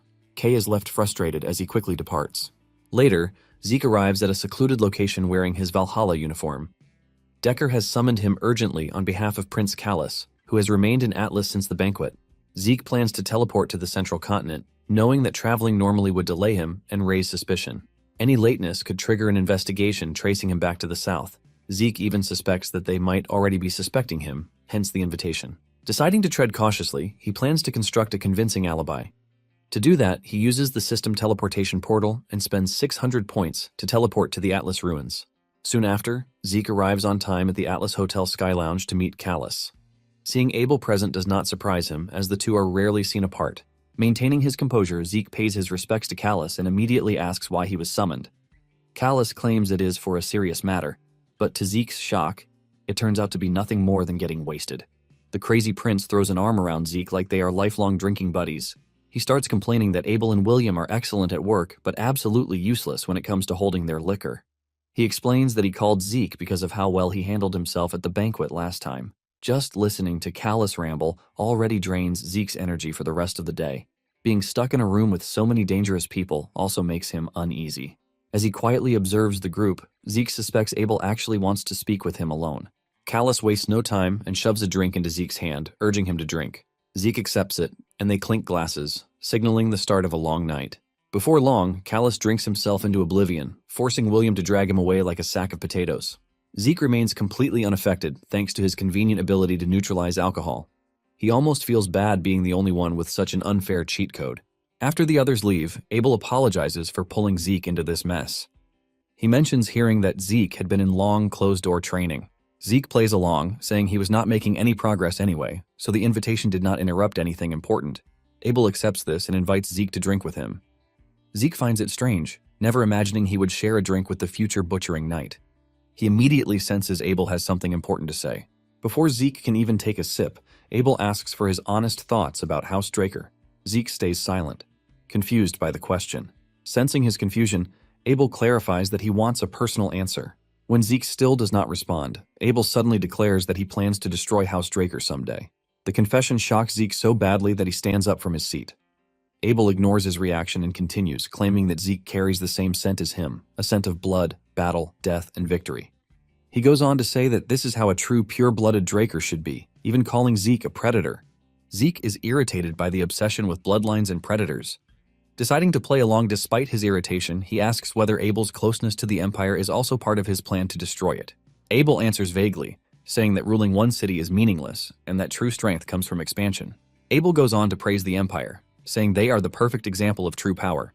This is because they claim to be building roads, but in truth, they are uniting the North, South, and even the Eastern continent into one. He praises them for this unification plan under one rule and claims that once everything is unified, the world will become a utopia. He delivers the speech with the enthusiasm of a politician chasing votes. Listening to him, Zeke feels like he is hearing an emperor in the making. The speech also reminds him of Cain, who also shares the name Zimmons. He recalls that Zimmons is also Abel's maternal family and sponsor. The connection becomes obvious to Zeke that Abel, the Zimmons family, and the Empire are all tied together. After several more bottles, Abel finally reveals his real goal is to have Zeke as an ally. Zeke calmly considers his response, then politely refuses and walks away from the drama. Abel warns him that he will regret this decision one day. Zeke answers without hesitation that he never will. Deep down, he swears he will never become a butcher like Abel. Later, William returns and finds Abel alone like a sad puppy. He asks about Zeke's whereabouts, and Abel tells him that Zeke has chosen a different path. With a fiery expression, Abel declares that the only option now is to crush Zeke before he grows stronger. The expression on Abel's face unsettles William, who can only stare at the man spiraling deeper into madness. Later, Zeke heads to the dean's office for an interview regarding his early graduation request. Zeke is now 17 years old and in his second year at Valhalla. However, he has no plans of staying in Valhalla for 5 whole years. This is why he submitted an early graduation application. In his application letter, he claimed that he needed to graduate early to support his family. The letter was received well, and an interview was scheduled for him right away. As he approaches the office, Diego calls out to him and joins him with a blonde boy who looks like life has personally offended him. Zeke has never seen the dude before and is curious about his identity. The boy does not even respond when Zeke asks who he is. Moments later, the three of them enter the office to see the dean. The dean calls the blonde boy Asta, making Zeke realize he is the illusory knight from the future 5 divine knights. Back in his past life, Zeke never found any information about Asta, hence his surprise. He feels a little uneasy standing beside one of the greatest knights from his past life. In the meantime, Asta apologizes to the dean for missing class due to his severe insomnia. Diego offers to sing a lullaby to knock him out, but Asta, whose head is spinning, tells him to be quiet. Zeke quietly observes Asta, remembering his future alignment with the Empire and deciding he might be worth recruiting. Finally, the dean gets down to the truth of why he summoned the 3 of them. Apparently, Diego and Asta also applied for early graduation. He informs them that the professors have also approved their request.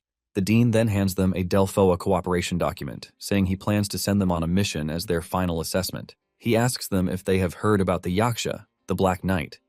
Diego hasn't, while Asta can't even focus due to migraine, but Zeke answers. He explains that Yaksha is an outlaw, wanted by the entire continent. Basically, Yaksha is public enemy number 1 and the entire continent has agreed to eliminate him on sight. His recent activities have been tracked to Delphoa, so the dean informs them that they are to cooperate with the Delphoa Knights to capture him. The dean further explains that outlaws awaken their aura solely to kill.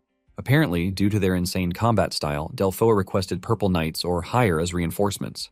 The dean then informs them that they can still back out now since this is a deadly mission. Diego wants to know how many levels this final assessment contains. The dean replies that it has 3 rounds and this is the first one. With no other questions from them, The dean concludes that they all want to participate, so he tells them to go get ready. After the meeting, Asta heads out, still grappling with migraines. Zeke catches up with him, offering to give him medicine for his insomnia. Asta is taken aback by the offer and decides to turn it down, driven by deep skepticism. Over the years, he had tried countless remedies to fix his condition, yet every single one failed without exception. Seeing his hesitation, Zeke urges him to at least give it a try, assuring him that he would only sign a future supply contract if it actually worked. Asta still refuses outright, but the moment he catches a whiff of the contents inside the bag, his body gives in. He collapses on the spot and quickly falls into a deep sleep, even letting out a few soft snores. When he finally wakes up, his attitude changes completely, and he happily signs a contract with Zeke without hesitation. Zeke is genuinely surprised that Asta agreed to such a one-sided contract and urges him to read through it carefully. Asta refuses, explaining that as long as he can finally sleep, the contents of the contract do not matter to him. Looking over the agreement himself, Zeke is satisfied, realizing that he managed to find something surprisingly valuable in the system store. The item he gave Asta turns out to be a sleeping pill known as Sandman's Sleep Sand. While Zeke celebrates gaining another useful ally, Asta is busy staring at Valhalla with a clear mind as if he is watching a beautiful girl with insane jugs. Watching the strange dude in front of him, Zeke wonders why nearly all the divine knights he has met seem unusual. This makes him conclude that Reyna might be the most normal among them. After storing the contract, Zeke decides to test Asta's combat ability before they leave for the mission. A few moments later, Asta pulls out his spear and begins warming up. Zeke immediately notices that Asta's entire demeanor shifts the moment he grips the weapon. He orders Asta to attack him at full strength, even allowing the use of aura. Asta agrees and charges forward at full speed until their weapons clash head-on. Because of Asta's choice of weapon, Zeke quickly realizes that his effective threat range is quite wide. He also notices that while Asta's blocking technique is solid, he relies far more on defense than offense when wielding the spear. Zeke activates Shadow Steps and vanishes, reappearing instantly behind Asta. Sensing the attack just in time, Asta splits his spear in half and uses the detached section to block effortlessly. Zeke follows up with another strike. But Asta, now fighting with both halves of the spear, continues to deflect each attack cleanly. Zeke is surprised that the spear can even split apart in the first place. What surprises him even more is that the technique Asta uses is typically associated with outlaws rather than knights. As the exchange continues, Zeke grows increasingly impressed and even finds himself enjoying the fight. He switches to a dagger, prompting Asta to reattach his spear into a single weapon and deflect the blow. When Zeke draws his sword again to continue, he pauses briefly as Asta prepares to split the spear once more. Even so, Zeke charges forward using True Dragon's swordplay, Chapter 2, Verse 1, confident that Asta will be unable to block it. As Zeke unleashes the Earth Slice, Asta hesitates in confusion. Deciding not to split the spear again, he instead uses a counter technique called Cross-Current Spear. In addition to strengthening the weapon, the skill extends its length. The two attacks collide, and a brilliant flash of light erupts from the impact. After the duel ends, Asta is wrapped in bandages and covered with pain patches. He curses Zeke, calling him a monster for defeating him so effortlessly, especially since he himself is known as a genius. Zeke calmly explains to Asta that he has allowed his fame to dull his edge, causing his skills to stagnate. He informs Asta that they will undergo harsh training before the Delphua mission begins. The way Zeke looks at him while saying this sends a wave of discomfort through Asta. Later that day, Zeke returns home, and Decker informs him that a guest is waiting inside. Zeke enters to find the blacksmith Galleon, marveling at the insane scale of the mansion. Ignoring the comment, Zeke moves straight to the reason he summoned him. This immediately makes Galleon uneasy, as he fears it might concern a problem with the Stygian blade. Apparently, Galleon has been steadily gaining fame after using the magic brazier from his past life. Zeke is pleased that Galleon began forging quality weapons earlier than before and plans to secure him as an ally before someone else does. Sensing Galleon's nervousness, Zeke reassures him that there is nothing wrong with the blade. He then equips Kane's former armor to show it to Galleon. Galleon screams in shock, demanding to know what the armor is, but Zeke admits that he has no idea. He explains that the reason he called Galleon over was precisely to identify the strange armor he acquired. Removing it, he hands it to Galleon for closer inspection. Zeke wants Galleon to examine it since he can't use outside experts for fear of being exposed to the Empire. After some time examining it, Galleon fails to find any clear explanation and apologizes to Zeke. He asks whether the armor has any special or unique properties that could help his research. Zeke thinks back to his fight with Kane and recalls that the armor deflected his aura blade. Hearing this, Galleon is stunned, but the detail allows him to narrow the possibilities down to a single rare metal capable of such a feat. He concludes that the armor must be made from orichalcum, known as the metal of the gods. Zeke believes that it is a normal metal, but Galleon screams out, saying it has extraordinary monoconduction compared to other metals, and that magic can even be engraved into it. Zeke then asks him how many big magic circles can be engraved into a normal metal armor, and this question shocks Galleon, who ultimately reveals that normal metals can't have even large-scale magic circles engraved on them. Zeke is surprised to learn that the metal is so precious that Galleon is even going crazy about it. Zeke then asks him if it is possible to change the armor to something else, but Galleon says it is impossible. Galleon says even if there is a possibility that he can use the metal of the gods, it is a big problem that the armor is already complete. He mentions that there is a risk that Zeke will not be able to use the armor again if he rashly touches it. However, Galleon tells him that his master might be able to work his way around it. He tells Zeke that his master might be able to change the form without changing the function, and Zeke asks Galleon if he knows his master's current location. Galleon replies that his master is always in Himonas, and the moment Galleon mentions this, Zeke's reaction changes. He asks Galleon where he is talking about, the area where the Northern Duke is, and Galleon says yes. Galleon is shocked that Zeke knows this place because most Central Continental people don't even know about the Northern Duke. Zeke replies that he somehow just knows who the Duke is. Zeke then stands up, thanking Galleon for his insight, and he tells him that if he wants to know more about the metal, he can come look at it while he is around. Galleon wants to ask more questions, but realizes that Zeke's demeanor has suddenly changed, causing him to just pull back. It turns out that Zeke is already thinking about Himonas, and he plans to go there when he is done taking care of his priorities. Later on, Zeke meets with Melissa and Cliff at the merchant company. Cliff tells Zeke that the production of the medicinal supplies will go as planned, but they might have an issue setting up a factory that produces the soma they need in the central continent. Zeke already knows that this is going to be a problem because if news spreads that the princess is supporting the production of soma, there is going to be a dent in its reputation. Zeke then asks Cliff if it would be better if the production were already complete. Cliff replies that it is going to be treated as medicine as long as they receive the safety verification from the magic tower in advance. Zeke then tells Cliff that they already have their solution, saying they are going to create a factory in the southern continent and create the product. Once they are done with production, they are going to distribute it from Reinhardt.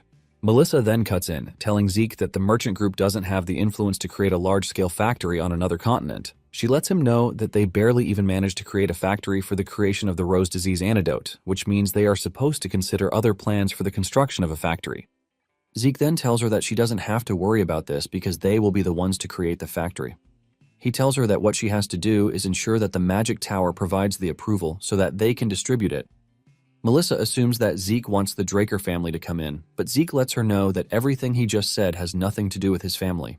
He tells her that he will be the one to cover all the fees, using his personal funds. Zeke then brings out an envelope, telling Melissa that the contents are connected to their main point of the day. He urges her to go ahead and read it, and when she does, she is shocked to her bones. She cannot believe that the Empire is working with the Scorpion clan to conduct human experiments for the synthetic poison. Zeke tells her that Alencia might have been the clinical target if the rose disease were truly artificially made using magic. Melissa is utterly pissed, and she talks about how she already had a bad feeling about everything, but she never expected the Empire to target civilians. Zeke lets Melissa know that the reason he is giving her this information is that they need to keep it a secret in the meantime. Melissa gets up in anger, asking Zeke what he means by this, because they need to immediately reveal the Empire's evil deeds to prevent something like that from happening again. Zeke assures her that he knows how she is feeling, but he tells her that the evidence is way too weak to use as a means for diplomacy. He says the Empire has wisely made it look like the Scorpion clan is the main agent behind the experiment. Since they are a famous black magic organization, no one would think human experiments are too much for them to dive into. Zeke mentions that the Empire would simply deny their involvement with the Scorpion clan and express their regrets, burying the whole issue in the mud. In addition, he lets Melissa know that it is going to be an advantage for them to hold on to the information in the meantime. Melissa asks him what he means by this, and he replies that the Empire doesn't even know that they are aware of this information already. He tells her that as long as the Empire is carrying out such experiments without care, there will be evidence that they are more involved in it than it seems. Melissa asks him if what he plans to do is to obtain the evidence using the opportunity to properly pressure the Empire, and Zeke confirms this. He tells her that the reason he showed her the evidence is to prepare her for the future. Zeke explains that if the rose disease were a temporary experiment in the Alencia conflict areas, there is a possibility that they are going to test other synthetic poisons. Zeke tells Melissa that they need to create the antidotes to the poisons before then. When Melissa hears this, she realizes that Alencia's soldiers would have to fight while being poisoned, not knowing what is going on. But if they are to prepare the antidotes in advance, they are going to be able to prevent losses and have the upper hand on the Empire. Putting all of these together, Melissa is extremely proud that she made the right call in bringing Zeke to her side. Before leaving the meeting, Zeke tells Melissa that he won't be able to partake in meetings for a while since he's going to be busy in Valhalla. Melissa acknowledges this and tells him that she would like the opportunity to welcome him to Alencia when the opportunity comes. She tells him that Alencia is a beautiful place filled with lakes and mountains, while asking him if he has been there before. Zeke replies that he has heard stories about how good Alencia is, but he is pretty sure that when he comes, Melissa will show him around. With this, they conclude their meeting and Melissa wishes him a safe trip back. Later on, Zeke is seen training with Asta and Diego, but the two find it difficult to keep up with Zeke's intensity. Even though the training is hard, they keep on going, and Zeke realizes that the two have grown under his command. Diego and Asta are already influenced by each other. Diego, who was always joking around, started listening obediently thanks to their training sessions together. Moments later, Andrei shows up commending their hard work, but he lets them know that there is something he has to tell them. The trio asks him what it is, and Andrei replies that the three of them are being sent out for the Continental Public Conquest mission. Since students can't go on their own, he would have to escort them on the mission.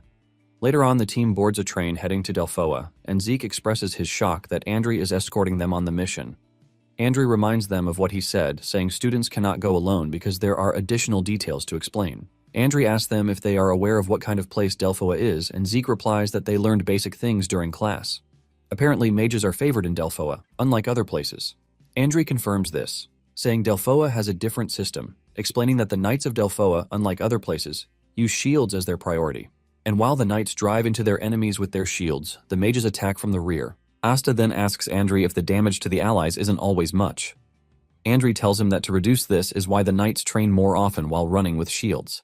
In addition, this is also the reason why Valhalla's graduates don't like joining the Knights of Delphoa.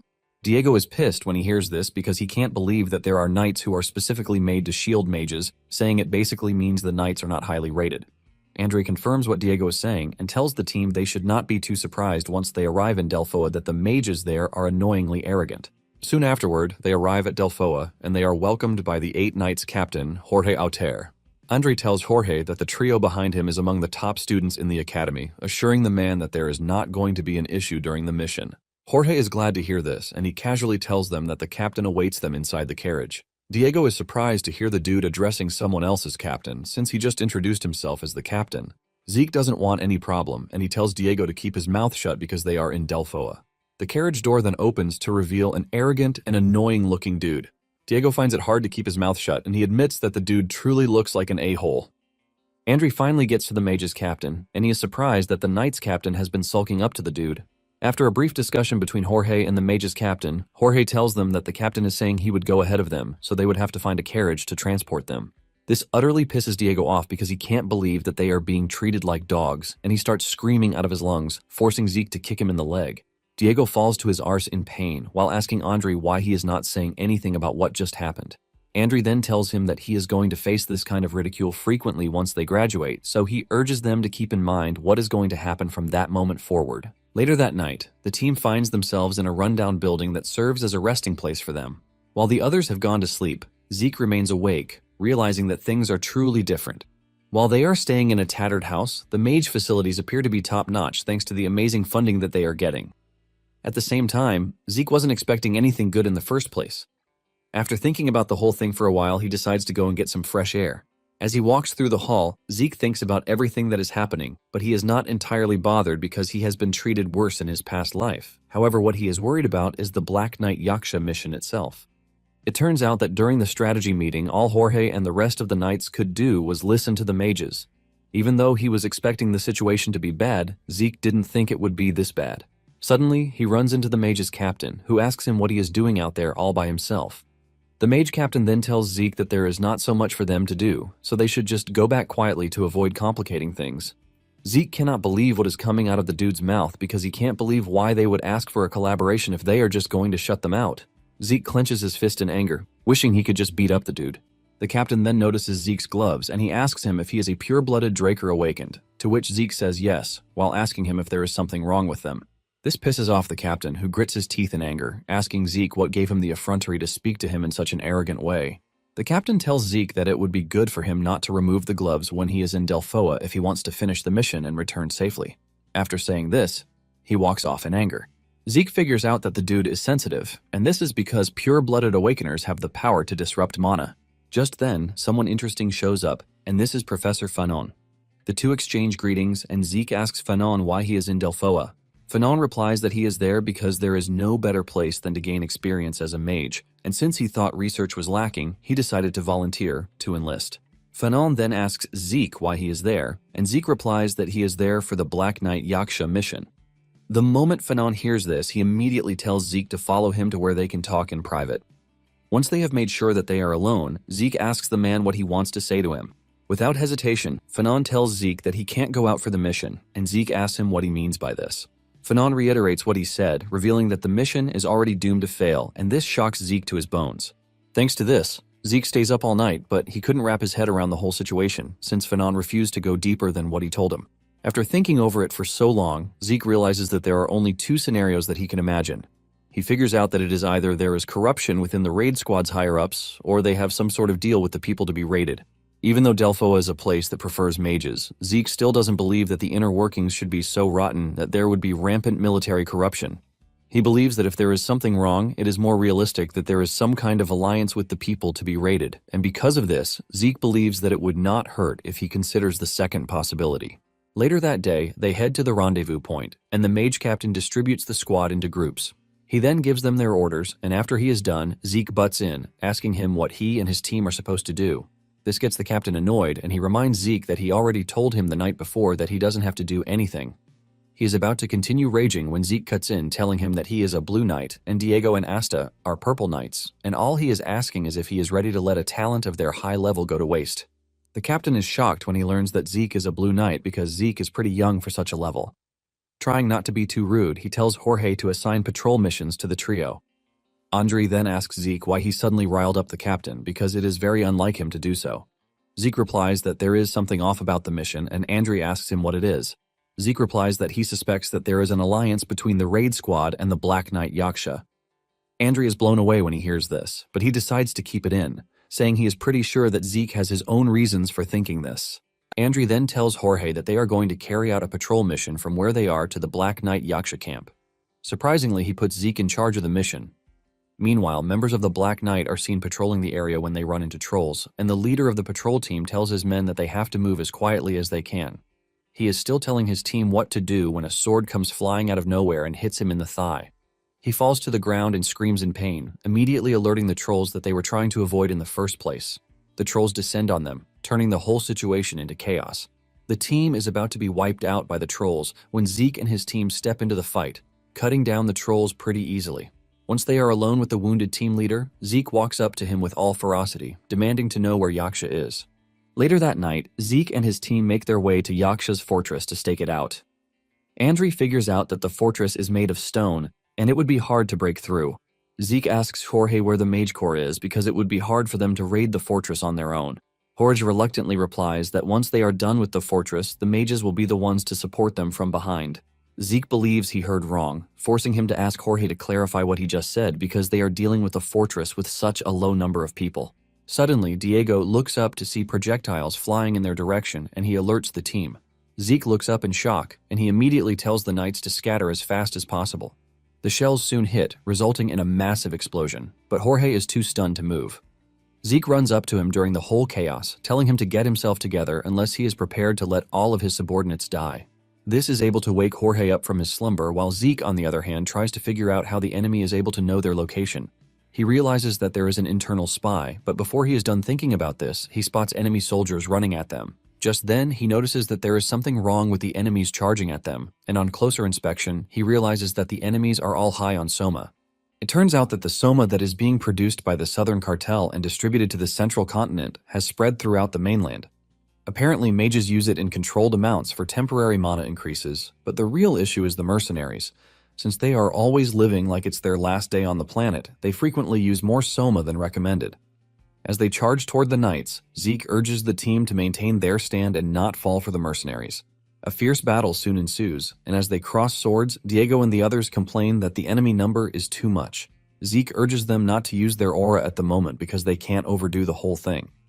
Zeke realizes that it might be tough for them to apprehend the enemy with just the knight forces in their current state.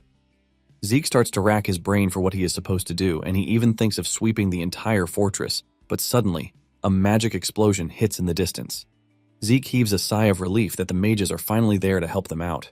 Once the mercenaries realize that the mages have entered into the equation, they start to fall back. Andri is blown away by the mages' incredible power, and just when he thinks they are going to mount the pressure to chase down the mercenaries, the mage captain orders everyone to stop. Just then, the captain calls Zeke the B word, telling him that the mission has been ruined thanks to him. The captain screams at Zeke, telling him that he just did something unforgivable. Zeke is utterly confused, as he doesn't even understand what the dude is saying. When they finally return to the rendezvous, the captain scolds Zeke, reminding him that he told him to wait, not to provoke the enemy. The captain then tells Jorge to take Zeke and his team, promising to talk to Valhalla about what happened. The moment Zeke hears this, he asks the captain if this means their collaborative relationship is over.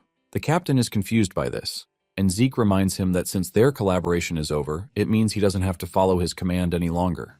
Zeke tells him that he and his team will independently continue with the mission, but the captain yells at Zeke, telling him that he is in Delphoa territory. Andri cuts in, telling the captain that Yaksha is registered as a continental enemy, which means that Zeke and the official knights of the Draker family are permitted to independently act for the mission and report afterward. The captain is mad about this, and he walks off in anger, telling them to act however they want because they will be the ones to bear the responsibility later. Jorge is shocked when he sees the Mage Corps leaving because he doesn't believe that there is any way for them to complete the mission without them. Zeke then turns to Jorge, asking him if he has any desire to even complete the mission to defeat Yaksha. Jorge replies that they are knights, and there is no knight who would want to return with the enemy in front of them. Zeke is pleased with the answer, and he tells Jorge that he is going to need his help with one thing. Shortly afterward, the knights show up in front of the fortress, taunting the mercenaries, telling them to come out. The mercenaries are surprised to see the knights acting this way, and they start firing arrows at them. However, the knights stay in formation, holding up their shields to block the attack. When the captain of the enemy squad sees this, he is surprised at what the knights are trying to accomplish. Suddenly, his neck is cut from behind, including every mercenary standing on the wall. While the knights are causing a diversion, Zeke and his team have snuck into the fortress to tear them apart internally. Just then, Zeke spots a dude riding off in the distance, and he is surprised that someone is running away in a situation like this. After a closer look, he realizes that the dude is Yaksha himself, and he tells the rest of the team that he is going to chase down the dude. He tells them to deal with the inside, and he tells Andre to fire a flare after opening the main gates. Zeke leaps down from the fortress into the forest, and once in the clear, he summons his horse. With incredible speed, Zeke is able to chase Yaksha down, and the moment he gets close to him, he leaps off his horse and lunges toward Yaksha, delivering a powerful blow. Yaksha is forced to jump off his horse to avoid getting killed by Zeke's attack. Once Zeke has been able to corner him, he taunts him, asking him where he is rushing off to in the middle of the night. Yaksha makes the first move, going after Zeke, but Zeke's armor blocks his attack. Yaksha realizes that Zeke is no ordinary dude, and he asks him who he is, since it is pretty obvious that he is not from Delphoa. Zeke tells him that knowing who he is doesn't change anything, and Yaksha attacks Zeke with a poisonous substance, but Zeke's system immediately neutralizes this. Zeke is impressed that Yaksha has a lot of tricks up his sleeve, which shows just how much of an outlaw he is. Yaksha is shocked when he realizes that his poison is not working, forcing him to ask Zeke who he is. Zeke teases Yaksha, telling him that he has such a curious mind, and Yaksha angrily whips out, throwing darts, saying there is no need to know who Zeke is because he is going to die anyway. Yaksha dashes towards Zeke, throwing the darts at him, but Zeke's armor is able to withstand and block the attacks. Just then, Yaksha unleashes his aura blade, shocking Zeke. He realizes that Yaksha has been hiding his talent. Without hesitation, Yaksha dashes towards Zeke, ready to tear him apart, but as he gets to Zeke, Zeke asks him if he is from the Empire's Intelligence Bureau because he fights like one. Yaksha is shocked when he hears this, but before he realizes what is going on, he has been struck by Zeke, and he crashes to the ground. Once Yaksha is down on the ground, Zeke walks up to him, telling him that it is his own turn to ask the questions. Zeke demands to know why an intelligence agent like him is making a fuss at Delphoa. Yaksha realizes that Zeke is going to interrogate him, and he starts thinking of ending his life. But Zeke tells him that he can't. Before he knows it, Zeke pours healing potion into his mouth, assuring him that he knows how determined intelligence agents like him are. Zeke teases Yaksha, telling him that he might allow him to kill himself if he cooperates with him. Seeing how overwhelming Zeke's strength is, Yaksha has no choice but to cooperate. Zeke asks Yaksha about his identity and what he is doing in Delphoa. Yaksha reveals that he is an agent of the Imperial Intelligence Bureau's 13th unit. Zeke is surprised to hear this because he knows that there were only 12 units. Yaksha is blown away by this, but before he can ask Zeke how he knows this, Zeke reminds him that he is the one asking the questions. Zeke demands to know what the dude is doing there, and he replies that they are carrying out experiments on stimulants. Zeke immediately figures out that the mercenaries aren't just soma addicts, and Yaksha confirms this. Zeke then asks him why he made the stimulants, and he replies that they did this to create warriors who know no pain or fear. When Zeke hears this, he realizes that this is one of the experiments that the Empire is carrying out on humans. Basically, they were using the war of attrition with Delphoa to observe how the experimented mercenaries would fight. Basically, Yaksha has been able to survive 3 years at the fortress thanks to the Empire's support. Zeke is pissed when he realizes this because this shows just how dangerous the Empire has been. After he is done interrogating him, he asks him if he is aware of the fact that the Empire would kill him at first sight, and Yaksha says he is aware of this. He urges Zeke to kill him because he has told him everything he knows. However, Zeke tells him that there is a way for him to survive, but Yaksha doesn't think there is a way out for him against the Intelligence Bureau. Zeke subtly tells Yaksha that the Draker power could save him. Zeke then unleashes his aura to create a barrier, and Yaksha immediately figures out that the dude is a pure-blooded awakener. Yaksha takes a moment to think about it and realizes that he has already lost all patriotism, thanks to all the dirty work he has been doing for the Empire. He figures out that he is still going to die even if he returns to the Empire, since they can't leave any loose ends. Yaksha concludes that the best way out for him is to become a witness under Draker's protection. Yaksha then asks Zeke if he can guarantee that he is going to change his identity, but Zeke lets him know that there is a better option. Zeke tells Yaksha that he would like to introduce him to another workplace. With a smile on his face, Zeke says that there are a lot of places he can use someone like Yaksha since he is from the Intelligence Bureau. After Zeke is done with Yaksha, he runs back to the fortress, and he is surprised that no flare has been fired, which means that Andre and the others have not been able to capture the fortress. He wonders what could have happened, and moments later he runs into a bunch of mages. Suddenly the mages turn their weapon on him, and Zeke demands to know what it is that they are doing to an ally. Just then the mage captain emerges from behind, blaming Zeke for Yaksha's escape. The mage captain tells Zeke that he is going to move back to the barracks because of this. Zeke almost crashes out when he realizes that the dude is nothing but a hopeless trash. Zeke demands to know what the dude means by saying losing the Black Knight was his fault. The captain says everything fell apart because of his sloppy attack plans, because if it wasn't for Zeke, they wouldn't have missed Yaksha. Zeke then asks the dude if he confirmed that Yaksha wasn't in the fortress because the fortress is still heavily fortified for him to say this. The captain then tells Zeke to keep his mouth shut, saying he already checked earlier, and he saw someone escaping from the fortress. Zeke tells the dude that it might have been a messenger sent to ask for reinforcements, and there is no way to be certain that it was Yaksha. Deep down, Zeke already figures out that it was the dude who told Yaksha to run, which means he has been communicating with the enemy forces for 3 years. Even though the fool doesn't know he was helping with the Empire's experiments, Zeke doesn't think it changes the fact that he is a piece of trash. The captain then tells Zeke to just follow him because he is going to lay out his crime to their superiors. Zeke doesn't mind because he wants to see what would happen. Zeke continues following him, and moments later, they get to the barracks where Jorge and his men are kneeling. Zeke is shocked to see this, and he demands to know why the dude arrested Jorge. The captain tells Zeke to shut his mouth because he is already overstepping, but Jorge screams out, telling Zeke that he doesn't regret helping him. Just as he is about to continue with his honorable speech, the mages shut him up with their magic. Zeke immediately cautions the captain, telling him that he is treating his allies harshly because no one would even treat prisoners the way he is behaving towards the knights. The captain is pissed when he hears this, and he screams at Zeke to shut his mouth because one more word from him and he would execute him on the spot. Just as he says this, Andre and the cadets make a grand entrance onto the scene, and Andre calls out the captain's name, Ingrid Haxon. Andre lets him know that what he just said can be considered a threat to kill Zeke Draker, which means Draker will enter a state of readiness to fight with Delphoa. The captain is shocked and stunned with fear when he hears this because what he just heard is an explicit warning from none other than the Draker family. Ingrid immediately reduces his arrogance, telling Andre that the threat was too much. He is about to claim that it was a joke when Andre cuts in, telling him that the Draker name should never be used lightly. Ingrid quickly retracts his words, saying his mouth slipped, and this is thanks to the war. Ingrid mentions that he was only trying to guide Zeke to the barracks for a more thorough investigation, and Zeke asks him if he can talk to his comrades before he is taken away.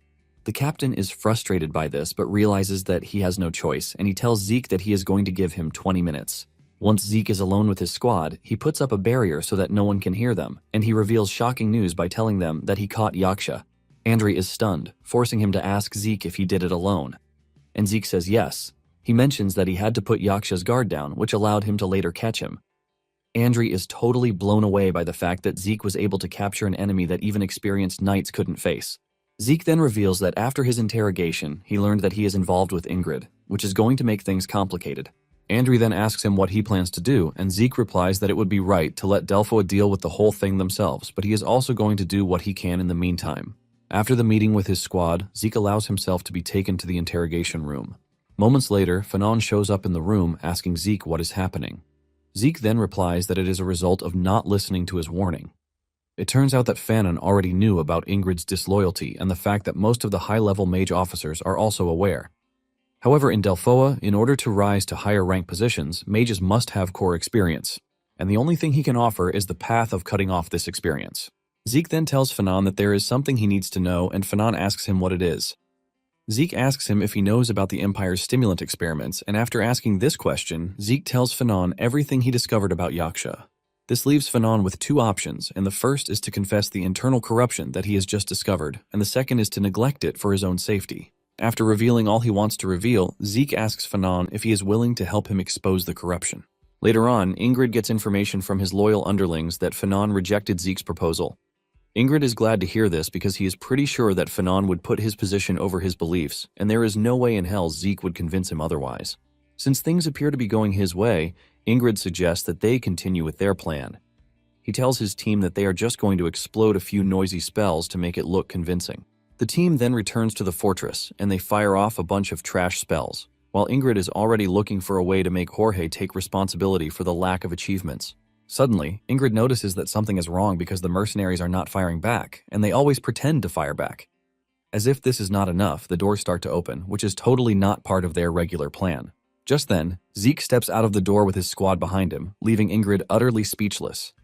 In a shocking turn of events, Fanon, whom Ingrid thought was on his side, was even with Zeke. In a flashback scene, Zeke had set up a magic scroll that blocks listening, so that no one can hear their conversation. Once he confirms that there is no one listening to their conversation, Zeke asks him if he is sure that he would work with him, and Fanon says yes. Fanon tells him that he can't just stand by and watch when he knows what is really happening. Zeke reminds him that he won't be able to gather experience in Delphoa anymore if he does this, and Fanon assures him that he is fine with this because, instead of building a shameful experience, it is better for him to give up. Zeke is glad to have heard this, and he tells Fanon that it is time for them to screw Ingrid over. Now, in the present day, the captain crashes out in anger, calling Fanon a useless fool for betraying him. He asks him if he thinks he is going to be safe after doing this, but Zeke cuts in, telling Ingrid that he has brought people to investigate his relationship and secret communications with the enemy. A bunch of officers step out, and Zeke urges Ingrid to cooperate with the arrest. Ingrid immediately recognizes the fellows as the men from Delphoa's inspection squad. Ingrid tries to water down the situation, claiming that it is a misunderstanding because he never communicated with the mercenaries. Ingrid claims that Fanon only said those horrible things to frame him, but one of the agents tells Ingrid not to worry because they have already procured the evidence, so there is no need for him to act innocent. Ingrid realizes that he is screwed, and he decides to crash out, telling the group that there is no way he is going to die alone because with his connections, he can eliminate everyone involved. He is busy saying this trash when Zeke dashes toward him and punches him to the ground. Ingrid is pissed about this, and just as he is about to continue saying what he likes, Zeke tells him that he is free to use his connections as he wishes. Zeke lets him know that he is a direct Draker lineage, a pure-blooded awakened, and the sole successor of Duke Draker, who was a Black Knight. With a terrifying aura, he asks him if he would like to make a bet to see which one of them truly has more connections. The moment Ingrid hears this, he realizes that he has messed up really badly, and he starts begging for forgiveness. Zeke then tells him that he is not the one he is going to beg for forgiveness, but from the knights who were killed because of him. Just then, Jorge and his men show up, and they thank Zeke for his help because he is the one who solved their injustice. It turns out that the knights were excluded from the investigation due to Zeke's testimony that they were not related to the incident. However, Zeke is worried that once the 8th Mage Corps is scrapped, Jorge and his Knight Corps will also cease to exist. This basically means that if no other unit claims them, the 8th Knights would be dissolved. Zeke walks up to Jorge, asking him if he doesn't regret what happened, and he says he doesn't. He replies that he only feels sorry for his comrades who died in vain because of their bad captain. Zeke then tells Jorge that he would like to offer them a new job if they are interested in it, and Jorge is surprised by this. Zeke confirms this before handing over a note to Jorge, telling him to read the details in the note. Jorge is shocked by the details in the note, asking Zeke if he is sure about the numbers written in the note because the conditions are too good. Zeke assures them that if they work with him, this is part of what they are going to be enjoying. He mentions that he recently created a merchant group, so he would like them to guard it. Without hesitation, the squad tells Zeke that they would gladly do what Zeke wants, assuring him that they are going to pledge their allegiance to him, while also greeting him as their new master. After Zeke is done with the knights, he turns to Fanon, telling him to come to Atlas once his work in Delphoa is done because they have a lot of work coming up. Fanon acknowledges this while calling Zeke his master. Zeke cannot believe that his teacher-student relationship with Fanon ended up growing into a master-servant relationship. Nonetheless, Zeke is aware that the mission's results are going in an unexpected direction, and he has no idea what kind of evaluation he is going to get. Nonetheless, Zeke doesn't want to worry himself too much about this because he believes that things will work out in one way or the other. Meanwhile, in the Middlelands, Varen Draker and two other higher-ups are seen having a meeting. Varen tells his other two associates that the southern continent has been acting strangely of late. One of them mentions the fact that the south is mostly made up of drug dealers. The other dude lets him know that this is not all because Don Juan was able to get a hold of the south through his Soma business, which has given him immense wealth. The dude, Weak, says that because of people like Don Juan, chaos is going to be a big problem. Varon then reminds Weak that he is in charge of the intelligence squad, but he still doesn't know that Don Juan is dead. Weak is shocked to hear this, but he doesn't want to agree. He mentions that Don Juan is currently hiding away from Pabella's attacks, but Varen says that after Don Juan did, the McCain cartel was split into many parts. Since the Pabella cartel had most of its major figures killed, it is also in a similar state, which means it is strange that Don Juan hasn't revealed himself in such a situation. He reveals that there was a video recorded by the two cartels a month ago, and he plays the video for the two to watch. Apparently, mask-wearing dudes appeared in both video recordings, and they are assuming that the person at the front moved between the two cartels to defeat them. However, neither side has been able to reveal the masked guy's identity just yet. Nonetheless, Varen is confident that they are going to find out who the dude is. Later on, Zeke returns to the academy, and while he is in the dean's office, he is shocked to hear the dean compliment him on doing a very good job. The dean lets him know that he did a great job with the mission because Andri submitted a really good report, and in addition, the Delpho Inspection Department sent over their data along with their gratitude. Zeke is shocked because he thought the mission would be criticized, since he is expected to listen to his supervisor's orders on the battlefield at all costs. The dean then continues by saying there is one more thing, and this is the fact that Yaksha died during the process of moving. It turns out that the higher-ups have no idea that Zeke actually allowed Yaksha to live because he has plans to bring him to the central continent once he changes his identity. Zeke apparently wants him as a witness to the experiments that the Empire has been carrying out. The dean then tells Zeke that, in light of the talent he showed during the mission, the professors have decided on a different type of exam for him during their meeting. Zeke asks the dean what it is, and he replies that it is a demon hunt. Zeke is shocked when he hears this because he believes that this is too easy as a graduation exam. However, the dean lets him know that it is not going to be a simple hunt because it is an unsolved case, and he will have to solve it on his own. Basically, demons, unlike monsters, have no specific species, and as a result it is hard to understand what the demon's customs or traits may be. In addition, there are highly intelligent demons as well, making it hard for humans to read and defeat them. Zeke believes that the incident he is expected to tackle was carried out by an intelligent demon. Zeke then asks the dean where the incident happened, and he replies that it happened in the Duchy of Troy. Since the Draker is based in Troy and the demon hasn't been found, it has already been established that it is no ordinary demon.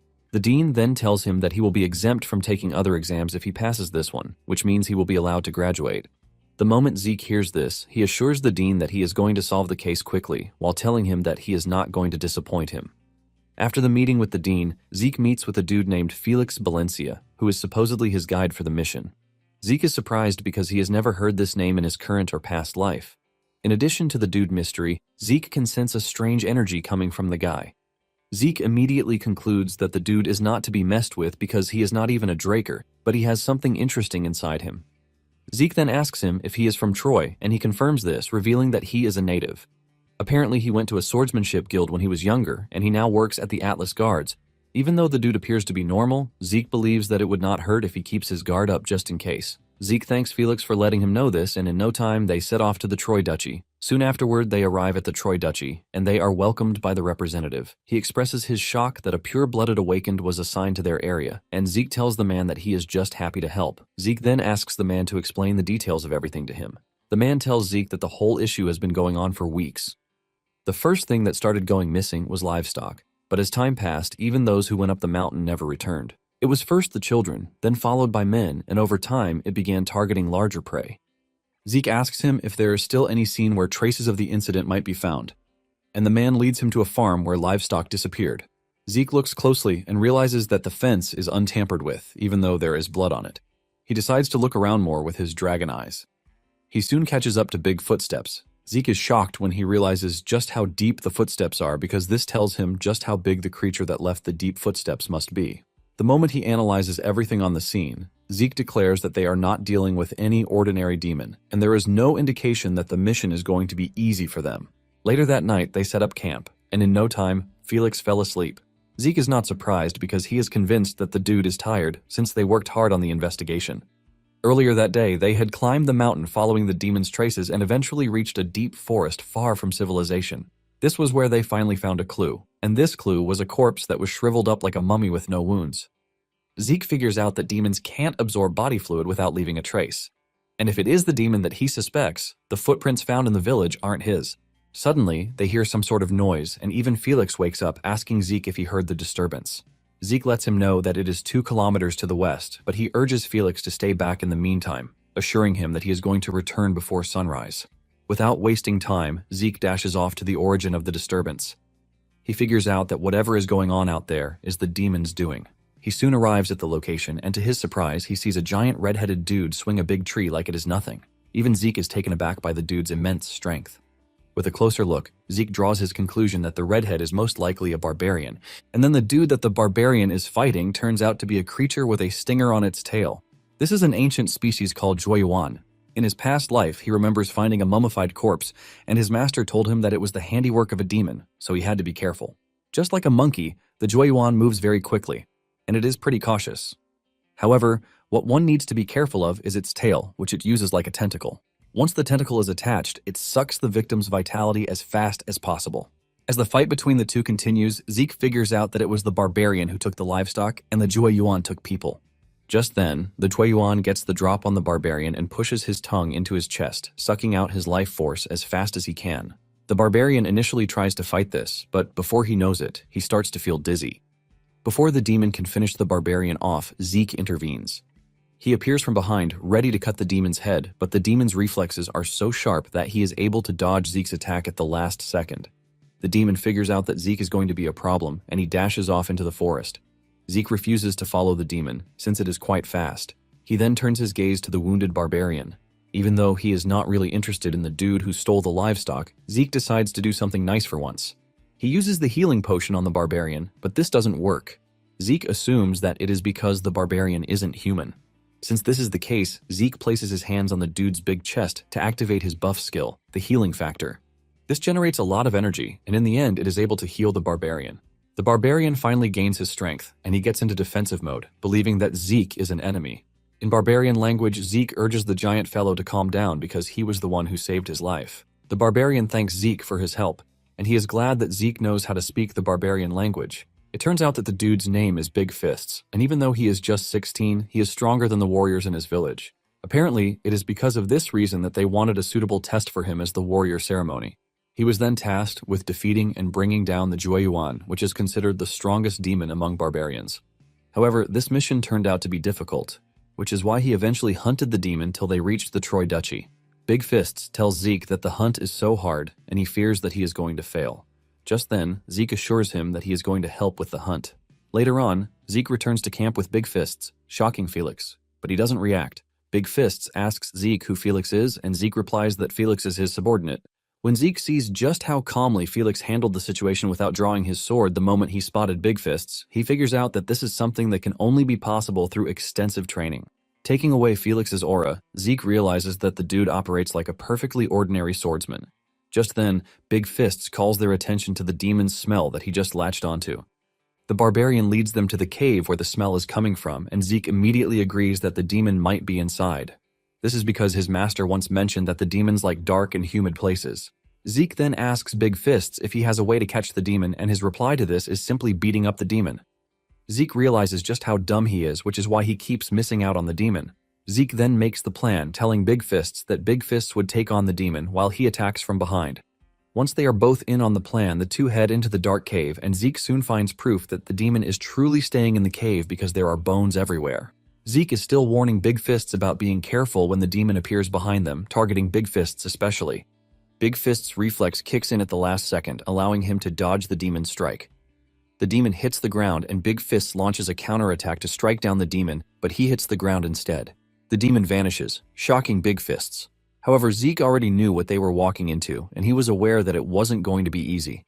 It turns out that the reason he and his master even had a hard time capturing the demon in his past life was thanks to the fact that it could hide its body in darkness. It basically has a stealth skill that allows him to sneak up on his enemies, and using this to his advantage, it appears behind Big Fists again. This time around, Big Fist doesn't have the time to react, and Zeke comes in with a powerful sword strike, Water Field, to cut down the demon's right arm. Once the demon is disoriented, Zeke tells Big Fists to take charge. Big Fists grabs the demon and holds it in place, while the demon struggles to get free, striking Big Fists on the back to force him to let go. However, Big Fists' resilience gives Zeke the chance to come after the demon with his true dragon swordplay, the Earth Slice, cutting the demon from top to bottom. With the demon incapacitated, it tries to regenerate, but Zeke shocks it by activating the Gluttony skill. The skill consumes the demon, increasing Zeke's mental power with his mana, also filling up. The system also tells him that he has absorbed the corrupt ancient species Bloodling ability, which has given him the active skill, Stealth, and an A-rank skill. Zeke is pleased to have gotten his hands on a stealth skill, which will definitely come in handy. Zeke then grabs the demon's severed arm and cuts off one of its fingers. He gives the arm to Big Fists as proof of the hunt, while keeping the finger to himself as proof too. Big Fists runs over to Zeke and hugs him tightly, calling him his brother, and he urges him to visit his village later. As Big Fists runs off, Zeke asks him what tribe he is, and he replies that it is the very strong Boulder tribe. Zeke is shocked when he hears this because the Boulder tribe is the most powerful barbarian village. With a red face, Big Fists urges Zeke to make sure he comes to visit, and Zeke assures him that he will. After this, Zeke returns to the village, and the people thank him for saving their village.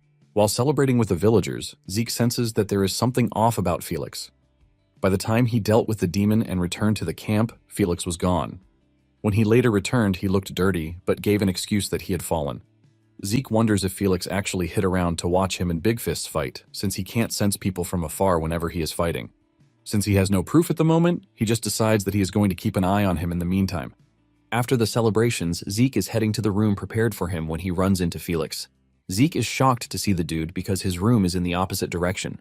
Felix then shocks Zeke with his request, urging him to accept him as a disciple. Zeke is shocked to hear this, but before he says anything else, Felix tells him to take a look at what he is about to show him, and he whips out his sword. Felix then practices his swordplay in Zeke's presence, and the moment Zeke sees this, he figures out what he has been missing.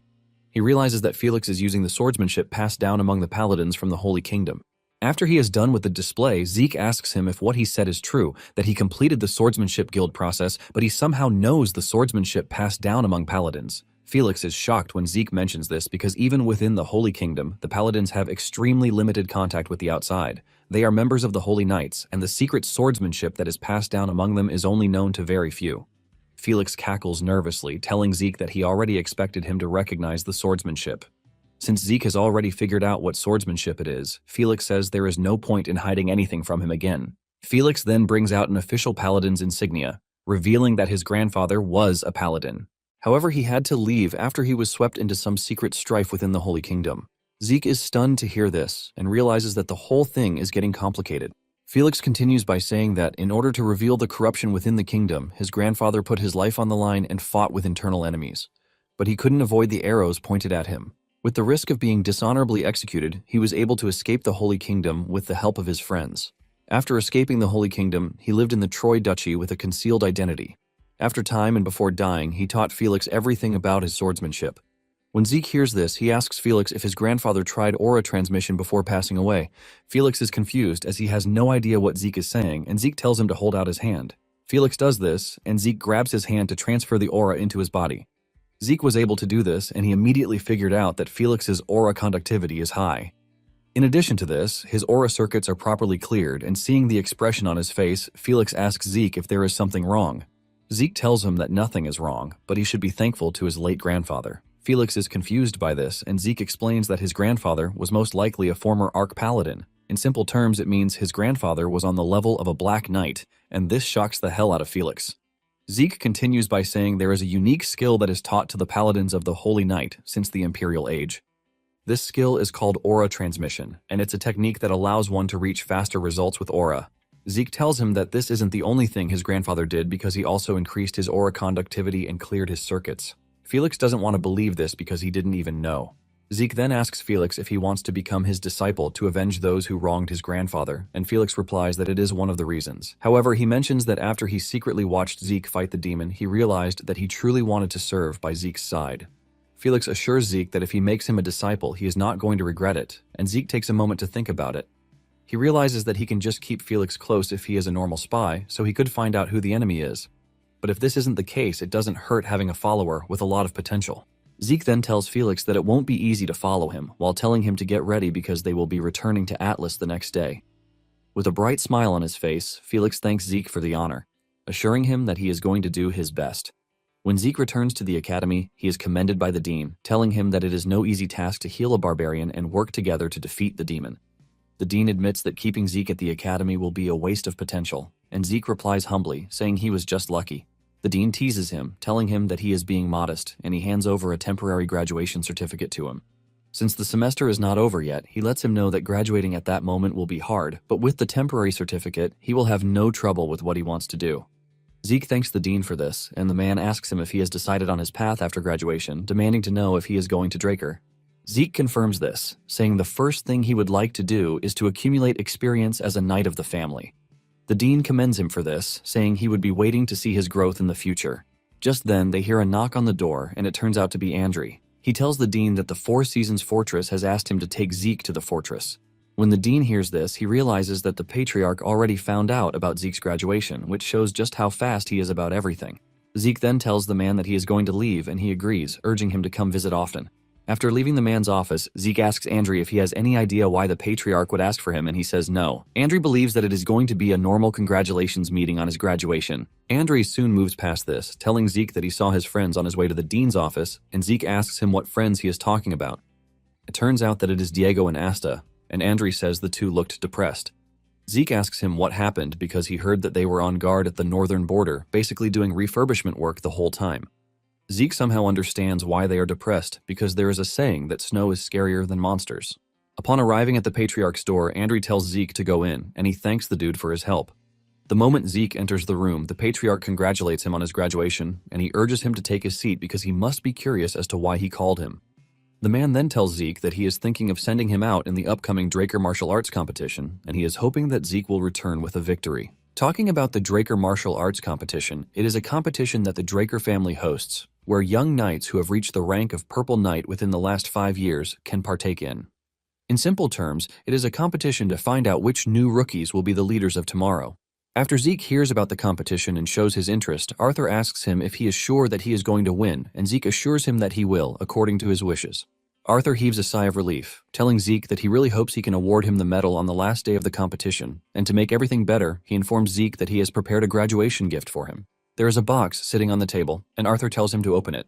Upon opening it, he finds a golden plaque and a document which shocks him because it is a title certificate for a territory. Zeke asks in shock if his father is giving him a territory, and Arthur confidently says yes. He mentions that the territory is in the north of the Duchy of Troy, where he recently caught a beast. Zeke is totally blown away because he can't believe that he is getting territory for his graduation present. Zeke immediately assures his father that he is going to work even harder to meet his expectations, and Arthur tells him that he will be looking forward to this. He informs him that he is going to assign him a caretaker to manage the territory, so he can just hear the details from the caretaker later. After revealing this, Arthur tells Zeke that he is free to leave, and Zeke thanks the man before exiting the room.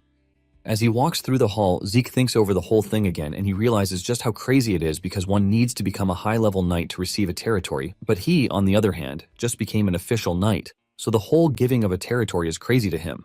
Suddenly, Zeke gets tapped on the shoulder, and when he turns around, he sees his master, Duke, behind him. Zeke is shocked, and he asks his master what brings him over. Duke shamelessly replies that he came to rest at his disciple's side, but before he knew it, he got caught by Arthur and was dragged into work. Duke can't believe that he has retired from night work, but he still needs to do command work in Draker.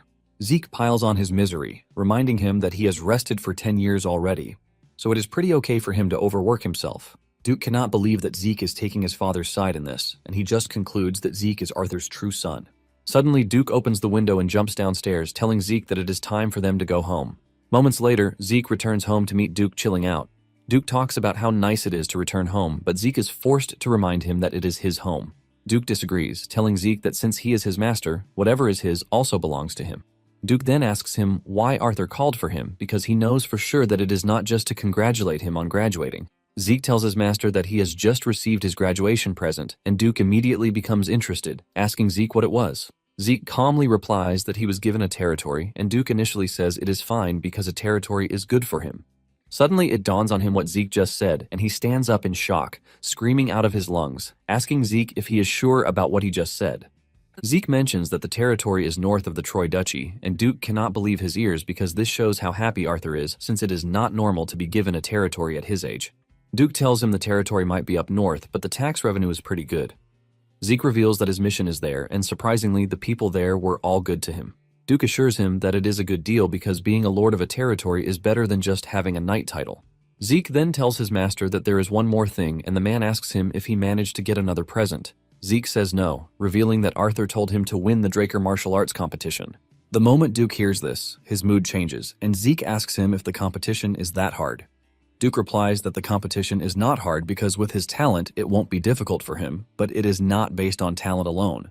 Duke asks Zeke if he has ever watched the Draker martial arts competition before, but he says no, revealing that he only heard that it happens once every 5 years. Duke then tells Zeke that the competition is not a simple competition because it is a battle of families disguised as a competition.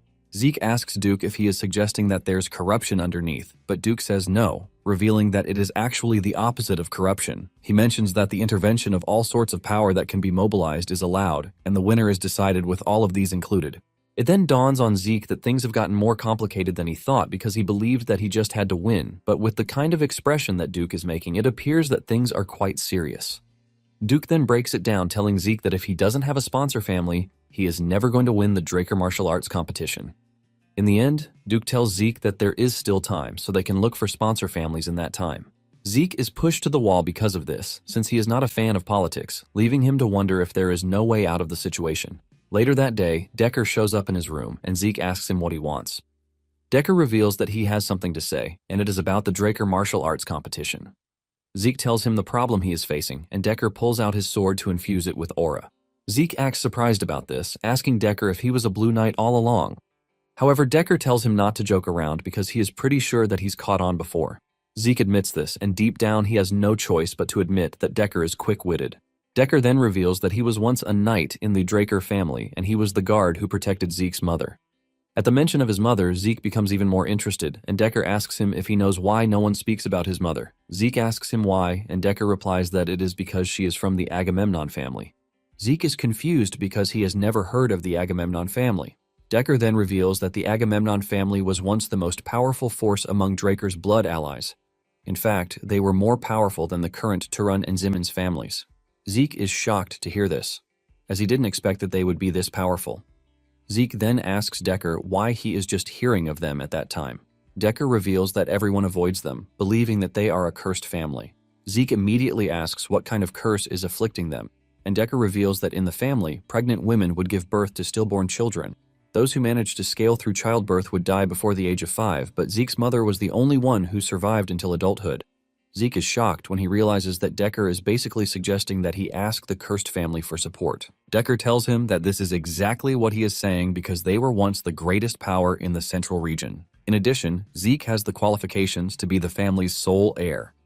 Zeke then replies that he is going to consider it, and Decker thanks him for listening. Before leaving, Decker thanks Zeke for trusting him even though he had known forever that he was a Blue Knight, and Zeke tells him not to mention it. Soon afterward, Zeke and Felix head to a place called McKean. Basically, McKean is one of the cities in the Middle Lands that Draker supports, and according to Decker, the Agamemnon family were nobles who had ruled McKean and its surrounding territories for a long time. However, around 50 years ago, bad things started happening to the family, and as rumors spread about them being cursed, they became isolated. Zeke believes that this is most likely why their name is hard to find even within Draker. Zeke suggests that they get something to eat, and they make their way to an inn. Upon entering, Zeke tells the innkeeper to give him their best seller, and the innkeeper assures him that he is going to serve him their restaurant's special soup. Looking around, Zeke could see that the people seemed relaxed, and public safety looked pretty good. In short, the city itself appears to be on the bright side. Just then, a stranger asks Zeke and Felix if they are strangers, and he suggests that they try the grilled short ribs. Zeke thanks the dude, telling him that citizens of the city are kind. Zeke then tells the innkeeper to give the kind strangers beer each. One of them tells Zeke that he didn't have to do this, but Zeke says he has to show his appreciation. Zeke then asks him if he has lived in the city for long, and he replies that he is a native of Mekine, so he is free to ask him anything. Zeke goes straight to the point, asking the dude who rules the city because from what he's seen there is no building for the city hall. The moment this question drops from his mouth, the entire place goes cold, and Zeke wonders why the atmosphere has suddenly changed. The dude who was being friendly immediately gets off and walks away, wishing Zeke a lovely stay. Zeke is shocked because the moment he brought up the Agamemnon family, their reaction turned cold, leaving him to wonder if they hate mentioning the cursed family. Zeke then gets up, telling Felix to stay put because he wants to have a look around. Zeke heads to an expensive bar, and upon entering, the bartender tells him that he is not supposed to be there because it is not a place for kids. Zeke doesn't even argue, and he whips out a VIP card for the dude to see. Sweat runs down the bartender's face when he sees this, and he begins apologizing, telling Zeke that he didn't recognize someone of his stature in the first place. Zeke then tells the dude that he would like to meet the branch manager, and the bartender assures him that he will guide him to where he needs to go. Zeke is surprised that the VIP card holds so much importance within the syndicate, and he is glad that Kay gave it to him. Zeke believes that he would continue to make good use of the card from that moment forward. Moments later, Zeke meets the branch manager, who falls on his knees to greet Zeke, offering his sincere apologies because he never expected someone of his importance to have shown up. Zeke asks the manager if he knows who he is, and the dude replies that he doesn't know the details, but he was told to never be disrespectful towards him. Zeke asks him how long he's been in Mekine, and the dude replies that it's been about 20 years. Zeke is pleased to hear this because it means he knows a lot about the city. The dude confirms this, and just as he is starting to talk about the underworld, Zeke cuts in, telling him that he is not interested in stolen goods. Zeke asks him if he knows anything about the Lord of Mekine, and the moment he asks this question, the manager starts shivering. Even Zeke is left in shock because he doesn't know what kind of rumors the Agamemnon family had spread to make everyone afraid the way they are. Zeke then says he's realized that mentioning the family's name in Mekine appears to be a taboo, but he would like to know why. The manager reveals that the family is cursed, and Zeke assures him that he knows about all the dying children and all. However, the manager assures him that this is not all. With a terrifying voice, the manager tells Zeke that anyone who goes to the family's castle actually dies, and this shocks Zeke down to his bones. Zeke asks him again if he is sure about this, and he says yes, revealing that those who even talk about the family might find themselves in danger. When Zeke hears this, he quickly figures out that there is something behind it all. Basically, the more people believe it, the stronger the spell gets, which makes it more likely that such a curse exists.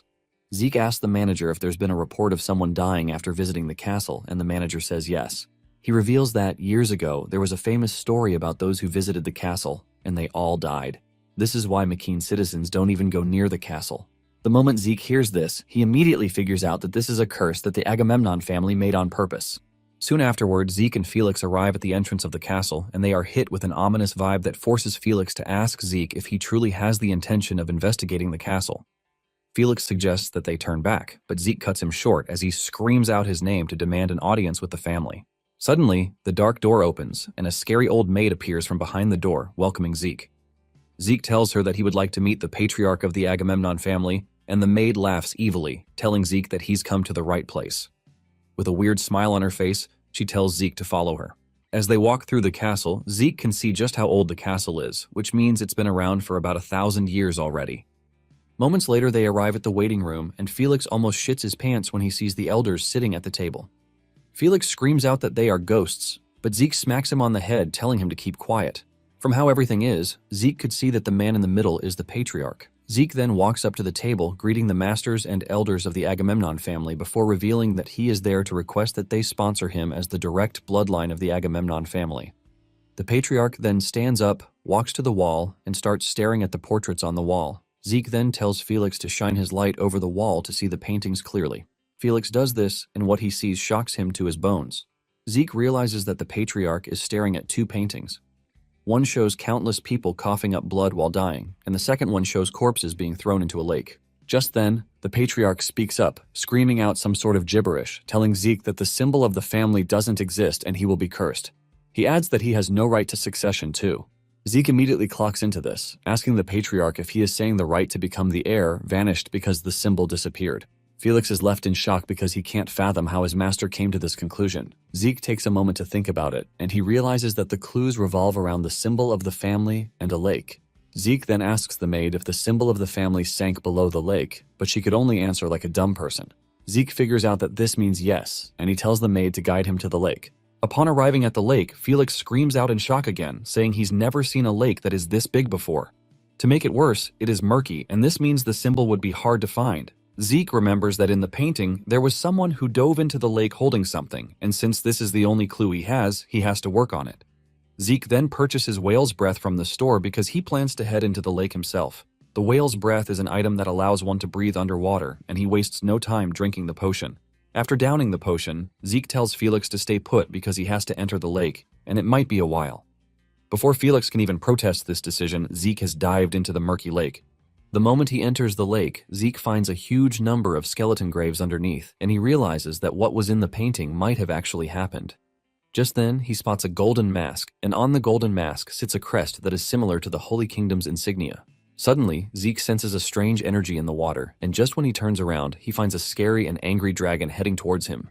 The system immediately informs him that an ancient dragon that has been eroded by polluted energy is aiming for him. Zeke manages to get out of the way to dodge the dragon's first attack, while wondering where an ancient dragon emerged from. Realizing that he can't escape the dragon, Zeke keeps the mask and whips out his weapon, unleashing a powerful skill, the Wave Sword. This hits the dragon, causing it to sway, but it recovers almost immediately and lets out a loud scream that almost deafens Zeke. The pressure from the dragon's effect also causes him to feel like he's being drowned. Zeke realizes that he is at a disadvantage, but then he remembers that he has the magic armor. Zeke then activates the magic armor, and once he is confident that he has the edge, he activates the Dragon Slaying Arts verse 1 of chapter 8. This releases the dragon scale slice that puts out so much pressure that the ancient dragon immediately trembles. The system then tells Zeke that the innate authority Draconic Control has been activated and asks if he would like to make the dragon submit. Zeke is surprised to learn that he can control the dragon, and without hesitation, he decides to do this. Once his authority comes into play, and the dragon is placed under his submission, a golden light hits the dragon. When the light subsides, Zeke is informed that the polluted energy that eroded the ancient dragon has been purified, and the dragon has recovered its past divinity. Zeke is surprised to see that the dragon that was once looking like a deadbeat now looks rosy. The dragon purrs, and the system asks him if he would like to name the dragon. Since the map said the lake's name was Nawel, Zeke decides to name the dragon Nawel. After naming the dragon, the system tells him that he has obtained the holy beast, Nawel. The system lets Zeke know that Nawel can only be summoned in places that contain water. In Nawel's description, it turns out that Nawel can develop into a divine beast once Zeke meets the conditions fixed for it. Since Zeke doesn't know what the conditions are just yet, he figures out that he will know with time. Zeke then resonates with the dragon, suggesting that they get along well with each other. On the outside, Felix is already wondering why Zeke hasn't shown up because it's been a long time since he vanished into the lake. Suddenly, water rises from the lake, shooting up so high that Felix falls in fear. Water splashes onto his body, and when he looks up, he sees a dragon. But what shocks him is the fact that Zeke is riding the dragon. Felix asks Zeke what he is looking at, and Zeke reveals that it was a monster that was in the lake, but the curse has been released, so it looks much better. Felix also notices the golden mask in Zeke's hand and the fact that the insignia on it looks like that of the Holy Kingdom's insignia. Zeke is about to store it away when the system informs him that he has acquired an interesting mask, but withholds the name. Zeke realizes that the name is hidden just like when he first got the magic armor. According to Galleon's words, after investigating the magic armor, it must have been made during the Golden Age at the very least. Zeke believes that the mask must have been from that time too, since they have similar properties. The system asks him if he would like to be registered as the mask's user, and Zeke says yes. After the registration, the system asks him if he would like to activate the mask's functions, and Zeke wastes no time activating it. Just then, it starts to radiate holy energy, and the system informs him that the mask has been connected with an intermediate-level administrator system. Once this is confirmed, the purification skill is fused with the immortal class, which upgrades into a unique class skill called Great Purification. Zeke wonders what this skill is, and suddenly the system tells him that the scope of Great Purification is being increased. Before Zeke knows it, a bright light emerges from the mask, and the system lets him know that the purification of the polluted mana that has infested the land has begun. The golden light shines across the land, and once the mask connects to the system through some hidden methods, it takes off the emergency mode on the land. The entire dark land that was once gloomy immediately became so bright and green, leaving Zeke and Felix wowed. The two are still wondering what has happened when the elders from before showed up, looking alive, and the patriarch screams out, declaring that the prophecy has come true. Felix panics because he doesn't recognize them, and he reaches for his sword, demanding to know who they are. But Zeke urges him to calm down, telling him that the elders are not their enemies. Felix remains confused until Zeke explains to him that they were the elders whom they greeted earlier, and the explanation still leaves his dumb self in shock because he had truly believed that they were ghosts. The patriarch talks about the prophecy, which revolves around a child with black eyes showing up to return the family to normal. As he speaks, the rest of the elders join him in celebrating the arrival of their savior. Felix is completely overwhelmed, and he confesses that he believes they were ghosts, but Zeke tells him that they weren't ghosts. He mentions that their conditions got worse because of the curse, but since the curse has been released, they have all returned to their original forms. The patriarch then addresses Zeke as his grandson, and Zeke returns the courtesy by calling the man grandfather. After the whole greetings, they return to the castle, and Felix remains completely blown away at how magnificent the castle looks without the dark, gloomy aura around it. Zeke figures out that the castle lifted the emergency defense mode when the surroundings started changing. Zeke believes that the system is connected to the Elder Dragon's artifact and even the mask he just found. After they are done eating, the maid from before, who now looks much calmer and bright, asks Zeke if he enjoyed his meal. She lets Zeke know that she used her skills for the first time in 50 years, so she is happy to see that he is eating it gladly. Felix is shocked as usual when he realizes that it is the same maid from yesterday, and the maid assures him that he is not mistaken, but she lets him know that she is no longer the weird old lady from yesterday.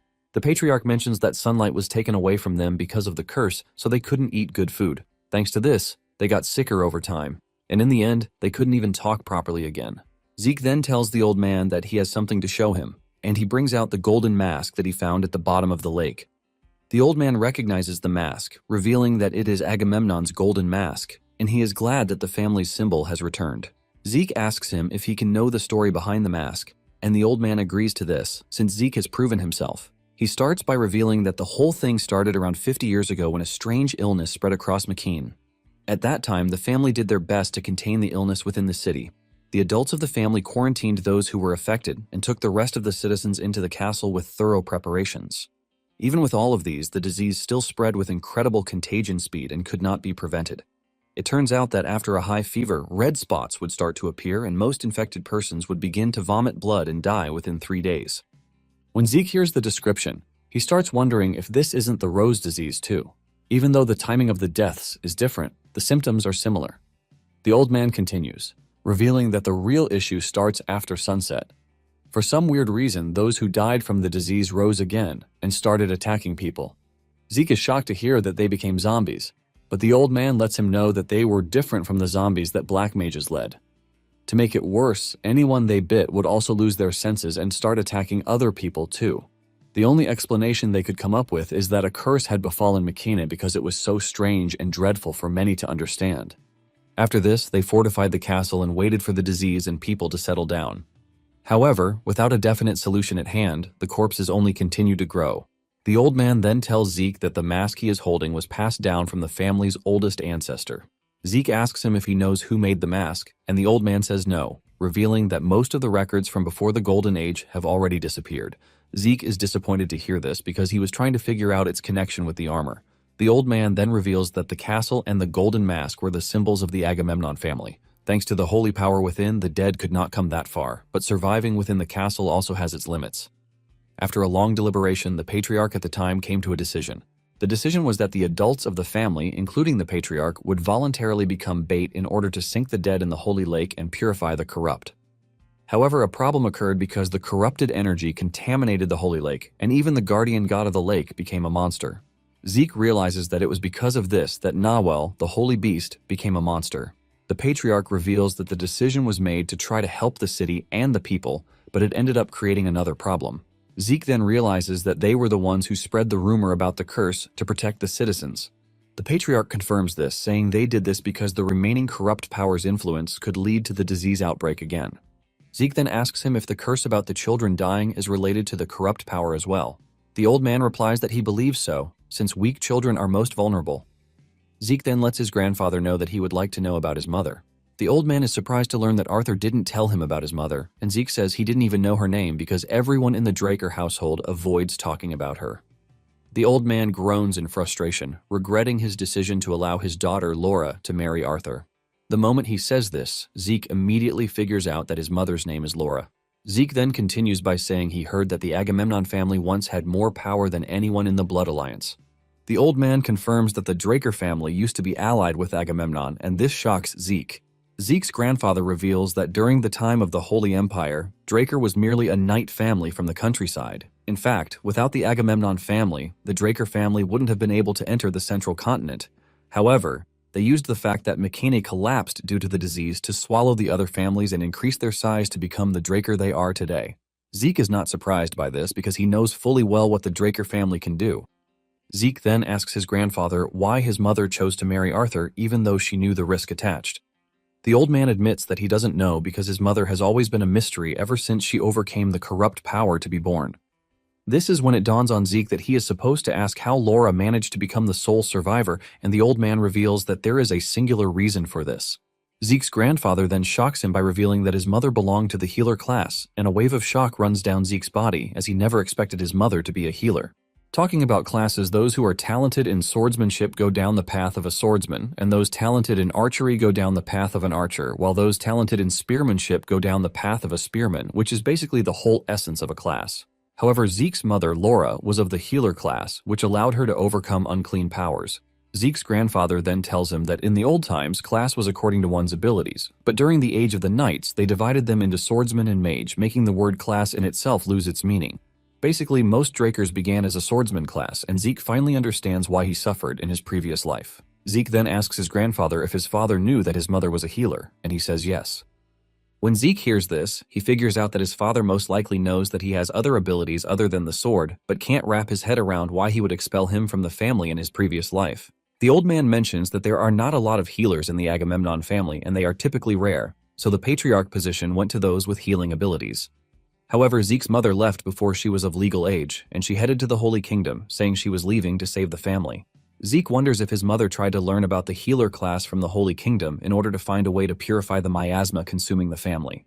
With all of these, he figures out that the truth about his mother is something only his father knows. Zeke's grandfather then gives him a glass mirror that contains his mother's portrait. He mentions that there was a time Laura returned to the castle, and this was when she made the prediction that a child with black eyes would bring the family back to normal. Zeke is surprised to learn that his mother was the one who made the prophecy. The old man says he might not know the truth behind everything, but his daughter was pretty unusual in many ways. The old man then goes back to why Zeke came, which is to get sponsorship. He tells Zeke that since he's saved the family and he is Laura's son, he is now the sole heir of the Agamemnon family. Later on, Zeke takes Felix to the training ground for some practice lessons, and even when he is already tired, he keeps pushing him, telling him that he has a long way to go. Meanwhile, his grandfather has already started the procedures that are needed to set him as the official heir, and because there was still time left until the martial arts competition, he decided to stay longer at the castle according to the old man's wishes. While he was training Felix, he began to learn the Agamemnon family's secret technique, which is golden swordsmanship. The technique uses the shield and sword together, so it is similar to paladin swordsmanship or imperial swordsmanship. Basically, it appears that the three have the same roots. Zeke had activated the magic armor and equipped Bahamut and Galleon's armor. To his surprise, it is pretty stable, but the magic armor can't be used properly because of the Empire, so he knows he has to hurry and meet Galleon for him to remodel it. Soon afterward, the old man shows up, telling Zeke that trying to work on the heir documents is burdensome, and there is also something he would like to talk to him about, so they should take a walk. Zeke asks the old man how they have been managing the city so far, and he replies that he left it to trustworthy proxies outside of the territory. Basically, the family makes important decisions and delivers them through letters, which is the more reason he asked Zeke to go on a walk with him. He mentions that Agamemnon has protected the place for a long time as Mycenae's guardian. Apparently, there are 3 families under their command bound by deep vows to always come to their aid, which basically makes them their vassals. The old man tells Zeke that to become their official heir, he must be acknowledged by these 3 families. Zeke then tells the old man that he has a request concerning this, and the old man tells him to go ahead. Zeke suggests that the old man invite the 3 families to the estate, including all the families related to Agamemnon. Not long after this, all the branch families started showing up, and they are all blown away at the fact that the castle has returned to its original form, which means the curse on the family has been truly lifted.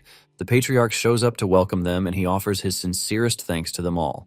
The family members are shocked at the fact that the patriarch looks so healthy, and the old man tells them that he invited them to inform them that the Agamemnon family has been freed of the curse, and they are officially back. In addition, he would like to introduce them to the heir, Zeke Draker.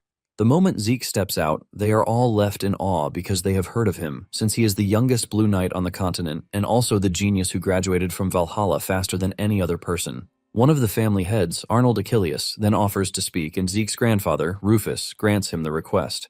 Arnold tells Rufus that he is glad that an heir has been chosen, but he reminds the old man that it is customary for them to prove the right of the heir. Basically, the same thing goes for the two other families, the Hector and AGI's families. Rufus agrees to this, saying they must follow the old tradition to prove the right of the heir through a night match. Not long after this, they arrange the arena for the knights to fight, and the branch families are excited that they are about to watch a duel between distinguished knights. It turns out that Zeke is given temporary defensive gear by the family, which is what he is going to use during the duel. Zeke knows he has no choice, since he obviously cannot use magic armor. The first knight from the Hector family gets into the arena and starts boasting about what he is going to do to Zeke. He taunts Zeke, telling him to come at him with everything he has, but Zeke takes him out with just one strike, shocking the spectators. No one expected the knight to have been defeated that fast, and since the Hector family has been taken out of the equation, the AGI's family's warrior steps up. They urge him to show everyone the strength of their family. The dude dashes towards Zeke, but Zeke hits him on the head with a powerful strike that pushes him backward. Before he even gets the chance to pull himself together, Zeke has descended upon him, landing a strike that causes extreme pain to his body. He feels his body erupting from the inside, leaving him totally confused. He knows that Zeke is only 17 years old, but at his young age, he already has a force that is strong enough to weaken him. The dude is still trying to hold on when Zeke lets him know that he is going to end the fight at that instant. Just as he promised, Zeke takes down the dude, ultimately recording the victory. With this, Zeke has only one person left to fight. The final dude is Pharrell Achilles, and he is a scary dude who is known as the reigning champion of the traditional dueling league. The moment he steps into the arena, the crowd goes nuts, and even Zeke can see that the dude is not to be toyed with. Pharrell offers his greetings while introducing himself, and Zeke also does the same. Zeke can see how pure his energy is, which shows that the dude is strong mentally. Since this is the case, Zeke decides to check out the dude's abilities and he dashes toward him, but Pharrell blocks his attack with his shield. Seeing this, Zeke pushes back a little and he is forced to admit that the dude is quite impressive because his fundamentals are pretty strong. From what he's seen, Zeke can confirm that he has a lot of real battle experience. The branch families are surprised at what they are watching since they never thought there would be a knight who could stand toe-to-toe against Pharrell. Rufus smiles with pride because he knows what his grandson is capable of doing.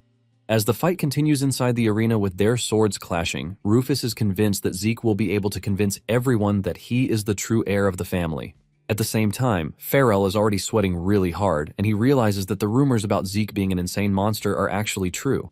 Basically, he is already getting tired, but Zeke shows no sign of tiredness whatsoever. Pharrell then decides to put all his strength into one strike to end the fight. He unleashes the Black Fury and he packs an overwhelming force as he descends upon Zeke.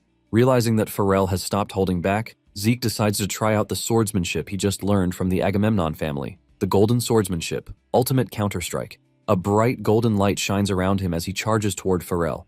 Their attacks clash, leaving a huge explosion for everyone to see. The impact leaves a cloud of dust that has everyone wondering who won. However, when the dust clears, they are surprised to find out that the two are still standing. However, both of their shields are broken, and they are still looking to continue the fight. Just then, Rufus screams out, ordering that they stop the match, saying it is going to be considered a tie. He mentions that it is going to be meaningless to decide on a winner among such good warriors, and the branch families have no choice but to acknowledge Zeke as the rightful heir since they have seen what he can do. Once they have all come to an agreement, they roar out Zeke's name, wishing him blessings on his new title. Zeke commends Pharrell, telling him that he put on an incredible fight, claiming he would have lost if the match had continued. However, Pharrell disagrees, saying he would have been the one who lost because Zeke's attack could have finished him off if he wanted. He thanks Zeke for his consideration, and Zeke is surprised that the dude actually saw through his skill. Nonetheless, Zeke is not worried since he has succeeded in becoming the heir, which is the most important thing. With this, Zeke figures out that he can finally begin preparations for the martial arts competition. Later on in Zeke's room, Felix commends him for such a great performance because Pharrell is considered a superstar in the region. Zeke tells the dude to chill out, claiming that Pharrell was just thinking about his dignity, which is why he went easy on him. Felix asks Zeke what he means by this, and he tells him that the Achilles family is known for their spear, not their swords, but Pharrell used a sword against him, not a spear. Felix then mentions that Pharrell has always used a sword in his matches, and Zeke tells him that this is basically why Pharrell is an impressive knight, so he is someone he should watch and learn from. Just then, Zeke hears Pharrell's voice at the door, asking if he can come in. Zeke tells him that he can, and Pharrell apologizes for coming that late in the night. However, Zeke replies that the honor is his because it is not a small feat to have an incredible knight like Pharrell come to visit him. Pharrell then tells Zeke that he has a request for him, and Zeke tells him that he is free to speak his mind. Pharrell tells Zeke that it is not news that he is weak compared to Zeke. but he would like to help Zeke if Zeke wants it. Zeke asks if he is talking about the Draker martial arts competition, and Pharrell says yes. He mentions that the competition is like a battlefield, so if he can, he would like to be of help as much as he can. Zeke admits that Duke also said the same thing about the competition. Pharrell mentions that the competition is notorious for its strange rules and the events and regulations that change constantly. Pharrell lets him know that the ones who decide the policies of the competition are the preparatory committee members, but most of them are elders from powerful families in the central continent. This is why it is easy for them to create or manipulate rules to favor the candidates that they support, leaving them to instigate fights of incredible scale. This is simply why the competition is unique, and an example of this is a rule that one cannot use any aura in the fight. When Zeke hears this, he is surprised, and this finally tells him that the competition is really weird. He realizes why Duke told him that it would be difficult to win without a family sponsor. He figures out that even if he is worthy, the rules might work against him, and he would get knocked out in the preliminaries. Pharrell then asks Zeke to give him the opportunity to help him prepare for the competition. Seeing how enthusiastic he is about the whole thing, Zeke is left wondering if he can trust him because a lot of people have backstabbed him this way in the past. After thinking about it for a minute, he decides to trust him, and Zeke tells the dude that he would be honored to accept his help. Pharrell then informs Zeke that there is something he must obtain because there is just 1 month before the exam. Zeke asks him what it is, and he replies that he needs a broker, and talking about a broker, it is going to be a highly influential noble who will be on their side. He mentions that one of them is the Lady of the Graham Duchy, Catherine Graham. He lets Zeke know that he must win Catherine over. Not long after this, they head to the city of Panstas, and looking around, Felix is blown away by the number of species present in the city. There are dwarves, birdmen, and other species, which makes the whole setting different from Atlas. Apparently the Graham Duchy rules over Panstas, and they are one of the 3 biggest cities in the Middle Land. It turns out that they are in charge of the financial and real estate industries of the central continent, so they are going to be perfect as a broker. Another special thing about this city is the fact that it has loads of beautiful women. In addition, the people never indulge in a business that would cost them. After waiting for so long without seeing Catherine, Pharrell apologizes for the delay, telling him that there are loads of debutantes who want to see her, so she is busy. When Zeke hears this, he realizes that it is not going to be easy to meet Catherine, and he decides to walk up to the butler to talk to him. The butler asks him what he needs, and Zeke replies that he would like to meet the Duke. The butler asks Zeke why he would like to meet the Duke, and Zeke confidently tells him that he is interested in investing in mithril mining. The butler is confused by this, and Zeke lets him know that he is aware of the fact that the Graham family has been investigating a vein for 3 years. However, there hasn't been any result yet, so they are almost out of their initial investment fund. The butler is surprised at how much Zeke knows, and he commends him, telling him that he has outstanding information sources.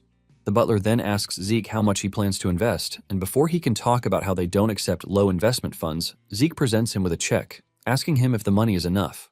It turns out that it is a check of 500,000 gold, and the amount alone almost causes the dude to pass out in shock. In no time, the Duke steps out to meet Zeke, and he apologizes for keeping him waiting. He humbly introduces him as Brian Graham, and Zeke asks him if he has confirmed the check. The dude says yes, thanking Zeke for his intention to invest. He is about to start pitching other investment options to him, but Zeke cuts him off, saying it is fine. Zeke tells the dude that he has to partake in the upcoming Draker martial arts competition, so he doesn't have the time to worry about other investments as it stands. When Brian hears this, he admits that the competition is the dream of young and talented knights. After a brief discussion with Brian, he assures him that he is going to set up a meeting with Catherine. Moments later, Zeke and Catherine meet privately, and Catherine admits that she's heard a lot about him, including the fact that he is the knight most people in the continent have their eyes on. Zeke replies with a smile, trying to be humble while telling the lady that he still has a lot to learn, which is why he wants to partake in the upcoming competition to gain experience. Catherine then asks him if he knows what the first match of the competition is all about, but Zeke says all he's heard are rumors. Catherine is about to dive into this when Zeke cuts her off, telling her that this is not what he came to hear. He tells Catherine that he wants her to help herself. The moment Catherine realizes that Zeke is about to digress, she suggests that he leave, but Zeke shocks her, suggesting that they make a deal. Zeke asks her if he can cure her daughter, Angelina's illness. He wants to know if she is going to accept his offer. Catherine hears this, and she smacks her fist onto the table in anger. Apparently, Catherine was deemed the future greatest beauty on the continent in her youth, but after passing the age of 16 when she was supposed to have her debut, she didn't appear in high society. Because of this, people assumed that she wasn't as beautiful as they expected. Or maybe her face had changed to extremely ugly. Catherine berates Zeke, telling him that he is rude. She mentions that she doesn't know where Zeke heard the rumors, but she lets him know that she is done hearing him out, so he should leave the castle. She is about to walk away when Zeke tells her that if she neglects Angelina's illness, she will pass a point of no return. Catherine turns around, telling Zeke that he is talking as if he knows what illness Angelina has, and Zeke assures her that he knows. Zeke lets her know that Angelina is suffering from a curse, not an illness. Catherine is shocked to hear this, and Zeke tells her that he knows that Angelina got blisters all throughout her body, which caused her skin to rot. Catherine is surprised, and she asks Zeke how he knows this. Zeke tells her that the whole thing might appear like a normal illness, but it is something that can't be treated with ordinary medicine since it is a vicious curse that was cast by forbidden magic.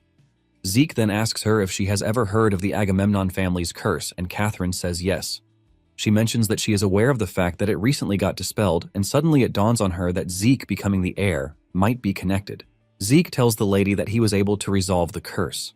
Catherine grabs him when she hears this, asking if it is true that he can dispel Angelina's curse, and Zeke tells her that he can do this according to God's will. However, he tells Catherine that one thing is certain, and this is the fact that the more time that passes, the more danger Angelina poses. Catherine then tells him that she is going to take him to Angelina right at that moment. Catherine leads him to a tower, and as they climb the stairs, she tells Zeke that they heard mana was bad for illnesses, which is why they got rid of any objects that operate with mana. Zeke finally realizes why there are no common mana lights on the stairs. As they reach the top floor, Zeke can hear screams coming from inside the tower room, and Zeke asks Catherine if it is Angelina's voice. Catherine says yes, and Zeke grits his teeth because the situation is even worse than he expected. Zeke then tells Catherine to wait outside, saying he has to enter alone. Upon entering the darkroom, Zeke finds Angelina with bandages wrapped all around her body, and she is restrained with a huge chain. Zeke is left in complete shock because the whole situation is even more serious than he thought. He figures out that she was beautiful before, but ended up in this terrible state because of a curse. Zeke subtly calls her name, and the only thing Angelina can ask for is the mercy of death because she is in so much pain. However, Zeke has no intention of killing her because he needs her for his future plans. He whips out the golden mask, and he puts it on as he prepares to do everything in his power to save Angelina.